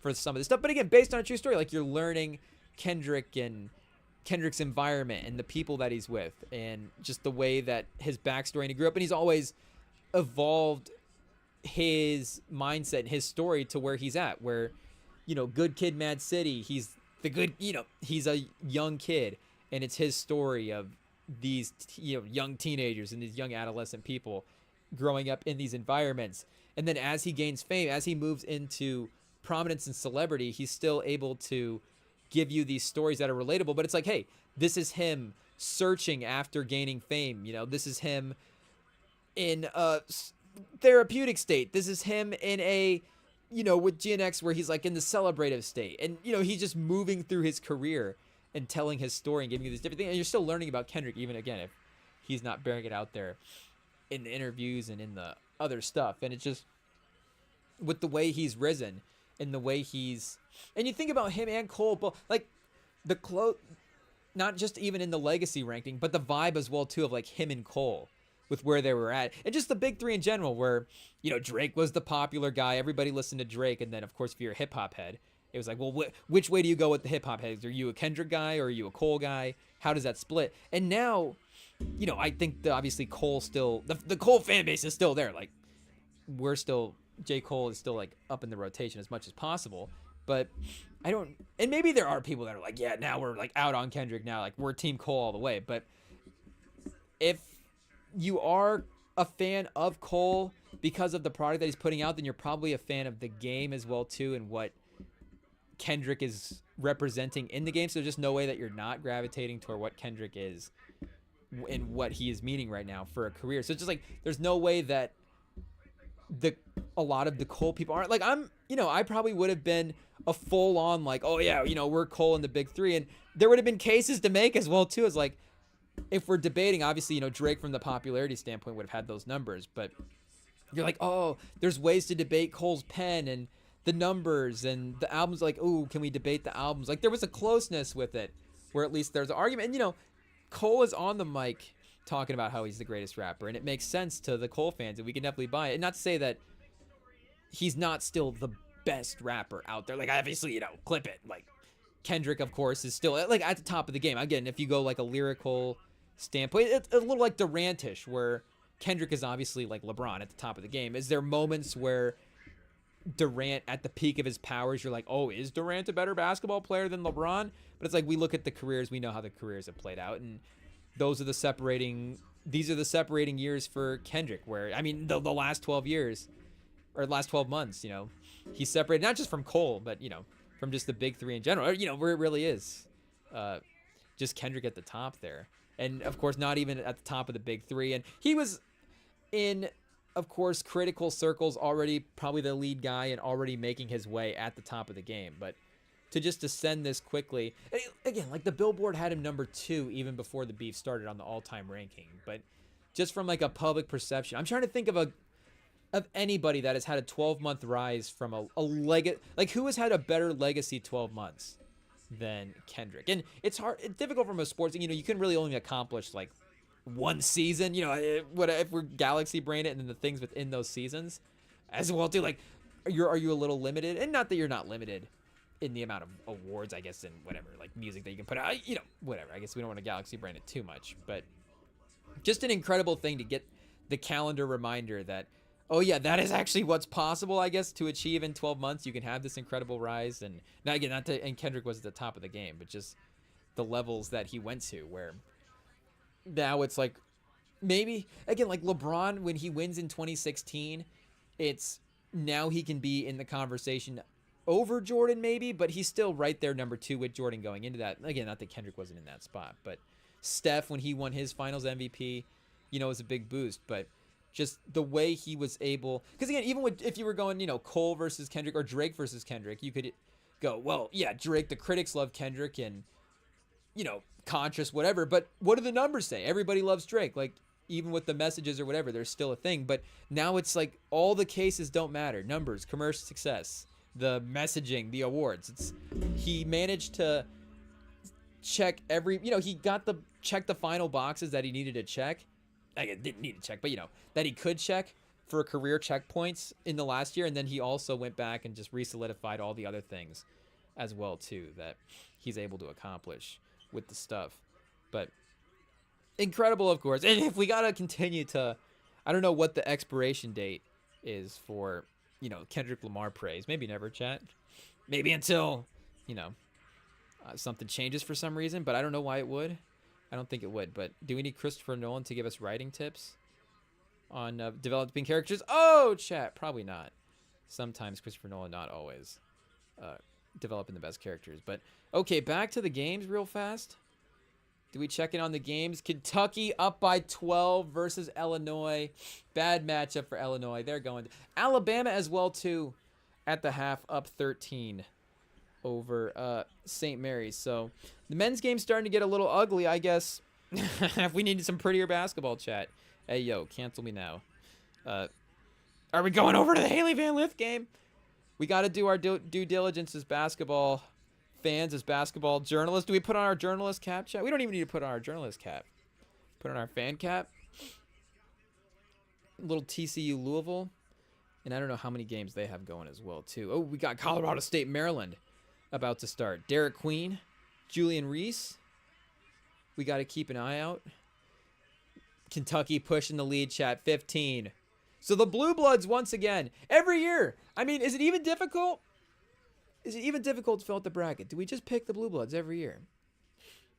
It might be as simple as that. Or the majority of them, you get someone right. Oh, TCU at the half is out for blood, chat.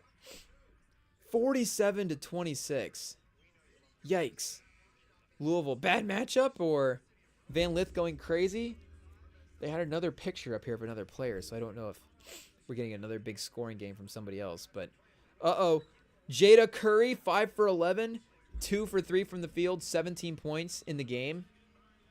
Is, for Louisville, definitely their best performance so far. So she's doing her best shot. 17 of how many? 26?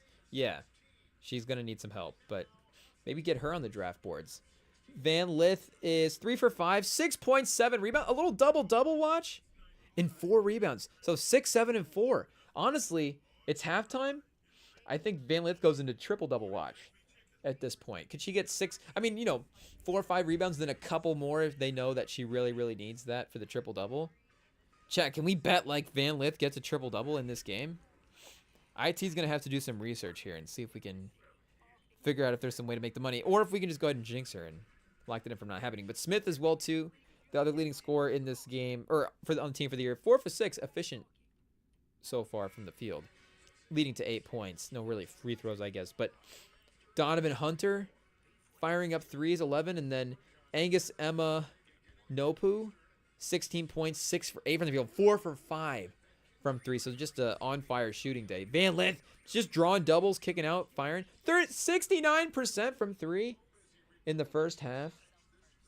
Oh, chat. This is not good. Van Lith is tearing them apart. And I don't know what that would lead to. I mean, It would lead to Sam's bracket continuing to be correct, chat. And lead to a potential matchup here in the later rounds. Let's go see what this ladies bracket is looking like. I think tomorrow is a Paige Beckers Juju Watson matchup day as well. So we did get Duke, Oregon. I guess Kentucky was, like we were saying, that Georgia Amore girl, who is something that I feel like we'll have to watch to see if there's any way we can. I don't know if we're in our scouts. Oh, we can watch and go, oh yeah, we can see that as a WNBA player. But she would be a good early test, I guess, for some of the matchup stuff. Iowa, the hometown team, going to be on in the middle of the day tomorrow. We'll see if that makes it more or less busy at the restaurant. But it'll be on Monday, so hopefully less busy. And then, yeah, UConn and South Dakota State. Not looking for my... Oh, no, we got USC tonight. Okay, chat, let's go. Let's go. Forget about watching a movie later. Juju Watkins, Mississippi State. I think it might be what it is. Texas... oh, wait, tomorrow? Oh, tomorrow, chat. Okay, tomorrow night. Yikes. But Tennessee, Ohio State a little bit later. Okay. So still some fun basketball, some fun matchups. But our true stars that we need to watch in a, respect to everybody else, but for the REMINGTOM pod, it's just, it's a personal watch list thing. I'm sorry we like watching Juju Watkins and Paige Beckers and Haley Van Lith. It's just what it is, chat. It's just what it is. They're good basketball players. You know what also we like to watch for the men's? Cooper Flagg, Janai Broom, the top guys. It goes both ways. You know who we talk about in the NBA almost every time? Steph, LeBron, and Jason Tatum and Victor Wembanyama. The top guys. You know who Sam's favorite quarterback is? Who also just happens to be the quarterback of his favorite team. But you know who we talk about all the time? Anthony Richardson and Pat Mahomes, the top guys, chat. It's just what it is. It's just what happens. So, you could call us lazy fans or you could call us fans. I think they're both the same thing. Yikes. But, yeah, let's go back here to the bracket and see what's going on. Or do we got the game going back here? I guess that game was at halftime and not very close, so maybe we jump over quickly to, or I guess maybe that Alabama St. Mary's game might be still at halftime right now, but they'll be back. And I guess at 13 that game is technically closer. And does St. Mary's have any kind of chance to, at least more of a chance to make a comeback in that game, chat? I don't know. 20 defensive rebounds to 9 is some good physical dominance, chat. Pause by Alabama. Lead scorer for St. Mary's at 7, 3 for 5. Sears, 4, 2 for 7. Youngblood, 3 for 3 from 3, 13 points. 7 points from Diabate, 5 from Holiday off the bench. And the bench, the depth of Alabama has been really impressive this year as well, too. I think a major player for the team. Here, chat, we got an itchy nose. Give me a second. Do we need a little... You get the petroleum out, chat? Let's see what's going on.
Oh, 3, 2, 1. There we go. Let's rock and roll, chat. Let's rock and roll the last couple of minutes here as we close up the REMINGTOM pod for a Sunday show. But yeah, unfortunately, I think we're going to be closing up with some kind of lame basketball action. See you later, chat. See you later. Unless this Colorado-Maryland game just gets off to a hot start, we might be looking a little unlucky here. But I don't think Kentucky is even getting that kind of performance from their best player as well too, chat. Oh, wait for the game. Oh, 5 for 9. Picked up a little bit here in the second half.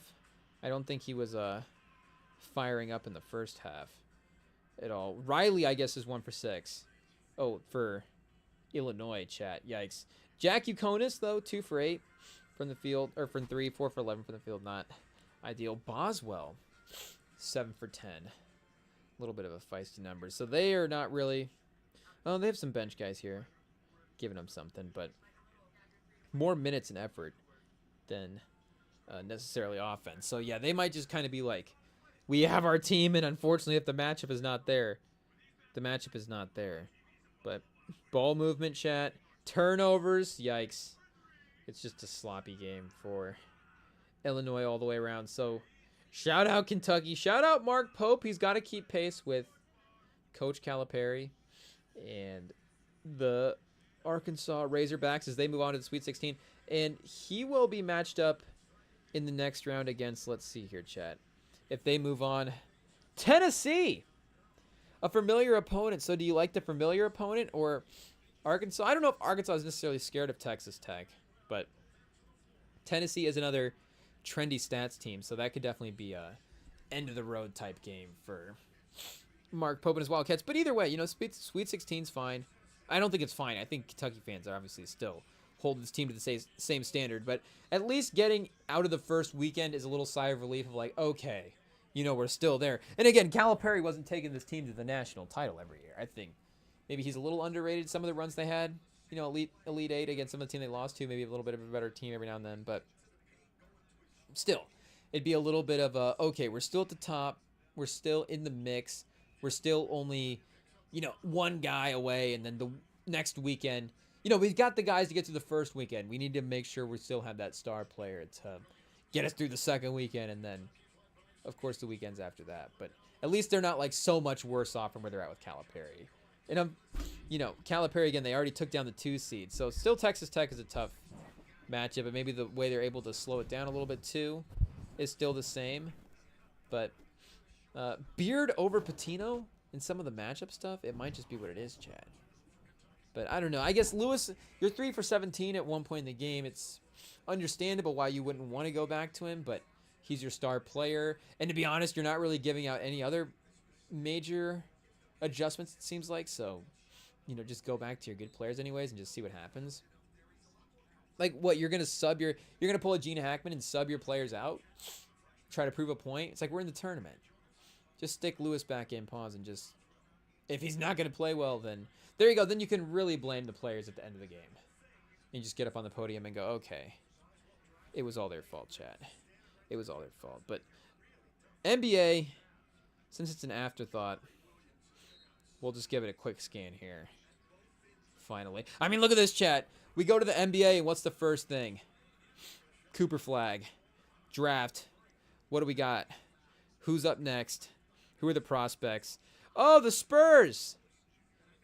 After taking down the 76ers the other night, Vassell with a nice, efficient 20-pointer.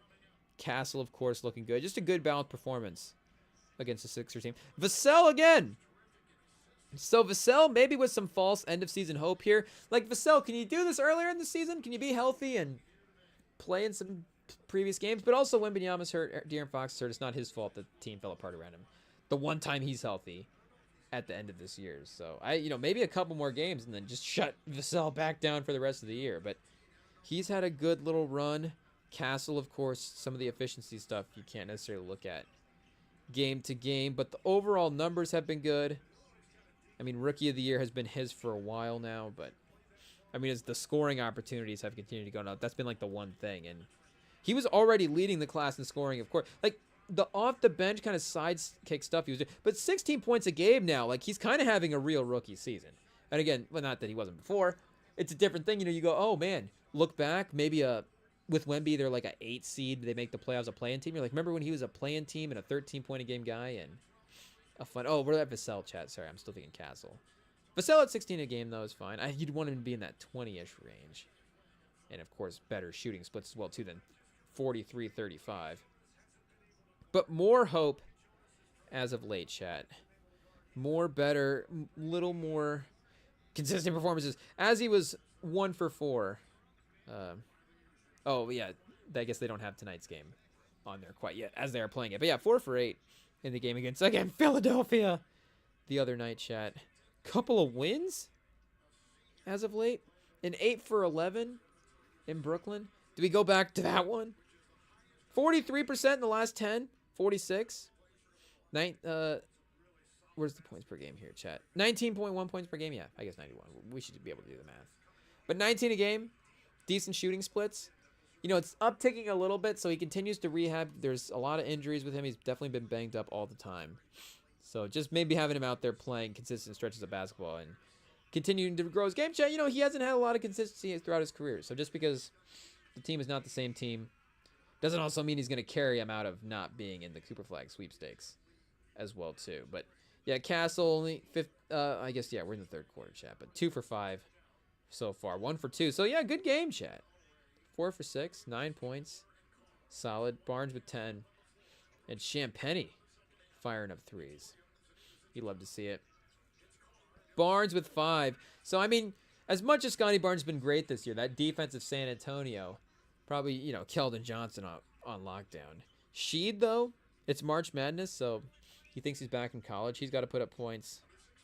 And RJ Barrett's just basically taking up shots. Same with Abaji, 0 for 6. Yikes. It is a 42. Or a 22-point game. 62 to 40. So, make it 24. Make it 24. Okay, Illinois. We have 5.5 left. They cut it to 11. If they get a stop and a score, we'll see if we get a Kentucky timeout with 2 timeouts left. Or if they try to go down to the 4-minute mark. They take a 3 here. It's off the rim. The rebound is off the rim, chat. Off the hand of the Kentucky defender. So Illinois will get the ball back. Denver, slow start versus Houston. Jokic. Poor Jokic. Is he playing tonight? Jamal Murray, is he playing well tonight? What's the plan? What's the schedule? Uh-oh, if DeAndre Jordan's on the court, that's usually a sign of something. Oh, yep, so no Jokic tonight. Probably won't even, will the bench players even see minutes? A lot of Jalen Pickett, maybe. See what you get with Hunter Tyson. So Houston, I mean, if they don't get a win tonight, come on, what do we do? I mean, they'll definitely get this win. There's no way. There's no way they won't. Murray, I mean, maybe Murray has an interesting game in a little bit. Porter, if he turns it around. But what are we doing? He didn't, like, sprain an ankle, did he? There was somebody, I mean, Steph is the one, yeah. Steph had the contusion on the whatever. They said it wasn't any kind of sprain or something as they were thinking. And I mean, again, as he walked it off in that game, he was probably not looking like he was going to be out for a super extended period of time. But you just never know. It's like, oh, it turns out he, you know, cracked his hip all the way through or something along those lines. And, you know, needs some major type of ordeal to get stuff fixed.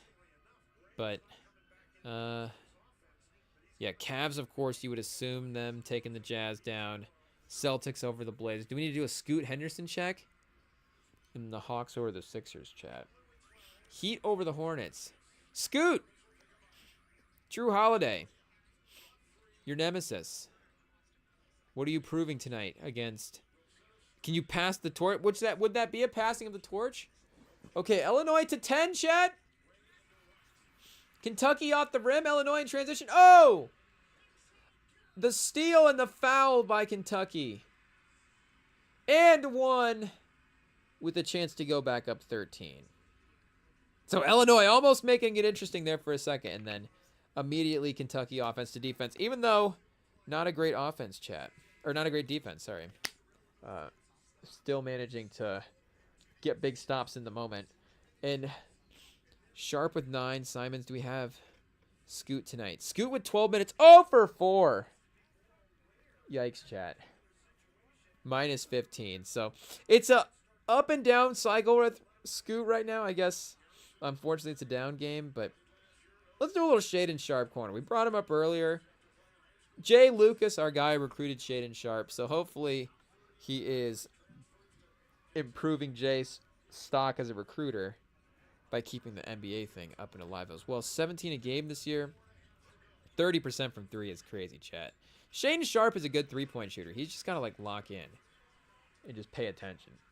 Does he not? He might not know his own stats, to be honest. Does he not care? Does he not realize that, and not to be like a guy that cares about his stats, but it's just, and again, chasing a three-point percentage is different than chasing. I mean, you can also get selective in a different way as well, too. Like, you don't want to start having negatively. But just the caring of, like, hey, I want to be an efficient player, not just throwing away full games and full seasons of, well, we're bad. I can shoot 30% from 3. It's like, well, you got trade value, you got contracts, you got what if you want to be good, you know. Also, you're still going to be the best players on this team. It's kind of on you. So, unfortunately, looking through these last couple of games, there's a win streak here, chat. In the last 4, Toronto, Washington, Memphis, and Denver. And he is 44% from the field, 21% from 3. 18 a game. So when he attacks and gets downhill, as always, he's dangerous and athletic. But unfortunately, in year 2, we're only in year 2, is that correct? Or 2 full years? I would have sworn this was year 3. Yeah, this is year 3. A shortened season last year, of course. And I mean, a shorter season just in minutes and overall stuff before that. In his rookie year. But you would think by year 3, the three-point percentage has actually gone down each season. I mean, the usage has gone up, so maybe it was fool's gold earlier on. But still, 3.5 a game, 36% is something.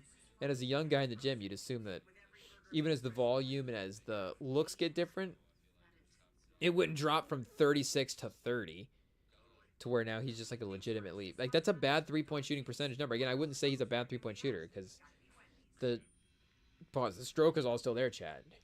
But, I mean, the numbers aren't good, is what I'm saying. Those are the numbers of a not very good three-point shooter. But we still have stock. Get him on the Spurs. LaMelo, Shaden Sharp, Wemby, Steph Castle. Sounds like a baller team, chat. Yeah, 17 a game anyways leads the team in scoring. Oddvi at 16, or Simons, I guess, at 19.6 as well. And I guess his field goal percentage is down a little bit, but it's still pretty good. I mean, 37% from field, 43% from the field, 37% for 3. 43% is not like the most efficient, but it's still decent. And again, combined with the above average three-point shooting number, it gives you have a little more confidence in that. But he was also kind of a, like, oh, is he a 50, 40, 90 guy? Just randomly when he's out there, chat. For his career, he's a 48, 38 guy. So it's honestly pretty close. Let's see here. He's been, I guess, 40, yeah, 43.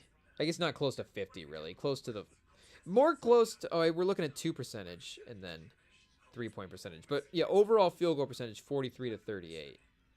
But 48 to 38. Do we need to do a 50, 40, 90 club with the 50% from the 2? I wonder how much that would expand it. And if it would be worth it. If we get some fake ones in there, chat, we'd have to have the filters on point. But, yeah, regardless. I guess shout out to the Blazers. Doing their best. Tried their best, chat, but Boston, as you would expect, probably just going to be a little too overpowerful. Tonight, maybe for many nights in the near future, chat. It's just what it is. It's just what it is. Other than that, was there even any other good games? I guess in our degenerate fandom, we're going to check out some of these games here. Oh, New Orleans versus Detroit? Okay, we'll check Cade's box score as well, too. It is what it is. 11-point game. Wiggins with a little pull-up, balling out. We got wear minutes currently happening. 2 for 6. Okay, Hero, 19. Wiggins, 19. So there can... LaMelo, 2 for 8, 4 for 12. Spoelstra's got him game planned up. He's the focus is stopping LaMelo Ball. And unfortunately, when that happens, I think sometimes the shooting can clamp up. And again, I don't know if that's happening, but sometimes the shooting can just clamp up. Pause in general. It is what it is. Davion Mitchell, 3 for 4 from the field, 12 points, 18 minutes. Not enough as of right now. 3 minutes left. Illinois down 4. to Illinois ball. Illinois ball, chat. A couple of players chasing it out of bounds. Is that off the foot of a Kentucky player? Is that off the foot of a Kentucky player? The CBS announcer, I think, has a foot fetish, as he also comments on it. 3 minutes, Chad. Is it time for the last brownie? Hey, yo. 10 points. Illinois, this is like 2 possessions left. They spin. They get it in. And one. And one, chat. Is Jack Uconis in the game? I would assume he'd be the one commanding the offense.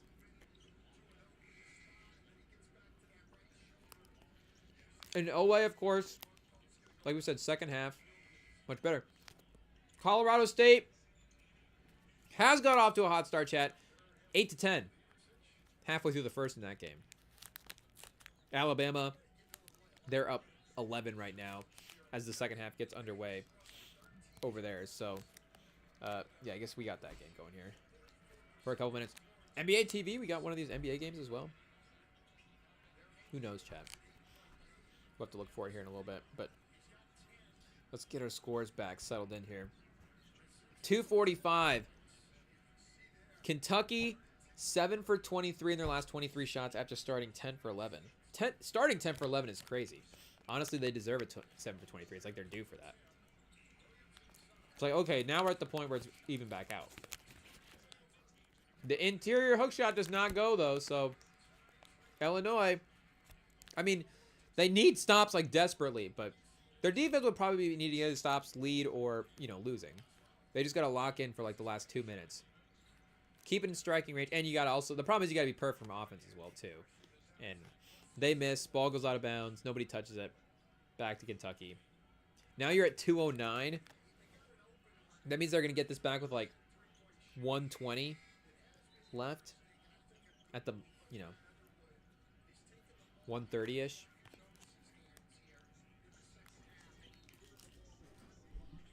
You got 2 possessions. You said that 2 possessions ago. Are we there yet? Get a steal. Kentucky's offense, though, they say is dry. Pause. Hey, yo. 10 of 11. Missed their last 11. Or 10 of their last 11. But they were, again, dominating this game. So it's just Illinois working their way back here, trying to kind of quickly. Another miss by Kentucky. Not necessarily proving their clutchness for the next rounds, but they're still up by a decent amount here. There we go.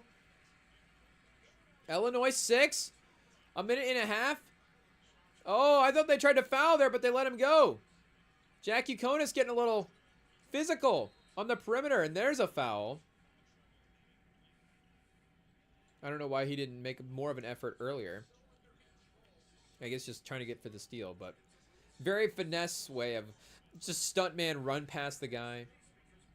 It's like when you mistime a tackle button or something like that. He's just running past the defender. Whoop. It's like, hey, you're not even in the area. Okay, Owe.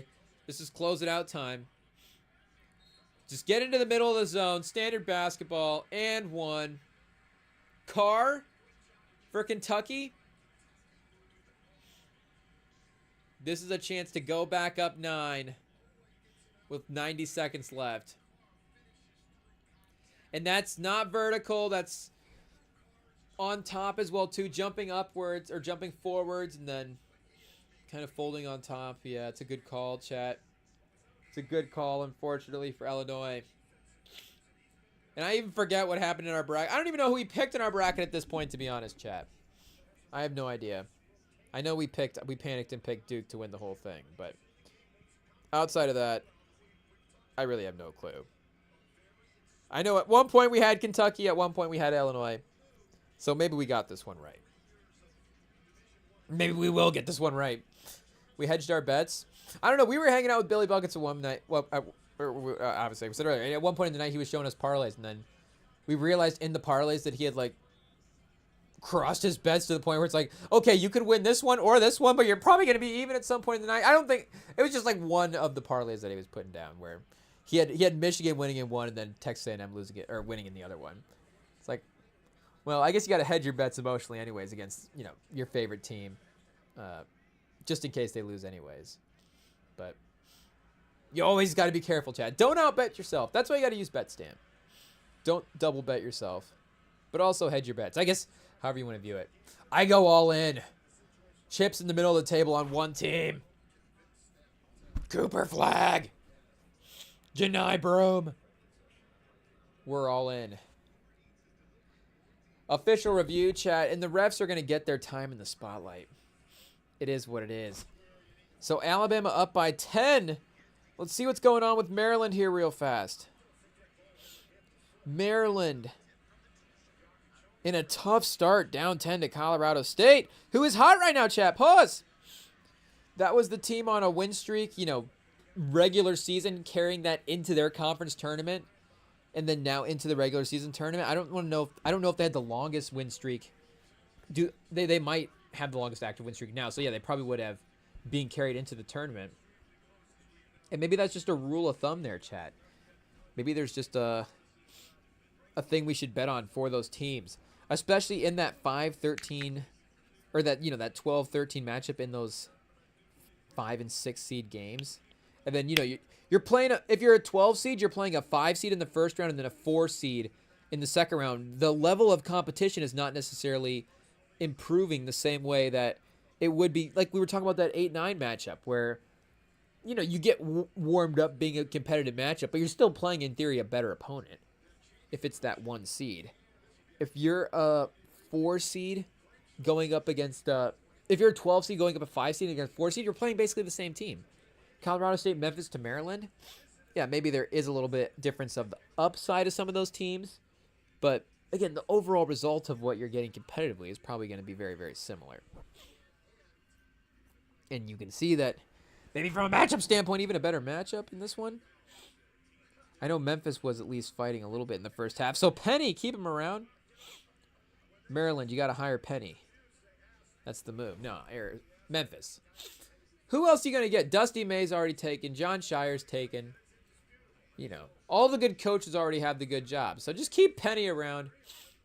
And then, I don't know, if there's some whiz kid miracle guy that stumbles through, then, you got to do what you got to do, chat. But you going to get Olsenberger from Iowa State? Nah. Just keep Penny. Keep the pennies is always the rule, chat. It's always the rule. Hardaway, coins, it doesn't matter. Pennies, storm up. And what's Colorado? Who in the chat is the most knowledgeable on Colorado's strengths and weaknesses, like their game, chat? One, we'll take some pointers and we'll take some, what to watch for. But also, IT, send this man a t-shirt for... I guess you're probably just a Colorado State fan, so you probably already got a Colorado State t-shirt. But, for keeping up with your team, I guess, do we need to send a Rem and Sam t-shirt? Some Rem and Sam merch for your Colorado State fandom? But then again, things are going well right now. You're happy with your team's performance. You're on an upset run. And we need a double-digit team in the Sweet 16. I don't think we have one yet, chat. I think this was a year where... we're always looking for the chaos in the brackets, so you're always trying to sort of plan it in. But then you kind of look at the top teams this year, and you just kept saying, okay, I kind of think these top teams are the main teams. And like I said, we've seen Duke dominate. We saw Florida win in a brutal game against a tough team and, still managed to, like we're saying, close that one out. So you have Arkansas as a 10 seed. It's like barely a double-digit seed getting in. And then... yeah, outside of that, who was the other one? New Mexico. So you have 2 10 seeds as your double-digit seeds. Oregon versus Arizona is a 4 and a 5. BYU's a 6. St. Mary's a 7. McNeese. So yeah, a kind of a pretty standard tournament, chat, in terms of upsets. Colorado State, was that the lowest seeded upset? 12? It might have been, chat. I saw a post or something that was the lowest. It was a list of the lowest seeds to win a game in every tournament and what that was. So I wonder where a 12 seed ranks for that this year, chat. There's probably been some years where the favorites just really, really dominate. But Again, 12 seed a little higher on the side of the mid-majors. So it's been, definitely the teams that you gravitate toward and choosing the upsets initially anyways. Like, one of the first thing you do in your bracket. 1 seeds, and then let's look at those 5-12s. And see where the upset's at. But, yeah, a lot of top dogs are advancing. So, shout out to Colorado State chat for being the one sort of underdog. And again, 12 seed, but the one underdog team making a run here. So, I don't know if their coach already has a line made for another school as well, too. But this is our coach doing a line chat. Pause. Don't clip that. 52 seconds left. Illinois down by 9. Okay, it's still... They can still play the foul game. They can still hit some threes. You got to compete, chat. They get him in the corner. Do they get a timeout? Is it a foul?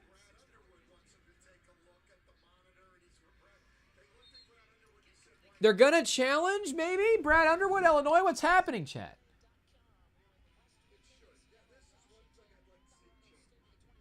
They're going to review it. I think Illinois might get the turnover here. They might get the ball back. So the crew chat, they really need the cameras today. It's just what it is. But fortunately, they have them. Fortunately, they can get the play right. Ooh, did that go off the Illinois player's fingertips? Brushed out by the Illinois player. That might be off Illinois player twice, honestly. The ref chat. He's got his job. Who knew? We take it back. Wow. I think they might have made the right call there. I think they might have did the right thing. But yeah, we were going to check out this Colorado State coach real fast. Let's see who we got here. Maybe the Colorado State football basketball combo is not that bad. Nico Medved, 26-9, tournament champions this year. Not necessarily regular season champions, but coach of the year in the past. Prosser Award, Skip Prosser Award a couple of years ago. Iconic award, I guess. 3 tournament appearances in the last 4 years, appearing on the poll in 2 of the last 4 years as well, too. So he's close, chat. I mean, if he definitely gets a Sweet 16 run, then make no mistake. Somebody will be scooping him up. But do they have like a stacked run? Nick Clifford, he was a stat line of the night guy a couple of nights ago. So they've got some seniors here. Also some sophomores. So this could be a run it back team. Some role guys that would definitely need to step their games up a little bit. But yeah, I mean, this team could be dangerous. Colorado State versus Florida could be a fun game. If they're able to get that win, Chad. Maryland back down 4. So we can't count them out yet, obviously. 5 minutes left in the first half. Alabama still up by 10. Okay, Alabama, they might slug this one out. You know, not like a blow. Again, the defense, they're not going to dominate a team in a 20-point win. But maybe just consistent 10, 15 points. We're better than you. We can keep you at an arm's length. They're letting them dribble a lot here, chat. We're down to 40 seconds. They foul with under 40 seconds left. And now they're going to be... Or is this even a 1-and-1 situation here, chat? You get 2 shots, go up double digits. 37 seconds left. And this guy hasn't taken any free throws today, but they're saying he's 90% on the year. So is that a jinx? I mean, up 9, there's no pressure. So, I mean, there is a little pressure, but not a ton. Not like you have to be super clutch here in this moment. Gets the first. You're up 10. You're literally up double digits. Again, you don't have to be clutch. You just have to go up there and hit the free throw. Pop, pop. Light work. Bang. 90%. Make it 100% for the game, chat. Clutch when you need it. 80-69. 37 seconds. A mad desperation 3, I'm guessing, from Illinois on the way. Oh, he faked him out. It's a drive to the rim. No good. Kentucky rebound. And there's the foul, chat. Kentucky, it looks like will be advancing to the Sweet 16. So, a close game alert, not really, but yeah. So we've got Maryland and Colorado will be in a fight. Alabama looks like they're going to get the win. And then, yeah, Michigan State. It was close, but then they started pulling away by the time we logged off. So I guess we still got a slate of games here to go for tonight to keep us entertained. And then some of the lady games as well, too. Juju Watkins, I mean, the biggest star of the day, I guess, her and Cooper Flagg. We got two best players in college basketball. And Paige Becker's on the slate for tomorrow night. So it'll be exciting, chat. The weekend is, of course, not over. The REMINGTOM pod, we're not going anywhere, chat. We'll still be back later this week. Don't miss it. Subscribe here. You can catch us, of course, on the YouTube channel live. You can catch us later on the pod feeds as we put the episodes up over there. I know the live stream to pod sort of translation, it's not necessarily a one-to-one correlation that everybody does, but hey, might as well throw them up there if you guys want those rerun versions anyways. And, of course, the clips and stuff, you guys can find all the different stuff over here on the YouTube as well, and on the social pages at REMINGTOM on Instagram and TikTok and any kind of platforms like that, chat. Threads, Google Maps, I don't know. REMINGTOM pod on something like that. But shout out an exciting day of college basketball action. Kobe Bryant, 23-6, stat line of the night. Maybe. We'll see here, chat. But 2 free throws, back up 11. 19 points. Not a three-point shooter. He's just, step back. There it is, chat. Oh, we got it to go. Illinois refuses to die.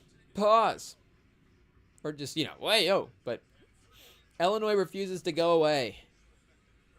The clutch 3 by the big man was at the center, chat. A little Danny Wolf, maybe? Danny Wolf better handle, for sure. I guess we got to at least just see. Chat, we're not going to log off with 10 seconds left, and then Illinois has the most crazy comeback in tournament history. I mean, what was that UNI comeback against Texas A&M that Sam was bringing up? I don't remember the exact point to time situation in that game, but that was a crazy steal, a couple of inbounds, a couple of quick shots, like 10 points, 30 seconds. That was John Shire, Reggie Miller level scoring in that one. That wasn't AJ Green either, right? AJ Green from Milwaukee, of course, if you guys are familiar with the white guy in Milwaukee, AJ Green. He is a UNI alum. So I don't know if he was on that tournament team. I think he's a little bit newer into the league, though. And that was a couple years ago at this point. But Maryland back to 2. 24-12. So I had Memphis in this spot, so I guess Colorado State winning doesn't necessarily hurt me any more than it already has. And I don't necessarily want to root for the Big Ten team, but I do kind of like Queen's draft stock. At least I'd be interested to continue to watch him in these big moments in different situations, different opponents. And a guy as well, too, that like people are like saying he's 8th or whatever, top 10 pick. Like on Tankathon, I think they have him 8th right now on the big board. I don't remember. Yeah, whatever. They have him pretty high up on the big board. But you don't want to just like see him fall down big boards either. Like, hey, just because maybe we'll make our own list and have our own opinions doesn't mean that we need this guy to like consensus be like, everybody, let's not draft him in the lottery. Hey, that might hurt a guy's feelings, chat. We wouldn't want that. The deep shot, the Hail Mary.